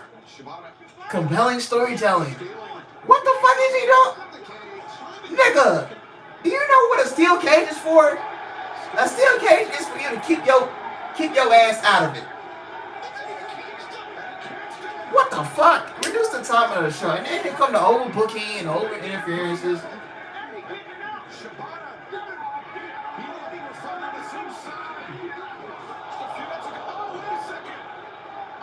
Now you get a rough bump. Here come the shenanigans. What the fuck?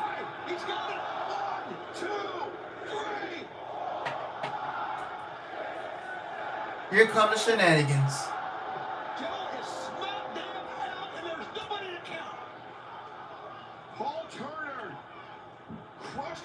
Here's Will Hobbs. What the fuck is the point of a steel cage then if you can't keep the people out of it?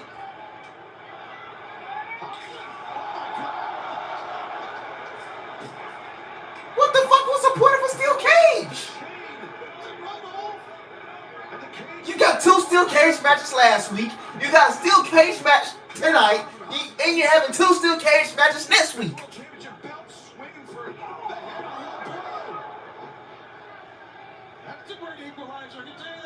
Like,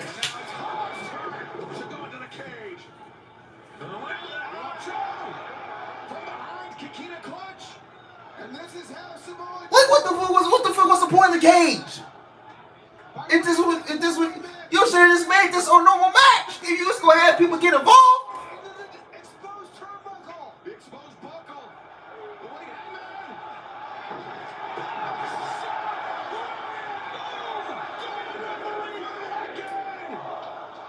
Like, what are we doing here? So Hook comes in.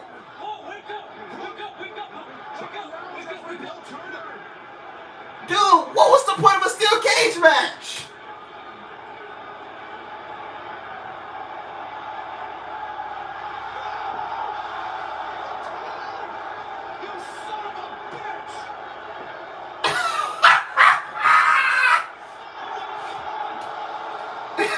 Oh my God, man.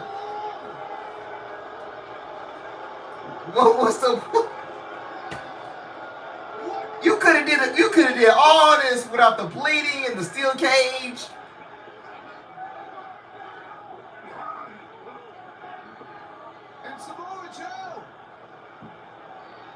This don't even feel like a main event, bro.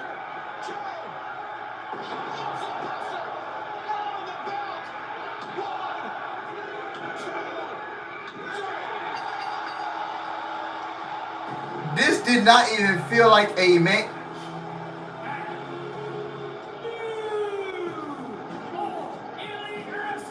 This did not even feel like a main event, bro. Am I tripping?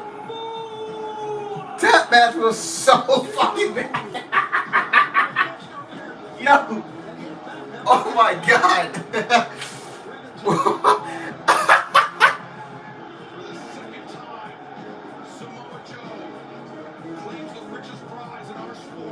Yo, that is crazy.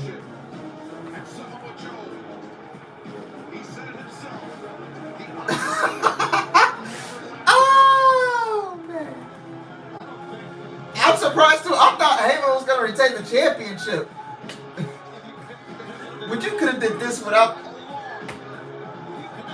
That was an awful main event. Thank God.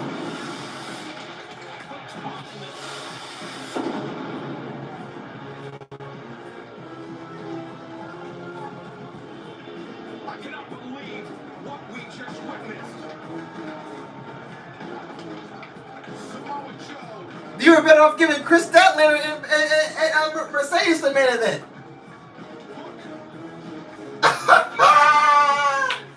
I knew after All In, they was gonna book Heyman's reign like dog shit. I knew it. I fucking knew it. Tony Khan didn't really want to put that title on Heyman. He really wanted the belt on either Darby or Ospreay. But Ospreay was too banged up. He had to go away. Oh shit. What the fuck? Lights go out. Lights dropped here.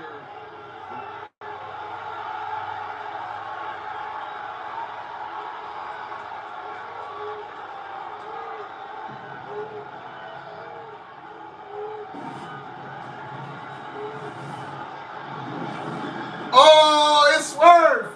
It's Swerve. That's Swerve.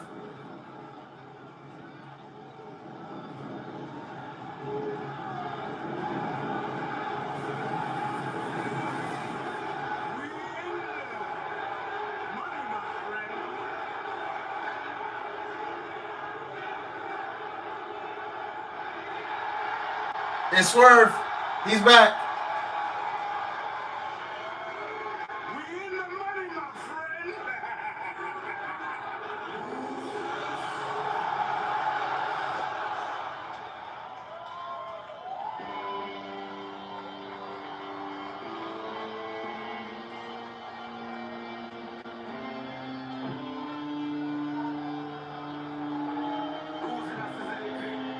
Who's after the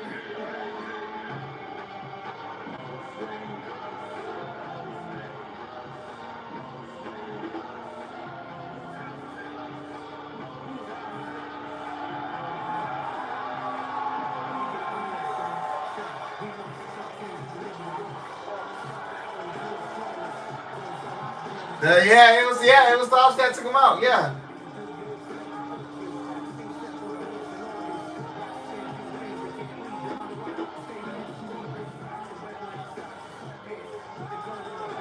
Hey, now pull your bridges up, man. Pull your bridges up.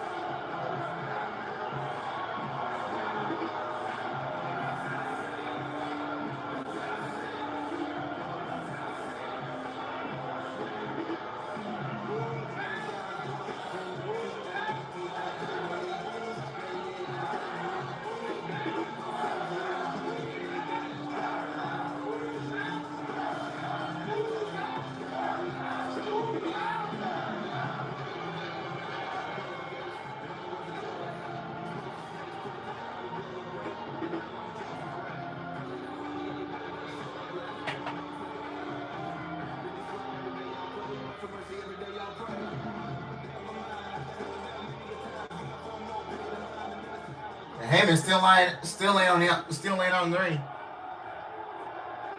I thought Warlock got injured.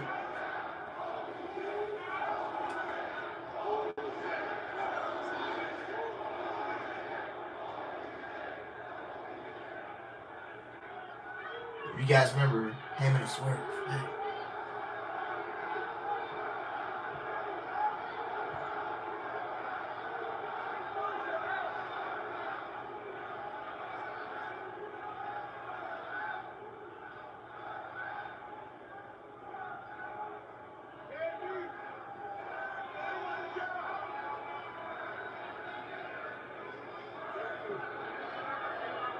Oh, you taking off the jacket?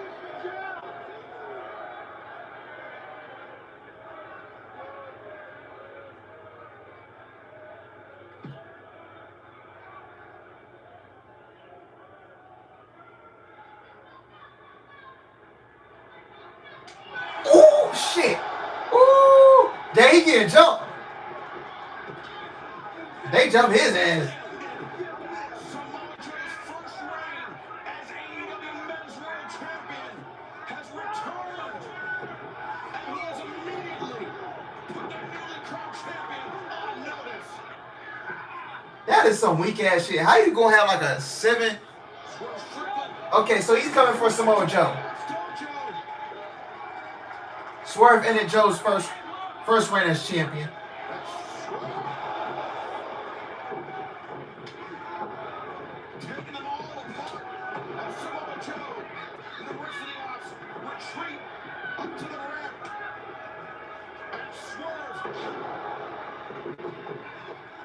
Who are these fucking bodyguards? Yo, weak as fuck, bro.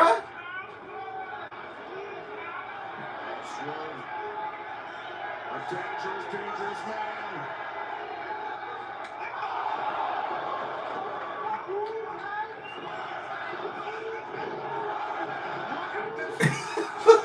Y'all need to find some better security guards or bodyguards or something.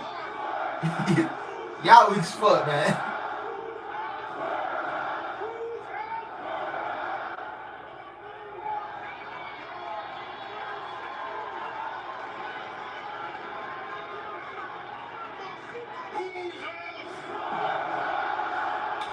Damn! Ooh. Shit!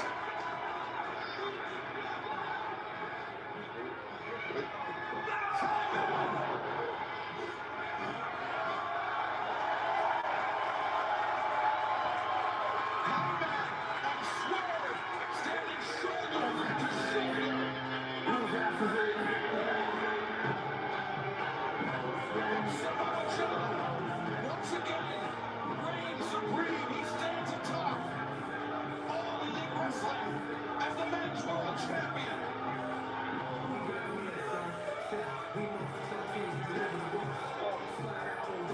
That was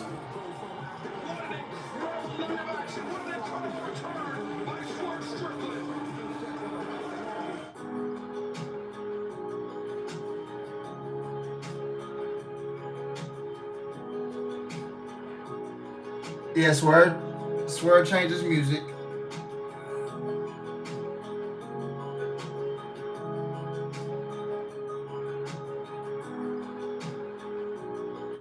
All right, thank you, Amazon, for not crashing on me. Wow, Amazon. My first time buying the pay-per-view on Amazon Prime, and it did not crash on me. Okay. Kudos to you guys for not crashing on me. Ooh, okay.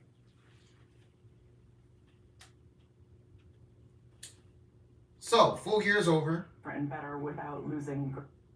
And those experimental labs, I think, will be great places.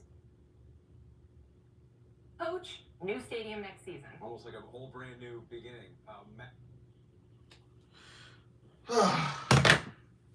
Man.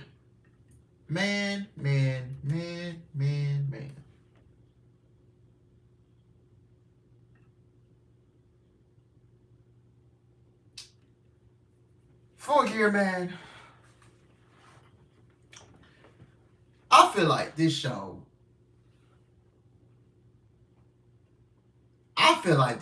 is just average. Like an average pay-per-view at best. If you ask me, would I go back and watch this show? I would tell you no. I wouldn't go back and watch it. The over-the-top with the gimmick matches, buckets of blood, it just turned me off. The pay-per-view length is too long. The pay-per-view don't even be over till 11. It's 11:28. Almost 5 hours of mostly trash. This show sucked. Easily the weakest AEW pay-per-view in a long time. And usually AEW doesn't miss with their pay-per-views. But tonight they did.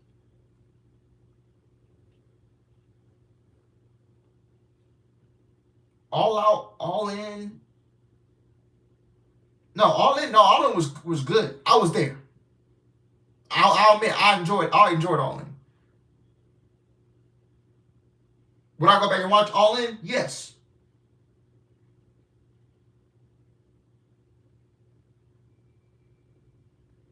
Best match was FTR and Brodito. Yeah, that was match of the night so far. It's 5:30 where you at, Baxter. 11:28 where I'm at. 12:29 on the East Coast. Oh, yeah. Wrestle Dream was solid. All Out was solid. All In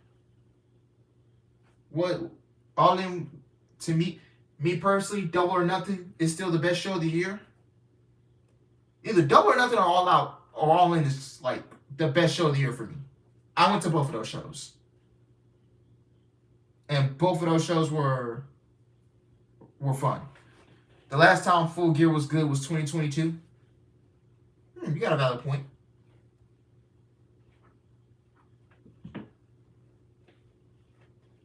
But me personally,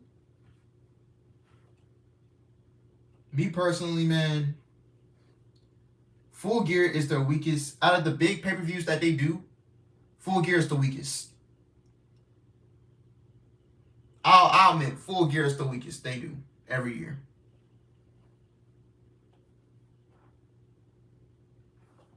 And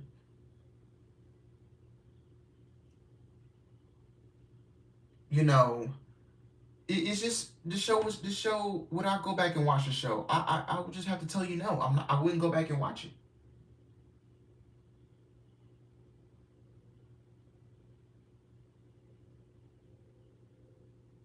You gave Heyman. I knew Heyman was going to have a shit title reign after once he won the belt.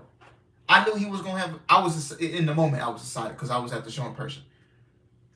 I knew after All In, once they booked that rematch with Jon Moxley, I knew he was in for a shit title reign.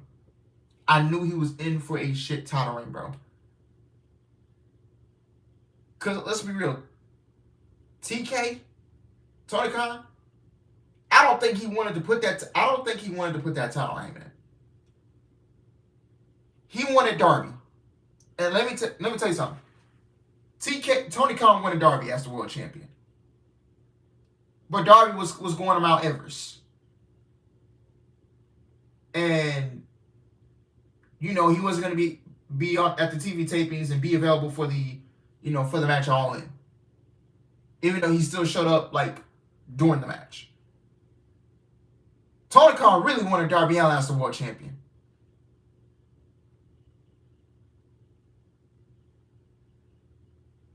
And I know next year he wants Will Ospreay as the world champion. All in 2026.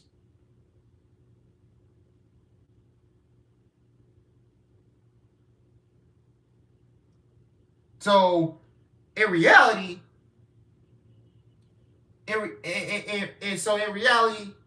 Tony Khan never wanted to put the world championship on him, man. He wanted Darby Allin as the champion. If we're being honest, he wanted Darby Allin. But like I said, Darby was climbing Mount Everest, and he couldn't be there for the All-In build-up. He wasn't there for the Owen Hart Cup tournament. If he was there, I guarantee you Darby Allin would be the world champion. As we speak.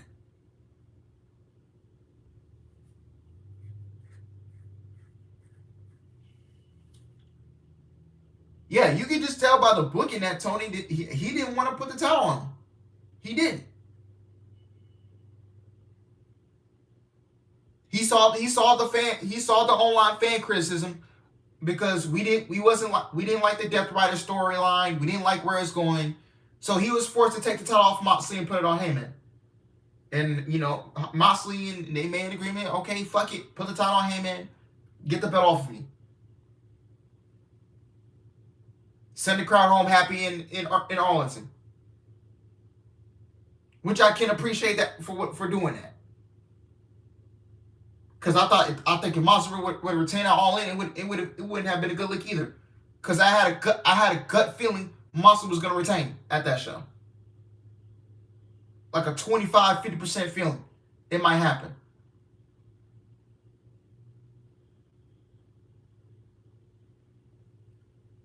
Yeah, we all knew for a fact Tony Khan wanted to put the title on Darby Allin.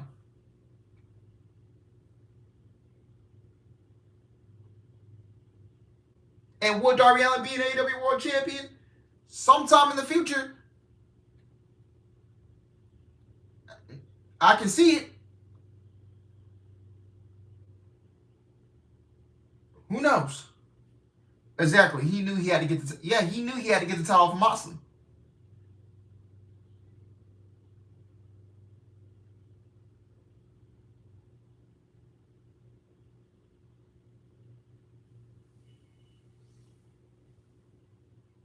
So yeah.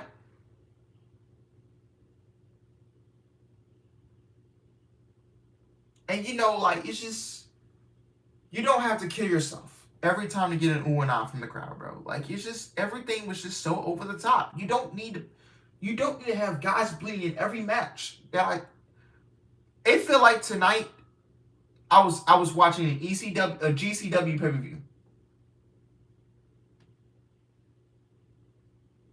That's what I feel like I was watching tonight. Real talk.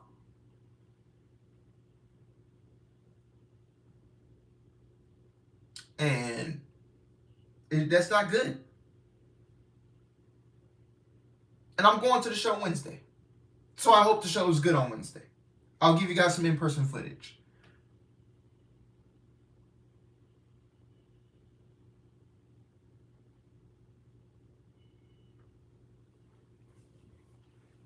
So yeah. And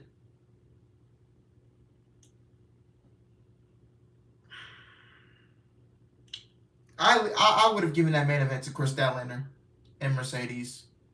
And Chris Statlander retaining tonight was the right move, because if you put that championship on Mercedes, you are in. This women's division is going to be even in worse shape than it was in.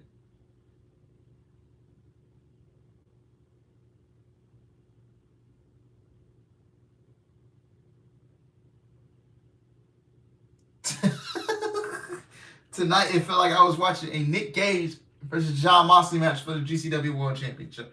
That's what it felt like I was watching.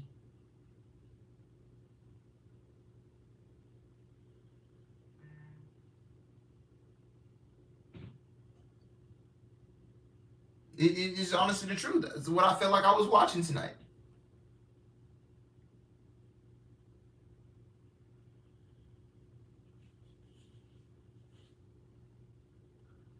You just had blood and guts last week. Now, like I said, I'll let that slide.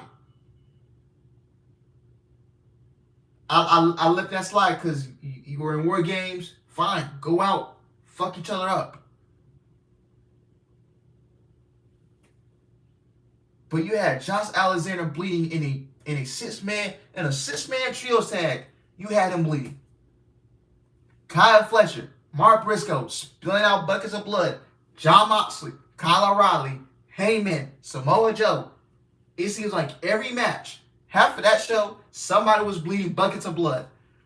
We had tables, barbed wire, chairs, ladders, thumbtacks, forks. We're really using forks to make each other bleed the shit that we use to eat our food.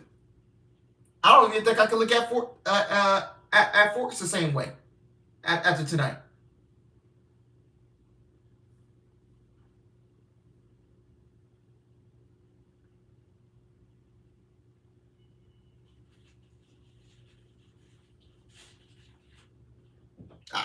I can't. And some of these matches on the show, it didn't even need to be on Full Gear. Some of these matches could have been on Dynamite after Full Gear. Load that Thanksgiving Eve show up, man.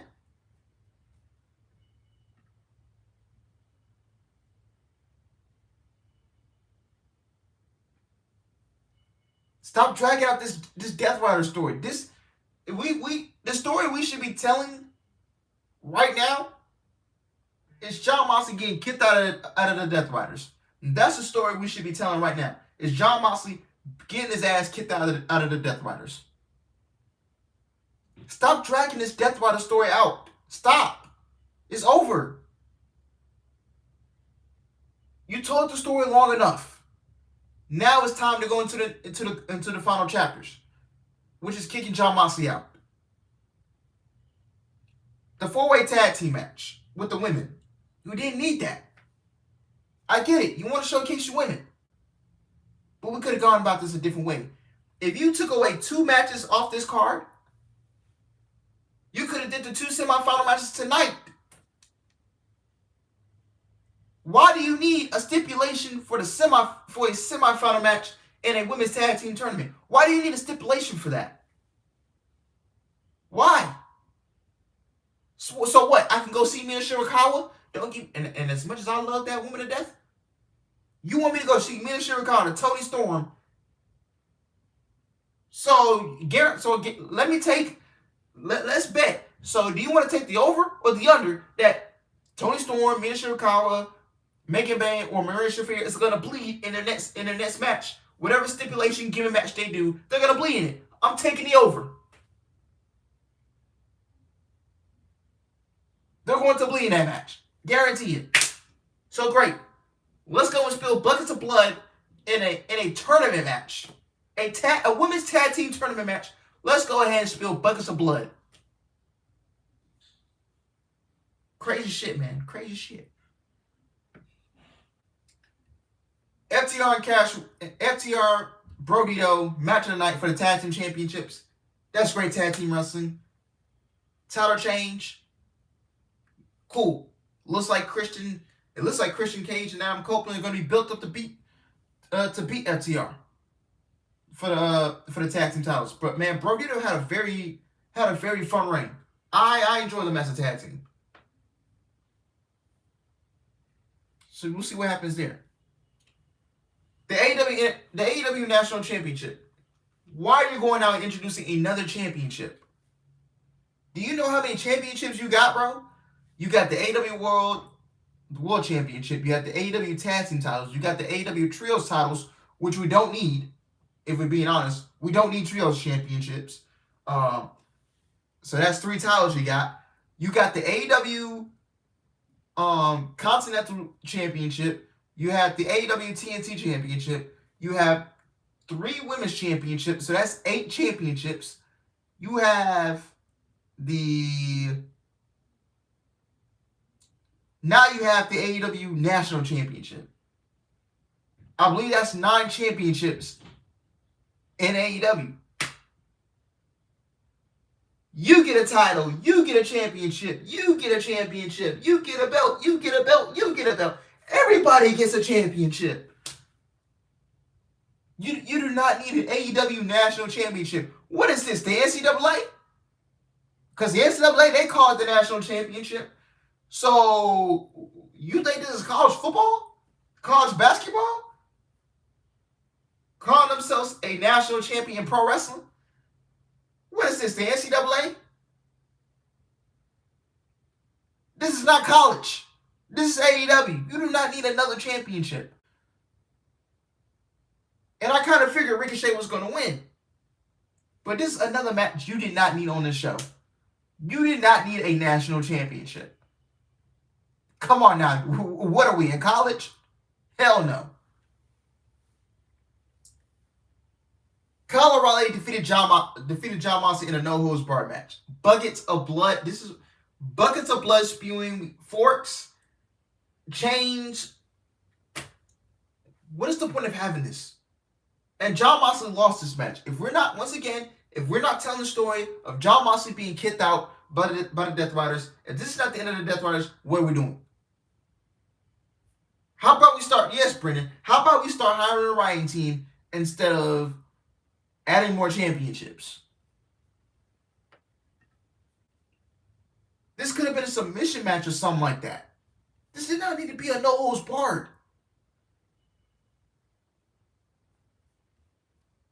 And then we went into another gimmick match. Another qualification match for the TNT Championship.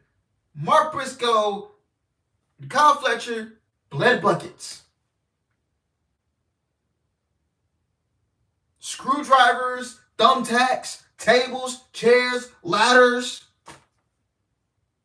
Oh my God, it's like we're just seeing so many of these gimmick matches, and we're seeing 2 more next week. Next Saturday. With Survivor Series. I don't know what's up in these gimmick matches in the month of November. Then we going out and we're doing money matches. We did a 1 million Trios match, right?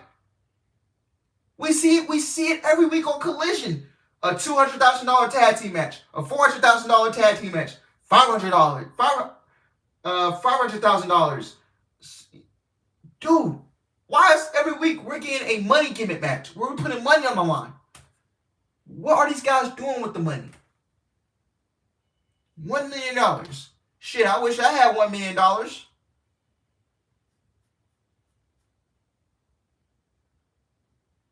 Like every week, hey, we gotta do an 100K match, a 300K match, a 500K match. You see it every week. We're just putting money on the line. Like, so we just throwing money out everywhere. You can't use that money to pay any creative writers, any Hollywood writers, anybody creative. You can't use that money for that. But you know you can go blow it on trios matches, and let's bet on a trios match and bet on an all-star tag team match. We see it every week. Chris Styler defeating Mercedes Moné was the right call. She'll win the Women's World Championship. All in 2026, she'll probably be the Women's World Champion, Mercedes Moné. So yeah, that's my prediction. Mercedes Moné at All in 2026 in London. That's probably where she'll win the Women's World Championship. That's my prediction.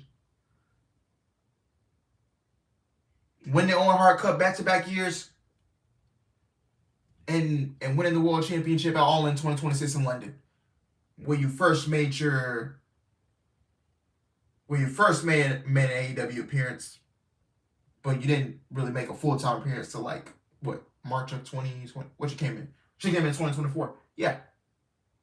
She was shown on the camera at Wembley Stadium in 2023. Why not 23 years later you come back, you win the World Championship there? See, Tony, I'm booking these shows. I just put something you can do All in 2026 for you, and that could work. How about using that money to hire? Yeah, use that money to hire a Ryan team. Yeah, they put everything with their champion. And the main event, which was terrible. Samoa Joe, Heyman, Adam Page. We had a steel cage match. 3 out of 5 steel cage matches. We're seeing 2 more next week. Next Saturday, actually. We're seeing 2 more. We're seeing 2 more steel cage matches next week, guys.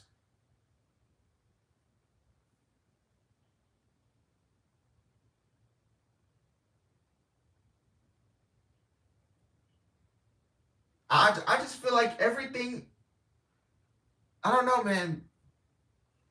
This just reminds me of when WWE was doing Hell in a Cell every year. Like, they had to, in these gimmick pay-per-views, every year they had to have Hell in a Cell. Every year you got Extreme Rules. Every year you gotta have, what else? What else was a gimmick? What was gimmick? Every year you gotta do the Elimination Chamber. These matches should not, with the right storytelling, you should do these. You actually have the right to do these matches. Now, I'm okay with WWE doing Elimination Chamber every year, because it would determine whichever champion didn't get picked by the Royal Rumble winner would get a championship match. So you would have to go and qualify for the Elimination Chamber, and you had to win the Elimination Chamber to get a title shot. Yeah, every year we had to do TLC. Every year. It's like, we don't need these gimmick matches every fucking year. Or every fucking month.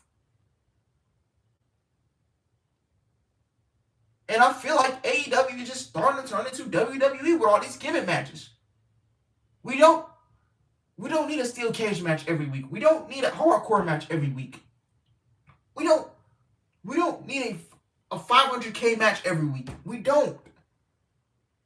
Tell a fucking story. Tell me why 2 girls are fighting, and why should we care? Yeah, and I'm glad Triple H scrapped all those pay-per-views. Got rid of Hell in a Cell.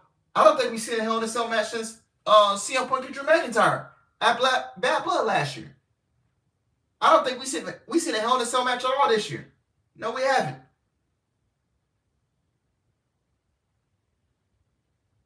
But like, man, this company's turning into Vince. You know how Vince would just book TLC every year. Hell in a Cell had to be a yearly thing. With the right story, you can run this type of matches. And when you run stuff into the ground, it basically implies you run out of ideas of the same interest. All right, Don, have a good night, my man. Yeah, I gotta get up at 7 7:45, 8 o'clock my damn self. So yeah. Overall, man, this show was just not good. I wouldn't go back and watch it. I just wouldn't. But man, I'm finna go in the night. Well, there's a college football game on right now. It's like Washington, UCLA, but they're finna run away with this game. So yeah. Anyway, guys, thank you guys for watching. I hope you guys enjoy it. Please like the video, subscribe. I will be bringing you guys some in-person footage on Wednesday. For Dynamite. I'll be live Monday for Raw, the Go Home Show, the Survivor Series.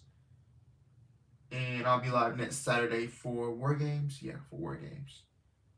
And that's how November's going to end. And then I'm just going to go take I think I'm going to take the week off since my birthday is the week after Thanksgiving. So I think I'm just going to take the week off after Survivor Series. But yeah. You guys take care. You guys have a great rest of your weekend. And I will see you guys Monday for Monday Night Raw, man. I'm tired. I'm ready to get some shut-eye. I'm going to finish watching the rest of this college football game and listen to YouTube and all that stuff. So, yeah, man. That main event was garbage. Yeet. All right, y'all, man. Y'all have a great night. I'll see you guys Monday Night Raw. Go Home Show to Survivor Series War Games. And have a great rest of your weekend. I love y'all. Take care. And I'm out. Peace. And so long, everybody.